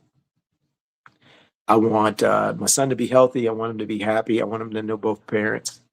And I want to be able to teach him. I want to teach him good morals. I want to be able to, I want to show him what's in this book for himself. I just want to be a dad. And I never thought I would say that at this age. You know, I'm older than y'all probably think, but you know, this is where I'm at. And I just want access to my son. The conflict, the accusation, the slander, these are highly public events. They happen in the open air. But the examination required by the two-sided courtroom must reach into the secret place. Because you may fully understand the nature of the public accusation against you. You may hold the documents proving it is false. Exactly. But you may still be entirely blind to your own secret faults festering in the darkness of the crisis. What exactly are those secret faults in the context of being unjustly attacked? I mean, they are the quiet internal corruptions that your allies cannot see. Right. A falsely accused person still needs profound cleansing from internal pride. The pride that says, I am morally superior to my attacker. Yes. Or they need cleansing from presumption. The dangerous leap in logic that says, because I am innocent in this one matter, YAHUAH endorses everything else I do. Oh, that is a subtle trap. And they need cleansing from the quiet, dark urge to see the attacker suffer. The internal meditation of the heart that imagines the attacker's public downfall with a sense of vindictive satisfaction. Precisely. And we must establish an explicit boundary here to prevent misunderstanding.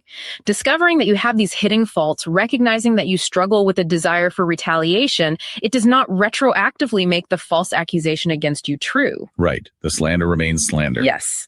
The lie remains a lie. Your need for internal cleansing does not validate the attacker's false claims in the slightest, but it means you cannot ignore your own heart while fighting the external battle. The case may be public, but the examination must reach the secret place. So we advance to the Psalms of Confidence. We must examine Psalm 26, verses 1 through 3. In this text, the tension of the two-sided courtroom reaches a point of absolute terrifying clarity. It really does. David explicitly asks YAHUAH, examine me, O YAHUAH, and prove me. Try my reins in my heart. I mean, it is one thing to consent to an audit if you're forced into it. It is entirely another to actively invite the judge to test your deepest motives while you are under fire. We must contrast David's conduct with the modern default human pattern here. The human reflex, particularly under duress, is to hold a massive magnifying glass up to everyone else. Exactly. We analyze every flaw, every misstep, every contradictory word spoken by the attacker, but we absolutely refuse to hold a mirror up to ourselves. Because the human mind rationalizes it. It says, because I am the victim of a false accusation, I am exempt from scrutiny. My pain grants me immunity from examination. Yes, but David rejects this entirely. He does not fear examination while he appeals for judgment. I want to pose this directly to you, the listener. It is a weighty question that the historical record demands you answer. Can the person who is actively asking YAHUAH to expose another person's lies remain entirely open to correction themselves? That is the test. Can you ask for the righteous judgment of the one attacking you, while simultaneously saying, examine me, prove me, try my reins? Are you capable of consenting to the truth, even if the truth ends up exposing both the wickedness of your attacker and the unrighteousness of your own reaction? Do not ask for judgment while refusing examination. Do not ask for judgment while refusing examination. Because that refusal is the hallmark of human hypocrisy. You cannot demand the absolute truth regarding your adversary while hiding your own motives in the shadows. The text requires exposure on all fronts. Which brings us to one of the most difficult and severe texts in the entire record. Psalm 139, specifically verses 19 through 24. We are looking at what is properly identified as the hard prayer. Yes. David says, surely thou wilt slay the wicked, O Yahuwah. Depart from me, therefore, ye bloody men, for they speak against thee wickedly, and thine enemies take thy name in vain. Do not I hate them, O YAHUAH, that hate thee? And am not I grieved with those that rise up against thee? I hate them with perfect hatred. I count them mine enemies. We cannot soften that language. We will not attempt to modernize it into something palatable. David is naming the wicked. He is using severe, uncompromising terms regarding bloody men and the enemies of YAHUAH.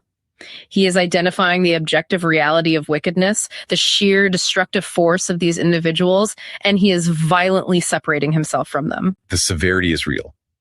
The hostility is recognized as an objective fact in the historical record. But the crucial element, the structural pivot that governs the entire study, it happens immediately after this hard language. Exactly.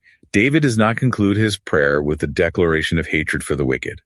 He does not put down his pen after stating the severity of the enemy. The very next breath, the very next verse, he pivots the focus entirely inward. Right. He says, "Search me, O YAHUAH, and know my heart. Try me and know my thoughts, and see if there be any wicked way in me, and lead me in the way everlasting." This is the definitive, unshakable witness of the two-sided courtroom. After naming the wicked in the strongest possible terms, he still says, "Search me." The hard prayer does not remove the mirror. Exactly. He recognizes a terrifying truth. The capacity for wickedness is not exclusively out there, contained within the bloody men. The potential for a wicked way exists within his own heart, his own thoughts, his own human reaction to their bloodthirstiness. So the request for the judgment of the wicked and the request of the profound examination of his own soul, they belong together. You cannot have the former with integrity if you refuse the latter. We see this exact equilibrium maintained in Psalm 143, verses 1 and 2 and 8 through 10. David is again praying for deliverance from an enemy that has persecuted his soul, an enemy that has smitten his life down to the ground. But in verse 2, he makes a devastating admission regarding the human condition. He says, "And enter not into judgment with thy servant, for in thy sight shall no man living be justified."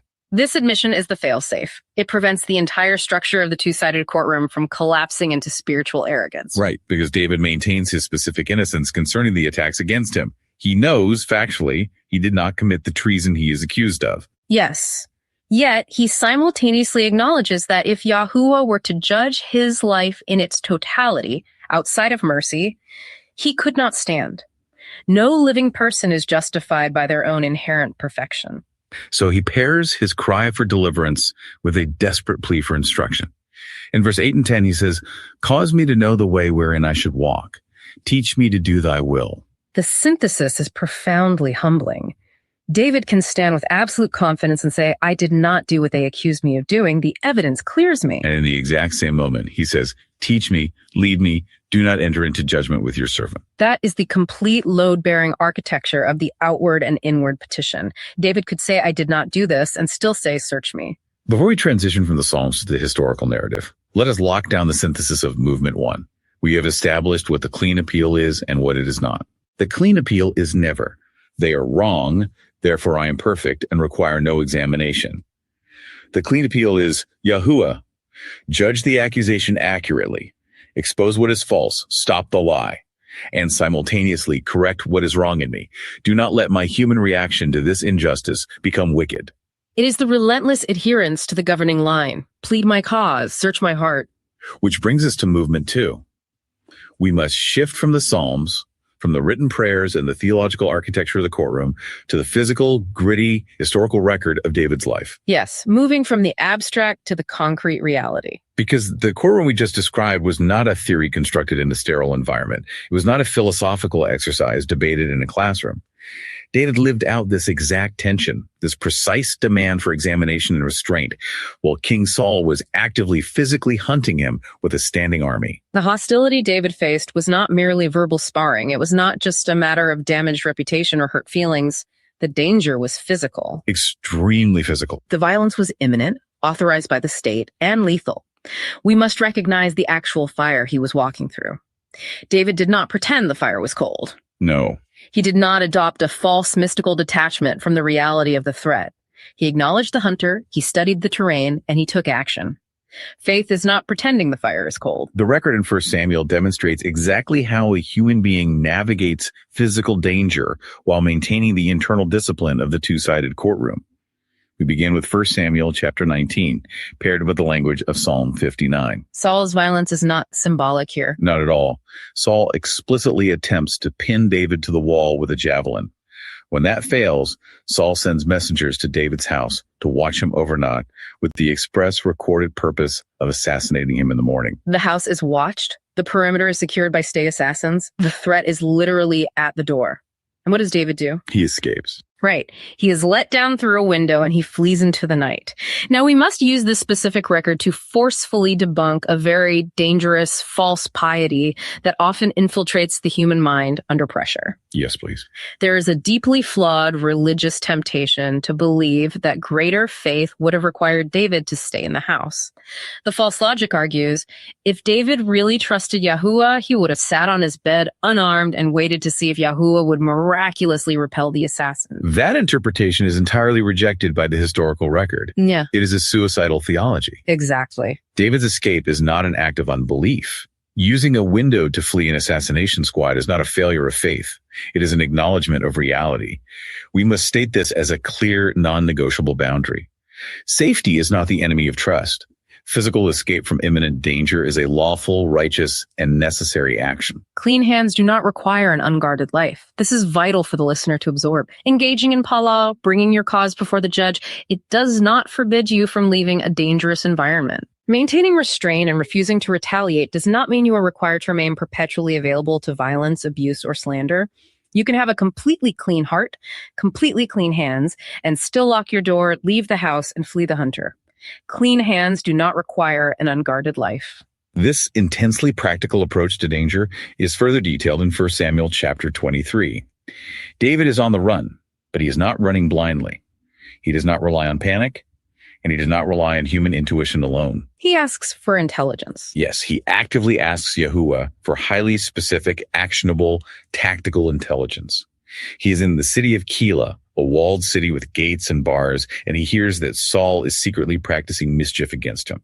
David asks direct questions. Will Saul come down as thy servant hath heard? Will the men of Keilah deliver me up into his hand? These are not vague, mystical inquiries about the nature of the universe. These are concrete, tactical questions regarding physical troop movement, human betrayal, and a specific timeline. And YAHUAH answers him with equal specificity. YAHUAH says, he will come down, and they will deliver thee up. Upon receiving this concrete intelligence, David and his men immediately depart from Keilah and go wherever they can, abandoning the fortified city for the wilderness. The insight here is profound, and it redefines how we view prayer under fire. When you are hunted, PALAL is not merely an exercise in managing your emotions or finding inner peace. No, it is highly practical. Yes. It involves asking YAHUAH for practical direction regarding your physical location, your safety protocols, the timing of your movements, and the trustworthiness of the people around you. And crucially, obeying that direction might require you to leave a place you desperately hoped was safe. Keilah offered the illusion of security. It had walls. Leaving it meant returning to the open desert. But leaving Keilah was not giving in to fear. It was an act of precise obedience to the intelligence provided by YAHUAH. The listener must understand that withdrawing from a compromised situation, even if that situation previously felt secure, is often the necessary result of seeking direction. Ask YAHUAH for direction, then obey the direction given. Do not call obedience fear just because it requires retreat into uncomfortable territory. The reality of human betrayal becomes even more acute later in 1 Samuel 23, which connects directly to the agonizing cry of Psalm 54. David is in the wilderness of Ziph. He is hiding in woods and strongholds. And then the Ziphites betray him. The locals of the area actively go to Saul and reveal David's exact coordinates. They betray his location to the man who is trying to murder him. They say, "Doth not David hide himself with us? Now therefore, O king, come down." David's safety is severely threatened, not just by the hunter, but by informants, people who are willing to hand him over to destruction to curry favor with the state. Right. Psalm 54 is the record of David bringing this specific betrayal before YAHUAH. Save me, O YAHUAH, by thy name, for strangers are risen up against me, and oppressors seek after my soul. We have to translate this ancient betrayal of coordinates into the modern reality of the listener. When someone actively betrays your location or weaponizes your private conversations or exposes your vulnerabilities to an adversary, you do not pretend it didn't happen under the guise of being forgiving. You maintain lawful distance. Exactly. A person under unjust attack has the absolute right and often the responsibility to preserve evidence of the betrayal, to protect their data, to change their locks, and to create physical and logistical distance from the informants. However, while practical lawful protection is implemented, the core discipline... Yo, I got to kind of speak on this. I got to say this with love, too. And I got to be very careful in what I say and how I say it. And I'm going to say that up front because I don't want to offend anyone. And I don't want anybody to feel like my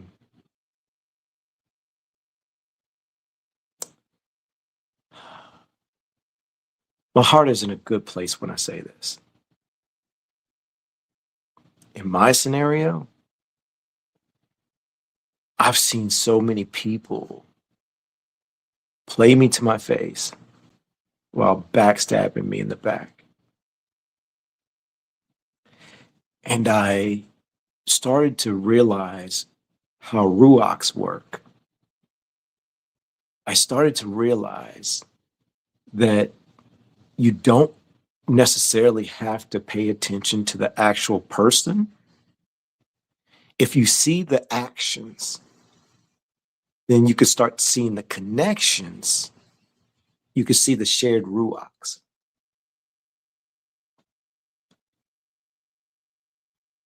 And I started to distance myself from people intentionally because of this.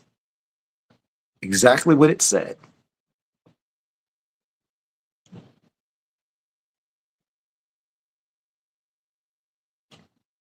There are or were people in the community that I saw share ruachs and connections to others. And it's like my ruach was saying, distance yourself. So that right there lands with me. It is okay to distance yourself from people, especially when you know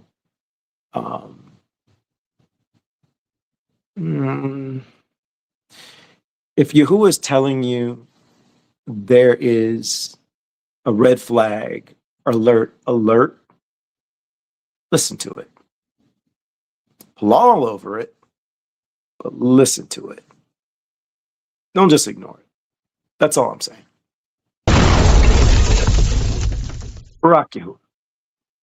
And of the two-sided courtroom remains intact. The cause, the ultimate judgment of the Ziphites, is brought before YAHUAH. And here we must establish a firm community boundary. Taking steps for lawful protection is entirely correct, but you must not turn your community, your associates, or your family into a retaliatory mob. Yes, that is a major distinction. You do not gather a group to hunt down the Ziphites and burn their fields. You protect yourself, you secure your perimeter, but you leave the execution of justice to the ultimate authority. Community support must not become a mob. The pressure of this constant betrayal, the sleeping in caves, the hypervigilance, it produces an immense psychological toll. We must address the raw reality of fear. Let me go ahead and address that real quick. Myshpaka, I just want to be very, very clear with all of you and the ones that may watch on replay. I'm not sharing any of my personal life for y'all to be like, well, this is Elon, so we want to support him. I don't want y'all to do that. I don't even want you, and I'm just shooting you straight. I'm being authentic and honest with you so you can put that mirror up and you can see your own lives. I'm not doing this for your sympathy. I appreciate the love. I appreciate the support. I appreciate the prayers. The PALAL, I appreciate it that when it's coming from a genuine place. But I want to be very clear and set some boundaries, because this will help me if you really hearing me. Number one, the opposite, the challenge I'm facing, have no opinion, have no animosity, don't judge sides, don't get involved emotionally. If you just feel like, you know what, I hear you, I relate, I don't think that you're lying, I just want to PALAL for you that Yahuwah's got you. If it's that simple, keep it that simple. If you know more about the scenario and you know names, notice I don't even bring up names. I try to stay far away from that because that's not what I'm here for. That's not what this is for. I'm not trying to character assassinate. That's not my goal here. I don't want that. So what it just said, I want to be very clear that you examine yourself to make sure that you're not doing that for me just because I'm sharing. I'm begging you to hold that mirror up and just know that I'm only trying my best to share my real-time experience with you as authentic as much as I possibly can without hindering my situation or causing anything that I don't want to cause. So you can look inwardly and just examine your moment, examine what you got going on, and then take it to Yahuwah. That's the only reason why I'm sharing as much as I'm sharing. And so I just want to make it very, very clear. If anything, allowing for everyone involved to find peace, that's a good thing. To find Yahuwah, and when Yahuwah examines hearts, that Yahuwah can soften hearts everywhere, any hearts that need to be softened, that there is a outcome that everyone can be pleased with and happy with, and that Yahuwah at the end of the day gets the esteem, and that nothing negative happens unless Yahuwah does whatever Yahuwah does. But other than that, I want to make it very clear that we're not, for me, I don't know how mean this sounds. I'm just going to say it because I don't know how to say it, just so I can make sure I can cut your emotions off if this fits you. I don't want you to be Team Elon because we the assembly Myshpaka. And I'm not looking to build a team. I'm not looking for brownie points. I'm not looking for a pat on the back. I don't want anybody to misunderstand any of this. What I'm doing is I'm sharing real-time experience so you can relate, so you can pull that mirror up and you can see your scenario. That is all. Now, if you feel like you want to throw some extra prayers my way, some extra PALAL, thank you. I accept that. Keep it that simple. No, nothing towards the opposite people, nothing negative, nothing malicious. I want to keep nothing but good vibes. Let Yahuwah do whatever Yahuwah gonna do. That includes if it's me, then let me feel what I need to feel. Who knows what Yahuwah plans on doing. I'm not trying to get in his way. Barak Yahuwah. Psalm 56, David does not attempt to project a stoic, emotionless facade. He does not deny his terror. Right, he faces it. He says plainly and directly, "What time I am afraid, I will trust in thee."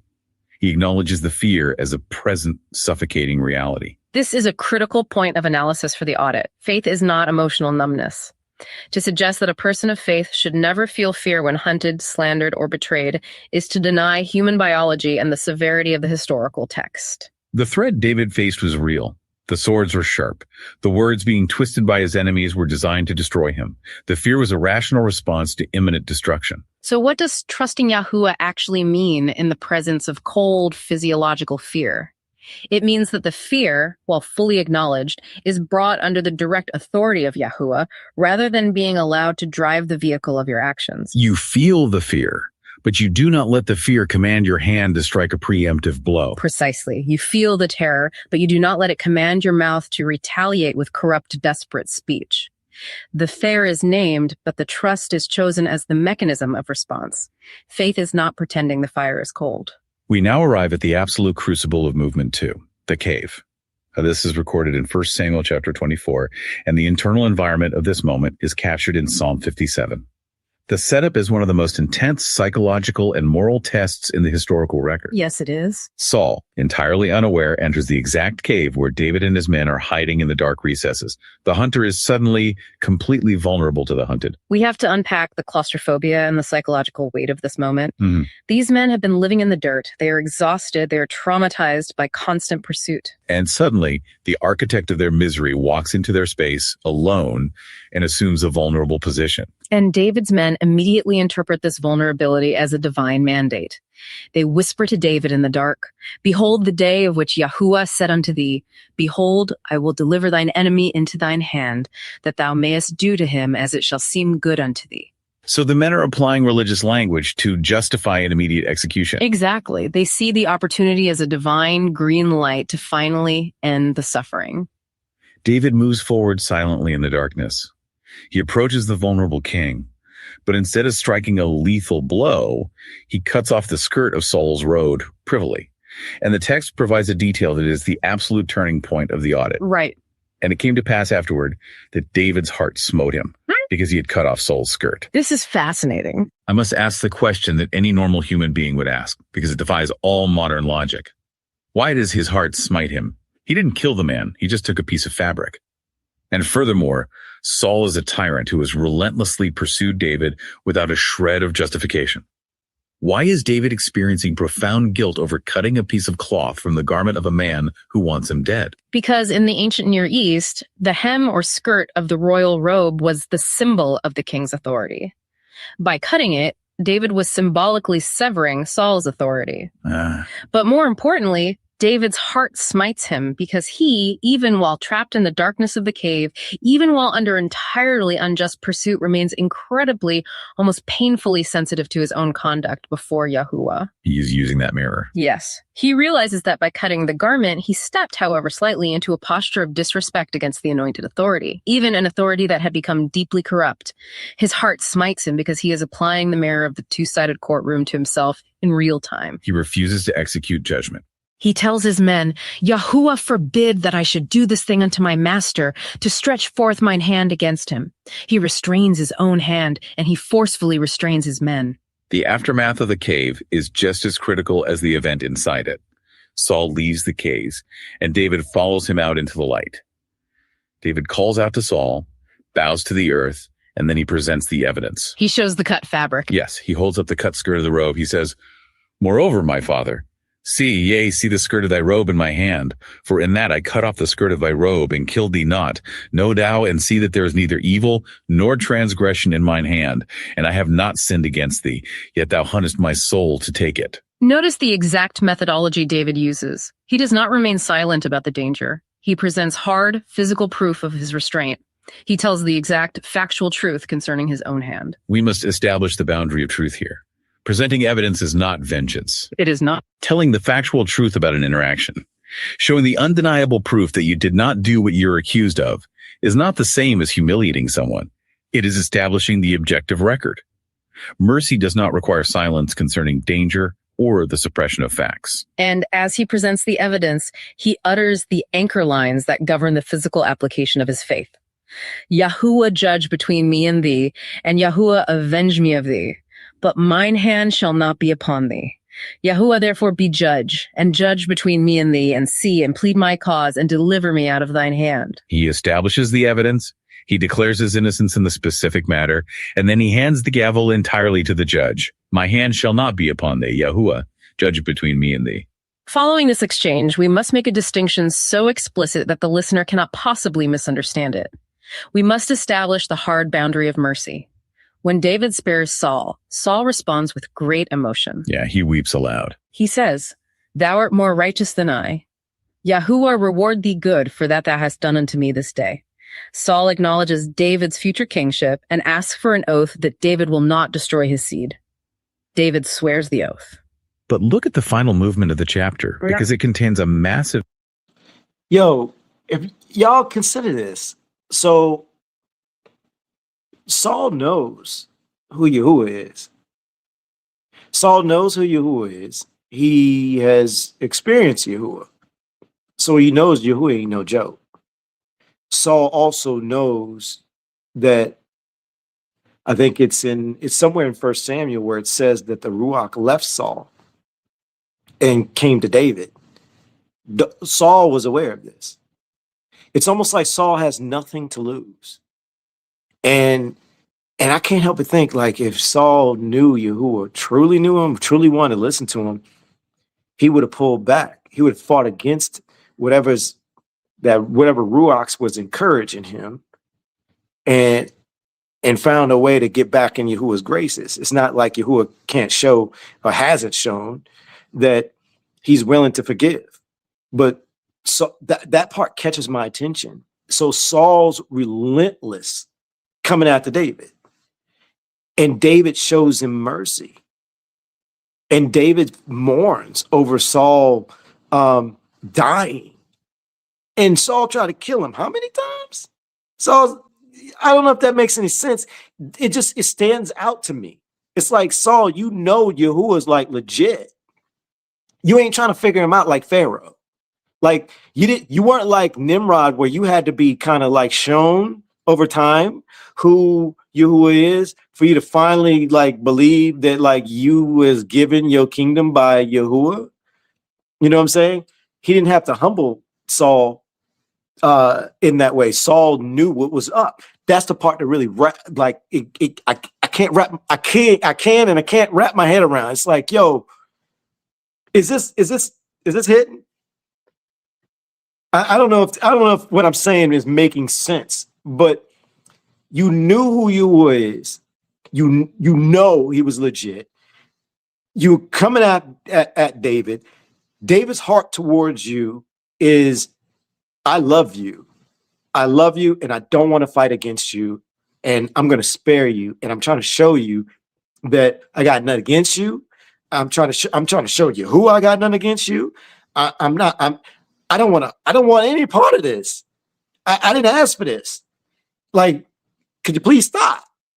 You know what I'm saying? Like, play nice, dude. Like, it stands out to me.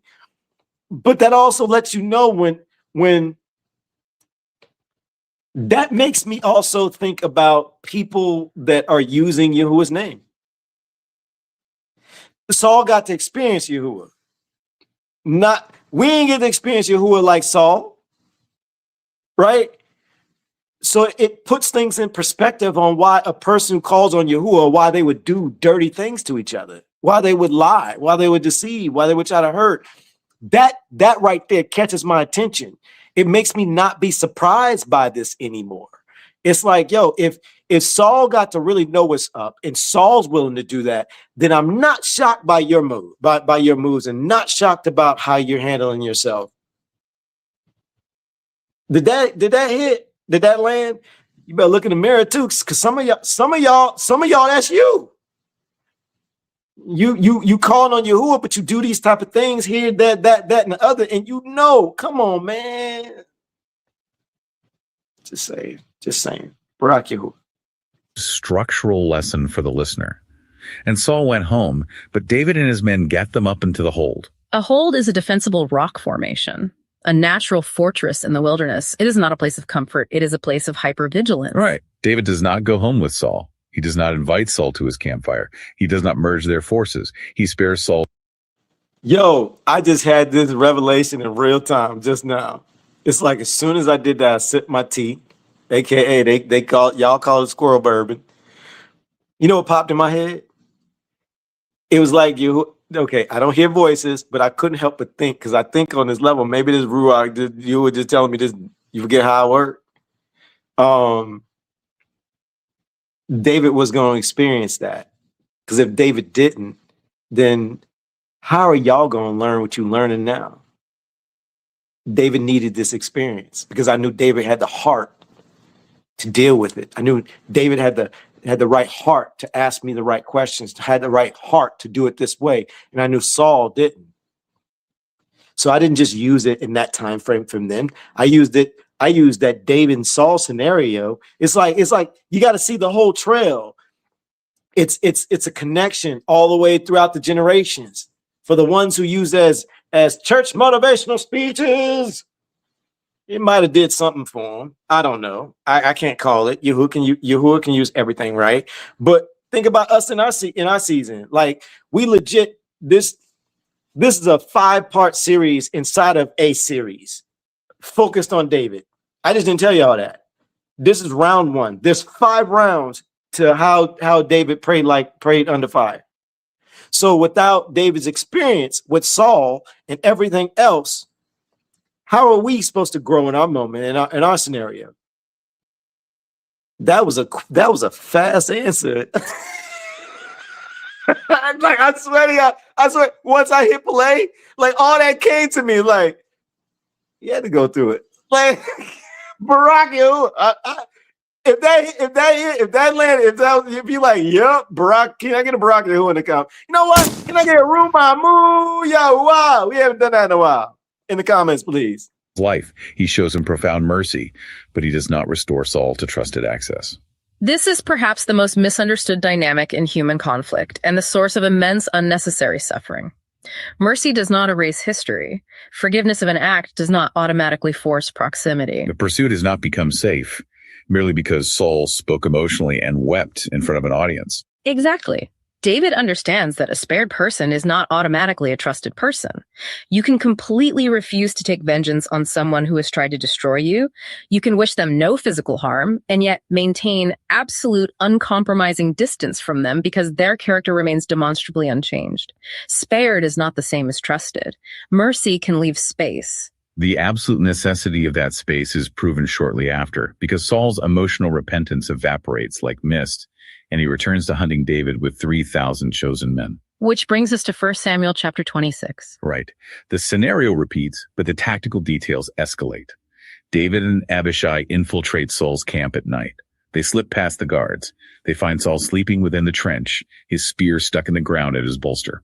Abishai, looking at the sleeping king and the spear, offers the ultimate temptation. He says, "YAHUAH hath delivered thine enemy into thine hand this day. Now, therefore, let me smite him, I pray thee, with the spear, even to the earth at once, and I will not smite him the second time." Abishai is offering to do the violence. Yes. He is saying, you don't even have to get your hands dirty, David. Let me strike him once. It will be over. The terror will end. You can finally go home. The psychological pressure to Yo, hold up. Admins. Y'all see Maryland. Maryland like, no. Yeah. Myshpaka, I gotta tell y'all.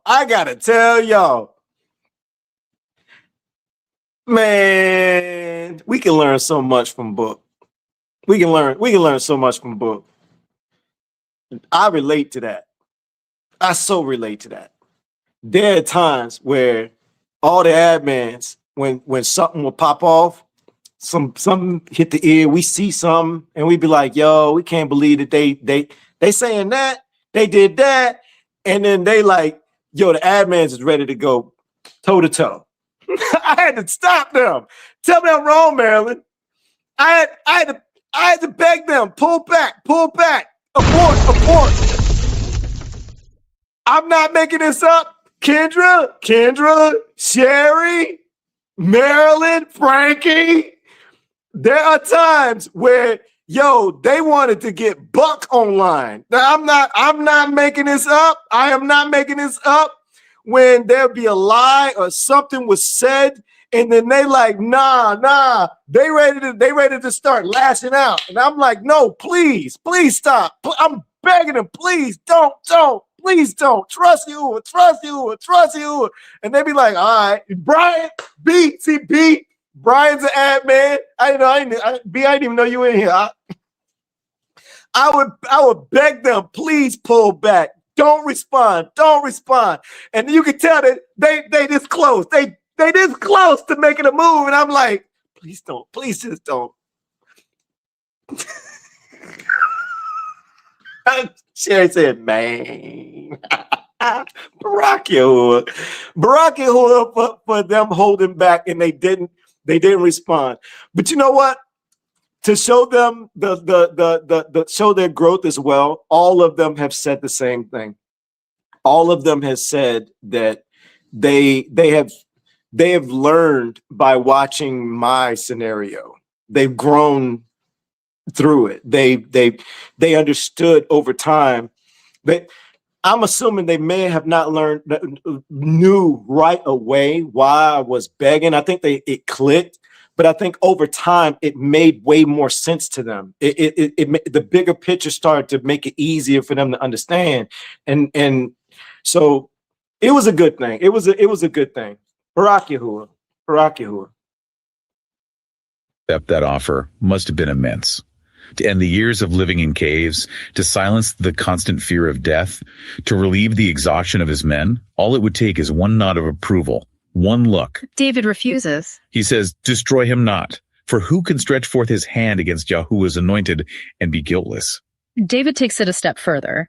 He articulates exactly how he views the ultimate resolution of the conflict. He says, as YAHUAH liveth, YAHUAH shall smite him, or his day shall come to die, or he shall descend into battle and perish. YAHUAH forbid that I should stretch forth mine hand against YAHUAH's anointed. The lesson here requires careful auditing.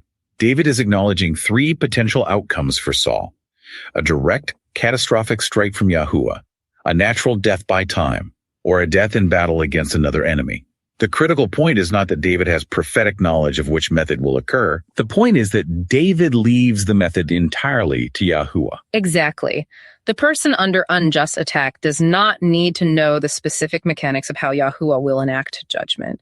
You do not need to design the punishment. You do not need to orchestrate the downfall. Your only responsibility is to keep your own hand clean and obey the command for restraint. David takes the spear and the cruse of water from Saul's bolster, not to use as weapons, but as undeniable evidence of access. He once again proves that he could have struck, but chose restraint. He proves that he does not have to become wicked to demonstrate that his attackers are wicked. I do not have to become wicked to prove that they were wicked. Exactly. Throughout this entire ordeal, from the watched house to the Ziphite betrayal to the cave, the emotional toll is staggering. We must look at Psalm 142 to understand how David processed this profound trauma. This psalm is a Mashil of David, a prayer when he was in the cave. It reveals a spirit that is profoundly battered. He says, I poured out my complaint before him. I showed before him my trouble. When my spirit was overwhelmed within me, I looked on my right hand and beheld. But there was no man that would know me. Refuge failed me. No man cared for my soul. We must validate this profound emotional reality. The text does not expect a person to navigate unjust pursuit with a cheerful disposition. Right. The feeling of total isolation, the sensation that refuge has completely failed, the crushing weight of an overwhelmed spirit. These are real, documented human experiences under intense pressure. The audit does not demand you pretend you are not bleeding. But there is a crucial distinction in how David handles this overwhelming trouble. Notice exactly where he directs the flood of his emotion. I cried unto YAHUAH. I poured out my complaint before him. I showed before him my trouble. This complaint is a desperate, agonizing pouring out of the soul before the righteous judge. It is not gossip broadcasted before a crowd. No. It is not a social media campaign designed to garner sympathy and turn public opinion against the attacker. This is the absolute discipline of the internal life. You do not deny the wound. You do not pretend you are invincible, but you change where you carry the bleeding. You bring the full, unedited, agonizing complaint directly to YAHUAH before you ever consider broadcasting it to others. Pour the trouble out in the presence of the ultimate auditor, not the court of public opinion. David did not deny the wound. He changed where he carried it. We have examined the theological architecture of the two-sided courtroom, and we have observed its rigorous physical application in the world during David's flight. Before we close this audit, it is necessary to execute a rapid-fire synthesis to ensure there are absolutely no misunderstandings regarding the boundaries we have established. Because the human mind is adept at twisting truth to justify its own ends. To find loopholes for its vengeance, we must lock these definitions in place. The clarifications are as follows. Listen carefully to the historical record. Restraint is not passivity. Choosing not to strike back does not mean you are weak or inactive. It requires the highest form of active muscular discipline. Forgiveness is not automatic access. Right. Releasing someone from your own vengeance does not mean you unlock the door and let them back into your inner circle. Clean speech does not forbid truthful testimony. Refusing to slander your attacker does not mean you remain silent about the objective facts of what they have done. Furthermore, protecting vulnerable people is not unbelief. Taking steps to secure your perimeter, your children, or yourself from a known threat is a requirement of wisdom, not a failure of faith. Using lawful protection, preserving evidence, and creating physical distance is not taking Yahuwah's seat as judge. It is operating lawfully within the reality of a dangerous world. The listener must not walk away from this deep dive believing they are commanded to remain in immediate danger. The listener must not believe they are required to restore access to an unrepentant person who displays no changed fruit. And conversely, the listener must never believe that the injustice done to them grants them permission to use their community as a retaliatory mob. The boundaries stand firm. Clean hands do not require an unguarded life. Spared is not the same as trusted. Mercy can leave space. We now turn the mirror directly toward you, the listener. These are the weighty questions derived from the record. Do not rush past them. Let the weight of the inquiry settle into your own reality. Are you truly innocent of the central charge leveled against you, or have you actually contributed to the conflict in ways you are aggressively refusing to admit? Is your mouth clean as you defend yourself? Or are your lips feigned, masking malice behind facts? Is your hand truly restrained, or are you secretly looking for the spear? When you pray concerning your adversary, are you genuinely asking for righteous protection? Or are you secretly asking YAHUAH to engineer their public humiliation so you can watch? Are you demanding that your attacker be exposed while absolutely refusing to submit to your own internal examination simply because the initial accusation against you was false? Are you remaining in a dangerous, destructive situation because you falsely believe that leaving would demonstrate a lack of faith? Are you confusing the mandate for mercy with a requirement for restored trust? Can you present the evidence of your innocence without delighting in the destruction of your accuser? We reach the final synthesis of David's record. Observe the totality of his conduct. He did not live in a state of denial. He named the danger. When the threat arose, he actively sought direction. When the answer required movement, he fled when necessary. While fleeing, he preserved evidence. When confronted, he told the exact, unvarnished truth. Under immense crushing pressure, he restrained his hand from violence. Through it all, he remained entirely open to the painful examination of his own heart.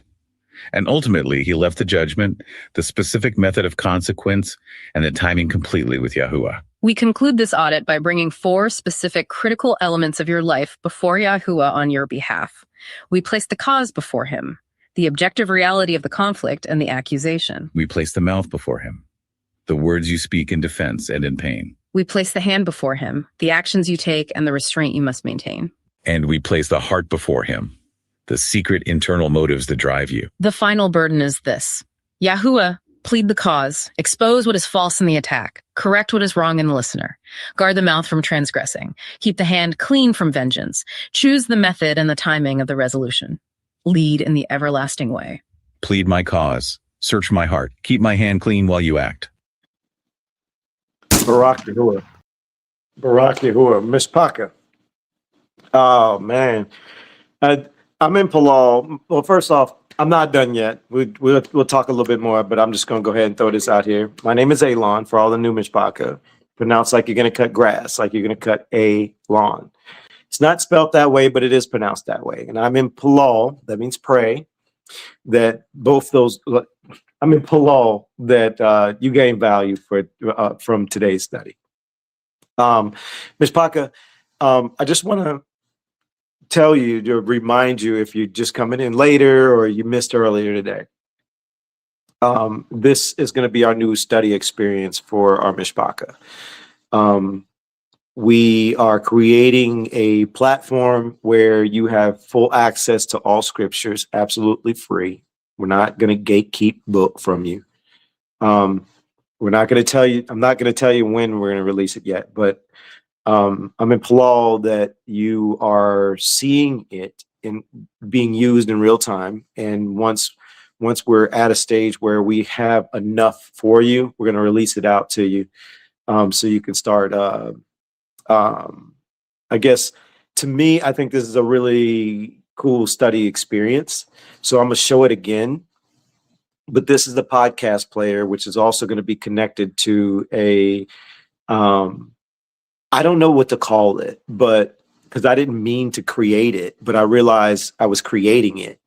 My first instinct was, well, I'm just going to say it's the Ruach. because I really wanted to just to serve Yahuwah and provide book to people who don't have access to these books. And then I wanted to add some extra value.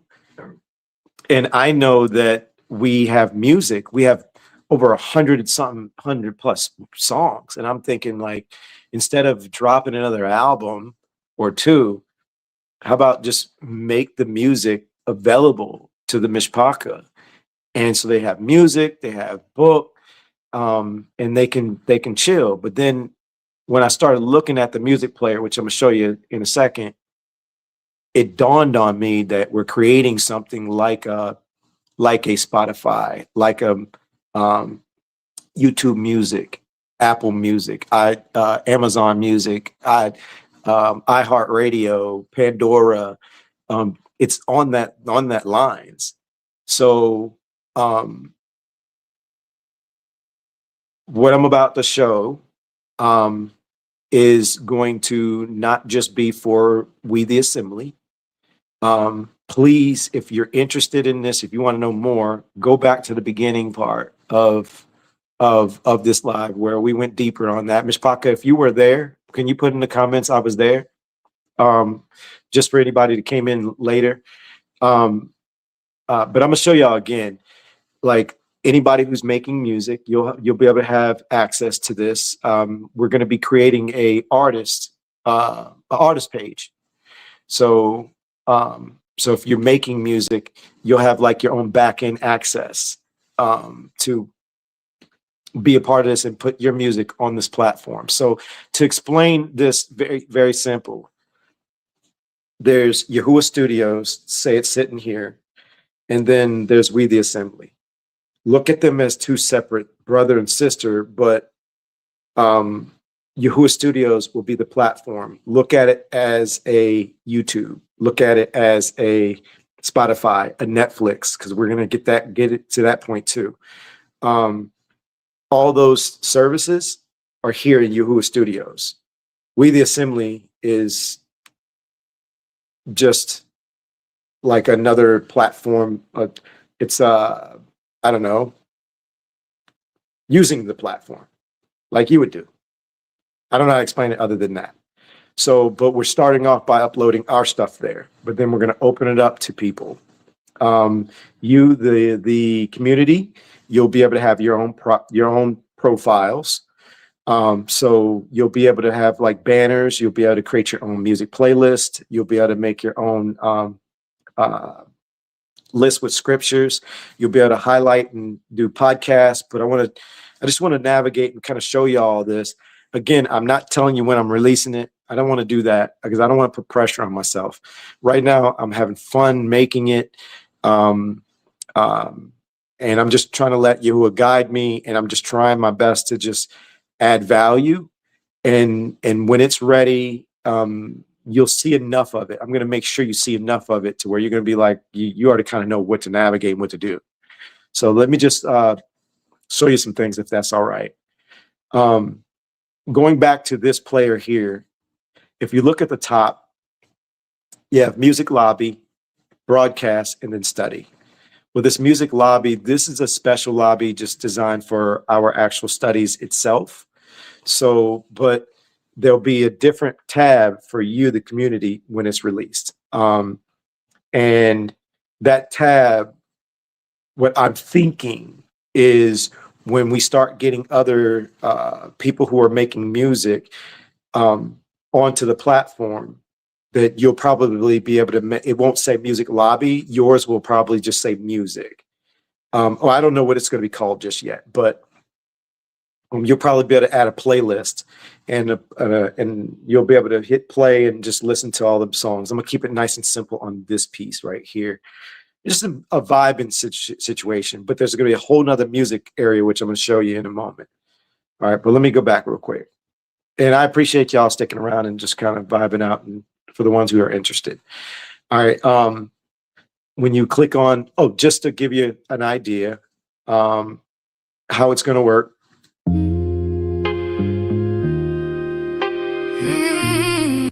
So like artists will upload their songs. As you see, we have We the Assembly songs, and then you can move up and down on the list. So like this is the next one, Let It Return.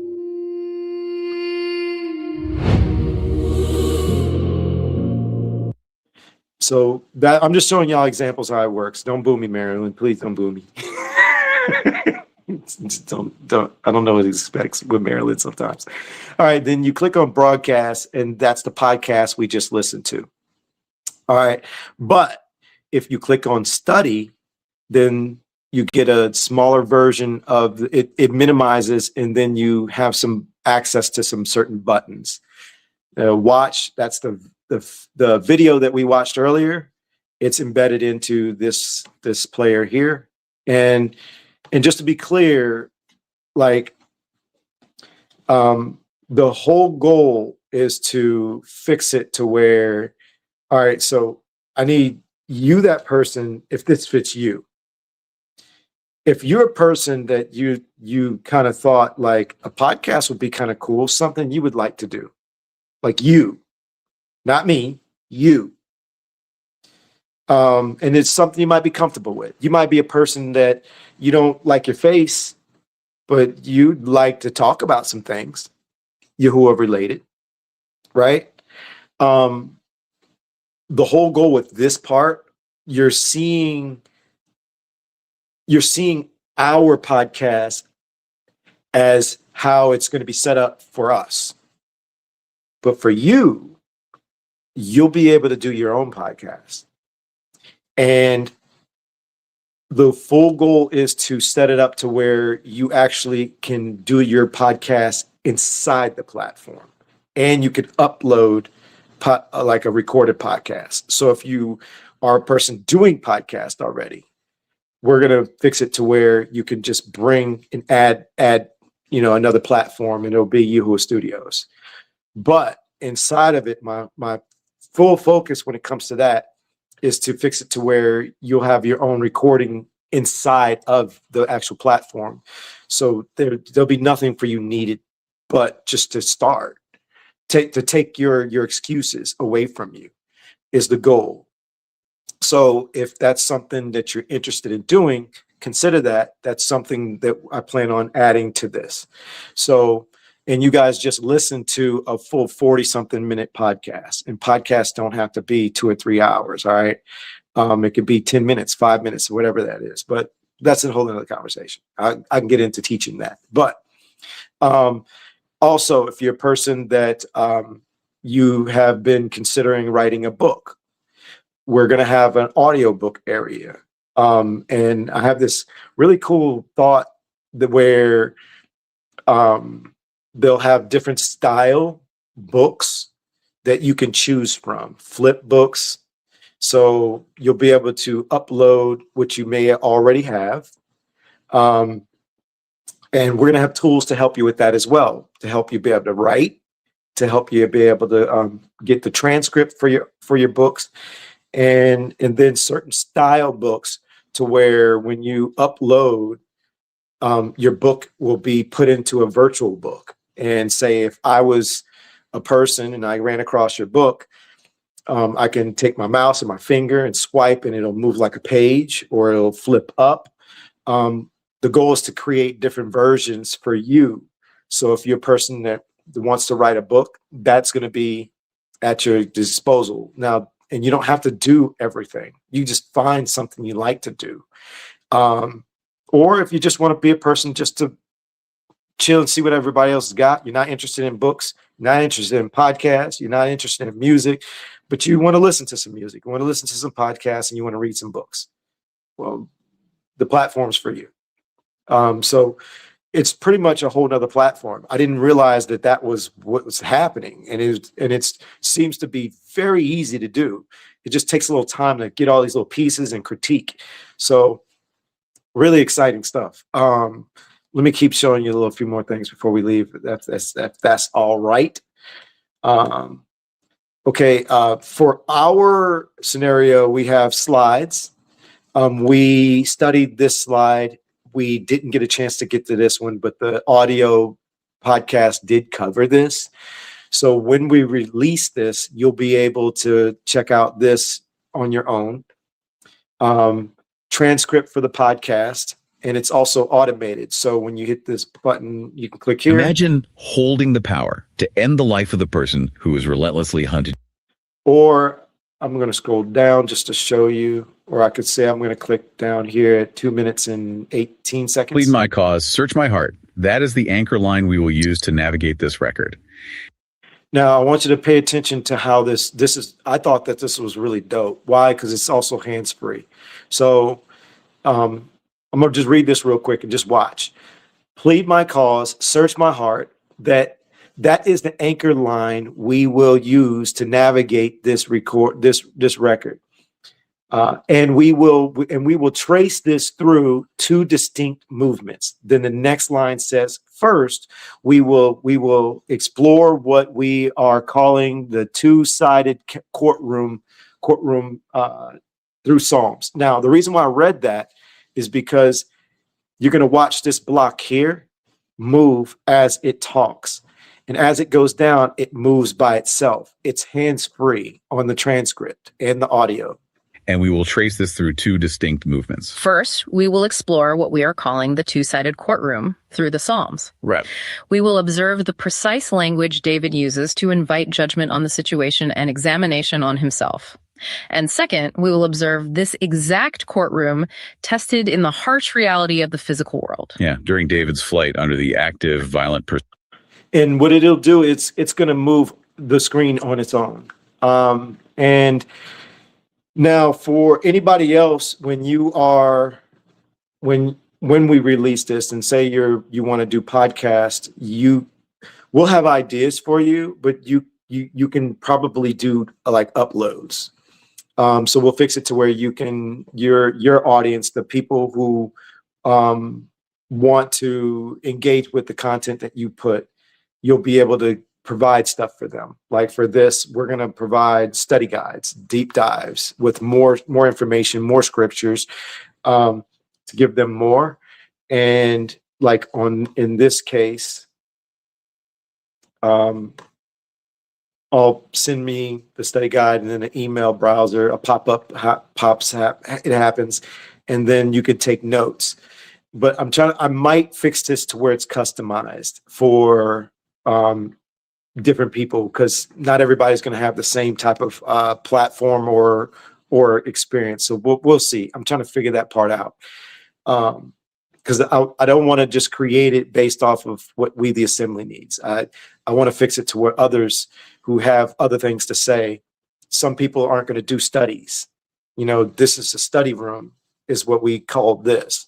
You might want to call yours something else different. So might want to give you access to be able to name your room. And here's where, let me show you. It's a different. Okay, so the book itself, we're putting the scriptures back together, restored for you. And like here's Deuteronomy. We went here earlier. Click on Deuteronomy chapter 28. And up here at the top, you can make the letters bigger so you can see. Frankie, we already know you can't see. So, I thought about Frankie when I did that. I'm just playing. That was a joke. All right, and you can take notes. You can hit the copy button so you can copy that verse and you can share it. And then there's a music tab. I think there's going to be a podcast tab up here and some other tabs we're trying to do too, author. But here's music. And this is what caught my attention to make me feel like, whoa, wait a minute. We're creating like our own little like Spotify or YouTube music. So say, for example, I don't know, let's do.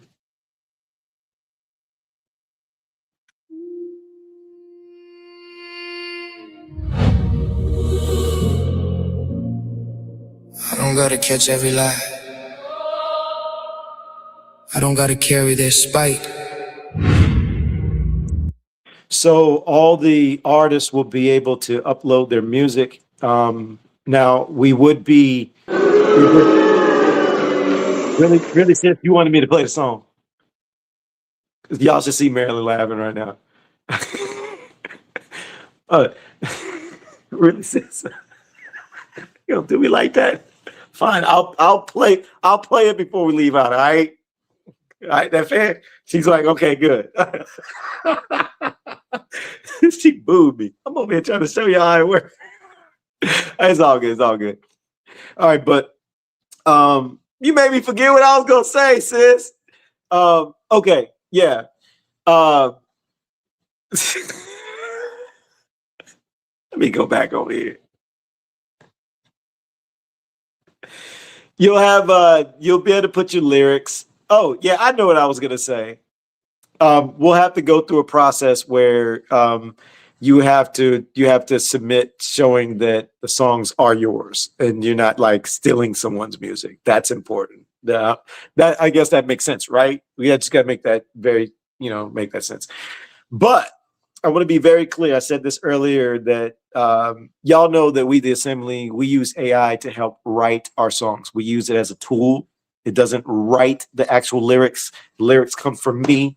It just helps me a little bit of rhyming and structure, but I'm the one that does it through my ruach, through my soul. So I throw that out there for these AI people, man. Y'all be tripping. Y'all don't even know nothing about our community, but y'all got a lot to say. Anyways, moving forward. Anybody who, whether you use AI, whether you don't use AI, we're not gatekeeping just for AI music. So if a person doesn't use AI and they have music and they want to use the platform, you will have access to be able to do so. So I just wanted to throw that out there, make sure that was very clear. All right. And did somebody say I'm with you, Marilyn? Don't be pumping her head up. I just kidding. Just joking. And you'll be able to send people to your other platforms, like listen on YouTube, Spotify, Apple, and YouTube Music. These aren't really connected yet. I just really wanted to show y'all the demo of it. And all right, this one doesn't have it, but the scripture anchor for our songs and song notes. So those will be access to it. And I'm thinking about adding a lyrics area where it's not just the lyrics that sit in one location, but where the player will open up. What did she say? The player will open up, and I can play that one if you want, sis. Actually, I want to play that. I don't. Man, Kendra gone. See, look. See what's happening now, sis. Oh, about to do song requests. I only got 8 of them on this one now. Relax. Do I have 8? I don't know. My bad. Squirrel. Where it opens up and the lyrics move and highlight at the same time. So I'm trying to find cool ways to like make it different than all the other platforms and just make it kind of fun for everybody. But let me see here. Oh, and that's all I'm going to show you for right now. All right, let me see. What is sis? Sis says she wanted to listen to play whichever song you want. Thanks, Marilyn. Thanks, sis. I don't know, y'all. You know what? I don't know, man. It's between let the look. Which one do y'all want to hear out of these two? I'll let. Woo, there's 3 of them I want to play. Let them fall by their own sword. You know what? Hold up. You know what? I'm gonna play 3 songs. Y'all down with 3 songs? But I'm gonna change the player because this player I can put them back to back. I designed it this way for the in-house. See if y'all cool with it. Yeah, the first 3. Yeah, we'll rock the first 3. Y'all down with the first 3? Bet. I'm gonna do it anyways. Barak YAHUAH. Oh, wait. Marilyn, don't boo me. Don't boo me. Please don't boo me. Please don't boo me. Hit the chauffeur, that's all. My name is Alon, pronounced like you're gonna cut grass, like you're gonna cut a lawn. It's not spelled that way, but it is pronounced that way. And when I go live, I have 2 goals. First goal is to give esteem and to serve our creator, YAHUAH. And the second is to add value to you. And I'm in PALAL, and both those goals got met today. Barak Yahuwah, I'm going to hit the chauffeur. And after that third song, I'm going to go ahead and close this bad boy out. We're just going to vibe out. All right? Myshpaka, we'll see you next Saturday.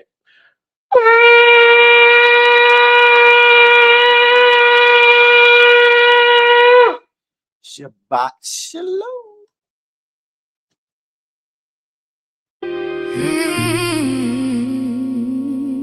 You ain't gotta out scheme the schemers. You ain't gotta idle talk the liars. Take it to YAHUAH. Let the crooked counsel choke on itself. Not my rage, not my hand, not my pride, not my plan. We the assembly. Let them fall by their own counsel. Let the crooked table turn. Let the net they hid in secret be the place their falsehood burn. Let them fall by their own counsel. Let their whispers lose the ground. YAHUAH, see the hidden plotting. He can turn the whole thing around. They smile with velvet, scheme and smoke. Soft with the lips, but the end were broke. No faith in the mouth, just a pilot's plea. Open great talk underneath the teeth. I seen how crooked counsel dress up clean. White glove lie with a practice sheen. One hand wave, one hand hide the blade. One eye public, one snare backstage. But I ain't built to rent that tone. I won't let their darkness frame my bones. I take it up where the morning here. Direct my prayer, then look up clear. Cause you hate the seat, you hate that blood. You judge what's buried beneath the mud. If what they built rebelled on you, then let it cave by what they do. Psalms chapter 5, verses 8 through 12. Lead me, O YAHUAH, in thy righteousness because of mine enemies. For there is no faithfulness in their mouth. Destroy thou them, O ALUAH. Let them fall by their own counsels. Let all those that put their trust in thee rejoice. With favor wilt thou compass him as with a shield. They hold that meeting in the hidden room. Bitter words aim like a bow and gloom. Private snares with the public grin. Whole plot stitched from a studied sin. Who gon' see? That's how the proud men talk. To YAHUAH light hit every chalk. Till the same tongue sharpened for the kill. Fold on itself by the judge's will. They searched out faults with a patient hand. Thinking the poor wouldn't understand. Digging the pit with a careful pace. Riding the lie with a borrowed face. But you preserve from the fear of man. And shoot one arrow and expose the plan. When secret counsel start to crack, our flesh go still and step right back. Psalms chapter 64, verses 2 through 8. Hide me from the secret counsel of the wicked. They whet their tongue like a sword. They commune of laying snares privily. But YAHUAH shall shoot at them with an arrow. So they shall make their own tongue to fall upon themselves. Not my rage, not my hand, not my pride, not my plan. You see deep, you see through. Turn it back if it ain't true. No revenge, no fake peace, just your judgment over hidden speech. So guard my mouth and keep me clean. Don't let me eat with the crooked scheme. Don't let me sit at the poison table or borrow that tone just cause I'm able. Leave me not to their counsels. From proud looks down, break hardy law. If I speak, let it come my way. Season short and rightly placed. Cause vengeance ain't me rehearsing hurt. It's you returning the hidden word. Throne of mischief can't sit with you. No lie made lost they righteous through. You bring iniquity back in sight. Cut it off in its own dark night. So let the wicked fall in what they spread. While mercy still cover my lifted head. And if the neck got my name in thread, let it tear with their own hand led. Fall by their own counsel. If the book taught you not to mirror the snare, say it. YAHUAH. If you learning to let crooked counsel cave on itself, say it. We the assembly. We pray it up And let Yah judge it down. Sirach chapter 23, verse 1. Oh, YAHUAH. Father and governor of all my whole life, lead me not to their counsels. And let me not fall by them. Psalms chapter 94. Verses 22 through 23. The YAHUAH is my defense. He shall bring upon them their own iniquity. Yeah, the YAHUAH shall cut them off. Let them fall by their own counsel. Let the crooked table turn.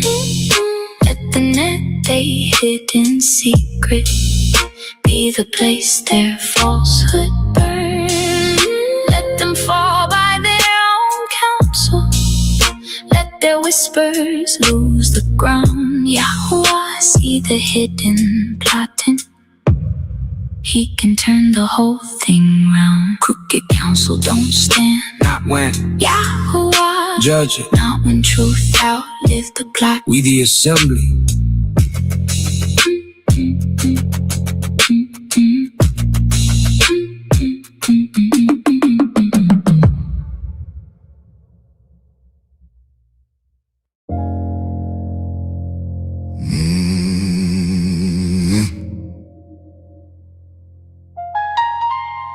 This ain't hunger for image.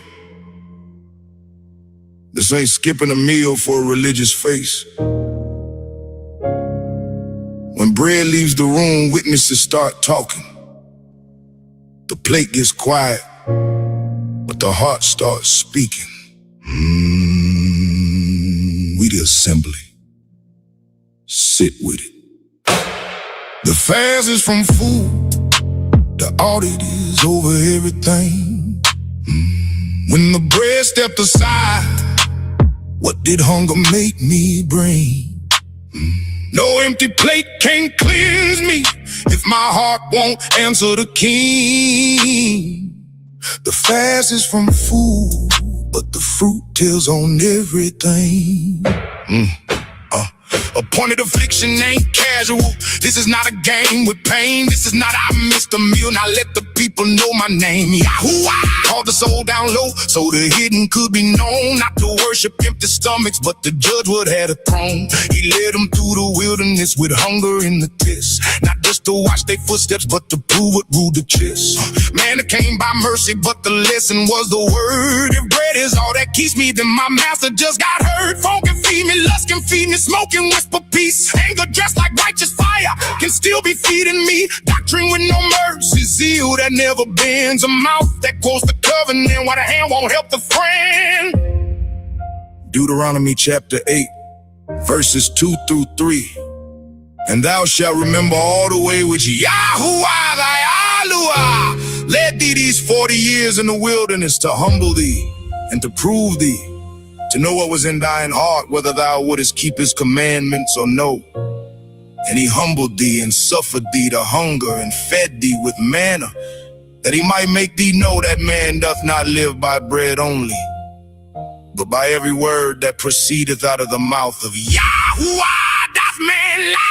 So what got loud when I got weak? Was it prayer or was it pride? Was it lust that waited quiet till the comfort stepped aside? Was it image needing eyes? Was it scrolling in the dark? Was it hunger for attention? Was it drama in the heart? Was it the pocket crutch whispering pieces over here? Was it appetite for numbness? Was it fear I never feared? Was I fasting from the food while my mouth still swung the blade? Was my neighbor sitting hungry while I guarded what I saved? I can bow my head like greed, still keep fists behind my back. I can post a solemn face, still refuse the brother's leg. I can say I'm getting low, still be high on being seen. YAHUAH, I don't need my hunger if my hunger don't come clean. The fast is from food, the audit is over everything. When the bread stepped aside, what did hunger make me bring?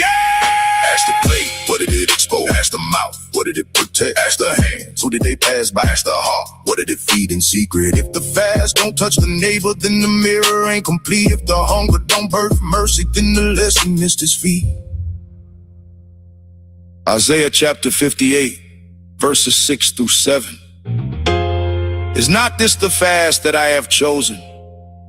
To loose the bands of wickedness, to undo the heavy burdens, and to let the oppressed go free, and that ye break every yoke?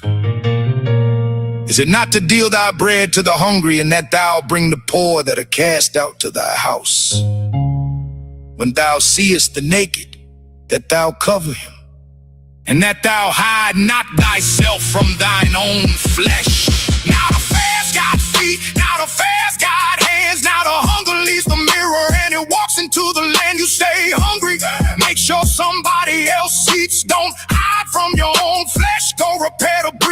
Remove the yoke, remove the finger, remove the empty speech. If the ache exposed the craving, let the word cut underneath. If the scream became the table, if the habit had a seed, if comfort had an altar, let it fall before the king. This ain't shame for shame, this is mercy with a witness. This is truth inside the room till excuses lose their business. The body came low, now the hands gotta move. The fast ain't finished till the fruit tells the truth. Fact check me. If the book ain't plain, sit with it. If the mirror landed, YAHUAH. If mercy told the truth, we the assembly. No empty hunger, open hands. Matthew chapter 6, verses 17 through 18. But thou, when thou fastest, anoint thine head and wash thy face, that thou appear not unto men to fast, but unto thy Father, which is in secret, and thy Father, which seeth in secret, shall reward thee openly. Wash the face, open the hand, close the door, repair the land. The Father saw the secret, the fruit stands in the gate. The body came low, the heart stopped hiding. No empty hunger, open hands.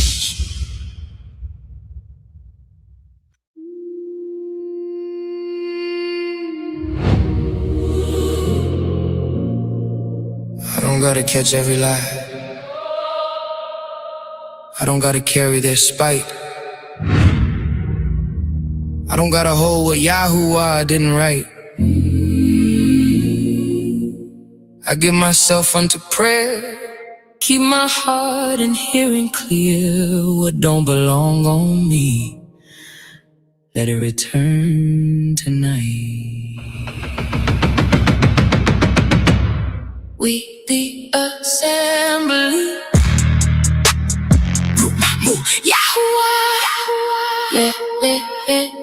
Let it return. I won't wear what you never wrote. Every false word, lose that hope. What ain't from truth won't make me fold. Let it return. I won't sign for every lie. YAHUAH. No, what's really mine? What don't fit your word goes back outside. I used to catch every word they threw, like if they named it then it must be true. I used to hold what wasn't mine, let it sink in skin and bend my mind. But now I know how hatred move. It need a host, it need a room, it need a heart that'll say come in and let that poison settle in. Now for my love they can still be crossed. That don't mean I gotta wear they thoughts. That don't mean I gotta take that brand or let false name sticks to my hands. I take it up where the night gets still, but without to leave it in this wheel. YAHUAH here when the lying tongue starts, so I don't pin that mess to heart. I don't rehearse what you didn't say. I don't let slander become my frame. I give myself unto prayer instead and let that noise pass overhead. Psalms 109, verses 1 through 5. Hold not thy peace, O YAHUAH of my praise. They have spoken against me with a lying tongue, For my love they are my adversaries. but I give myself unto prayer. We the assembly. YAHUAH. Every curse needs somewhere to land. Every lie need a willing hand. Every dark word need open ground. I close that gate, it can't sit down. In righteousness I stand up straight. Far from terror, far from fate. They may gather but not by you. So what they force ain't binding truth. No weapon form can't hold my name. No rising tongue can't lock that chain. You said condemn it, so I do by staying with what's clean and true. And if I let it live in me, then I help falsehood feed on me. So no, I won't dress in borrowed shame. Won't let crooked speech rename. You know my record, you know my frame. You know what stays and what gets drained. What ain't from you can't stay with me. It touched the line and leave from me. Isaiah 54, verses 14 through 17. Thou shalt be far from oppression. Thou shalt not fear. Whosoever shall gather together against thee shall fall for thy sake. No weapon that is formed against thee shall prosper. Every tongue that shall rise against thee, In judgment thou shalt condemn. it won't cleave to me. It won't live in me. Not my name, not my stain. It won't cleave to me. It won't stay with me. What you didn't write leaves tonight. Hide me deep from the strife of tongues. Keep me clean when the proud word come. Put me in that secret place where lies lose breath and can't leave trace. I hate the work that turn aside. I won't let deceit come dwell inside. What works in dark won't share my house. What you cut off won't use my mouth. You've kept me from the slander snare, from lips that forge lies out of there. So when they send it, let it miss. I don't receive what's not from this, not from your word, not from your hand, not from your light, not from your plan. And if they curse, then bless me through. Let shame wrap wrong, not cover truth. I won't help panic write my name. I won't help fear become my frame. I give myself unto prayer again, and let your order speak it in. We the assembly. If YAHUAH didn't write it, don't wear it. YAHUAH. If false words don't get to live and you say it. YAHUAH. We give ourselves unto prayer, And let it return. Psalms 31, verses 18 through 20. Let the lying lips be put to silence. Thou shalt keep them secretly in a pavilion from the strife of tongues. Psalms 101, verses 3 and 7. It shall not cleave to me. He that telleth lies shall not tarry in my sight. Sirach chapter 51, verse 2. From the snare of the slanderous tongue, and from the lips that forge lies, let it return. I won't wear what you never wrote. Every false word is my soul. What ain't from truth can't make us home. Let it return. I won't sign for every lie. YAHUAH, no, it's really mine. What don't fit your word goes back outside. Not my label, not my load, not my sentence, not my road. What ain't from YAHUAH won't live in me. Let it return. We the assembly.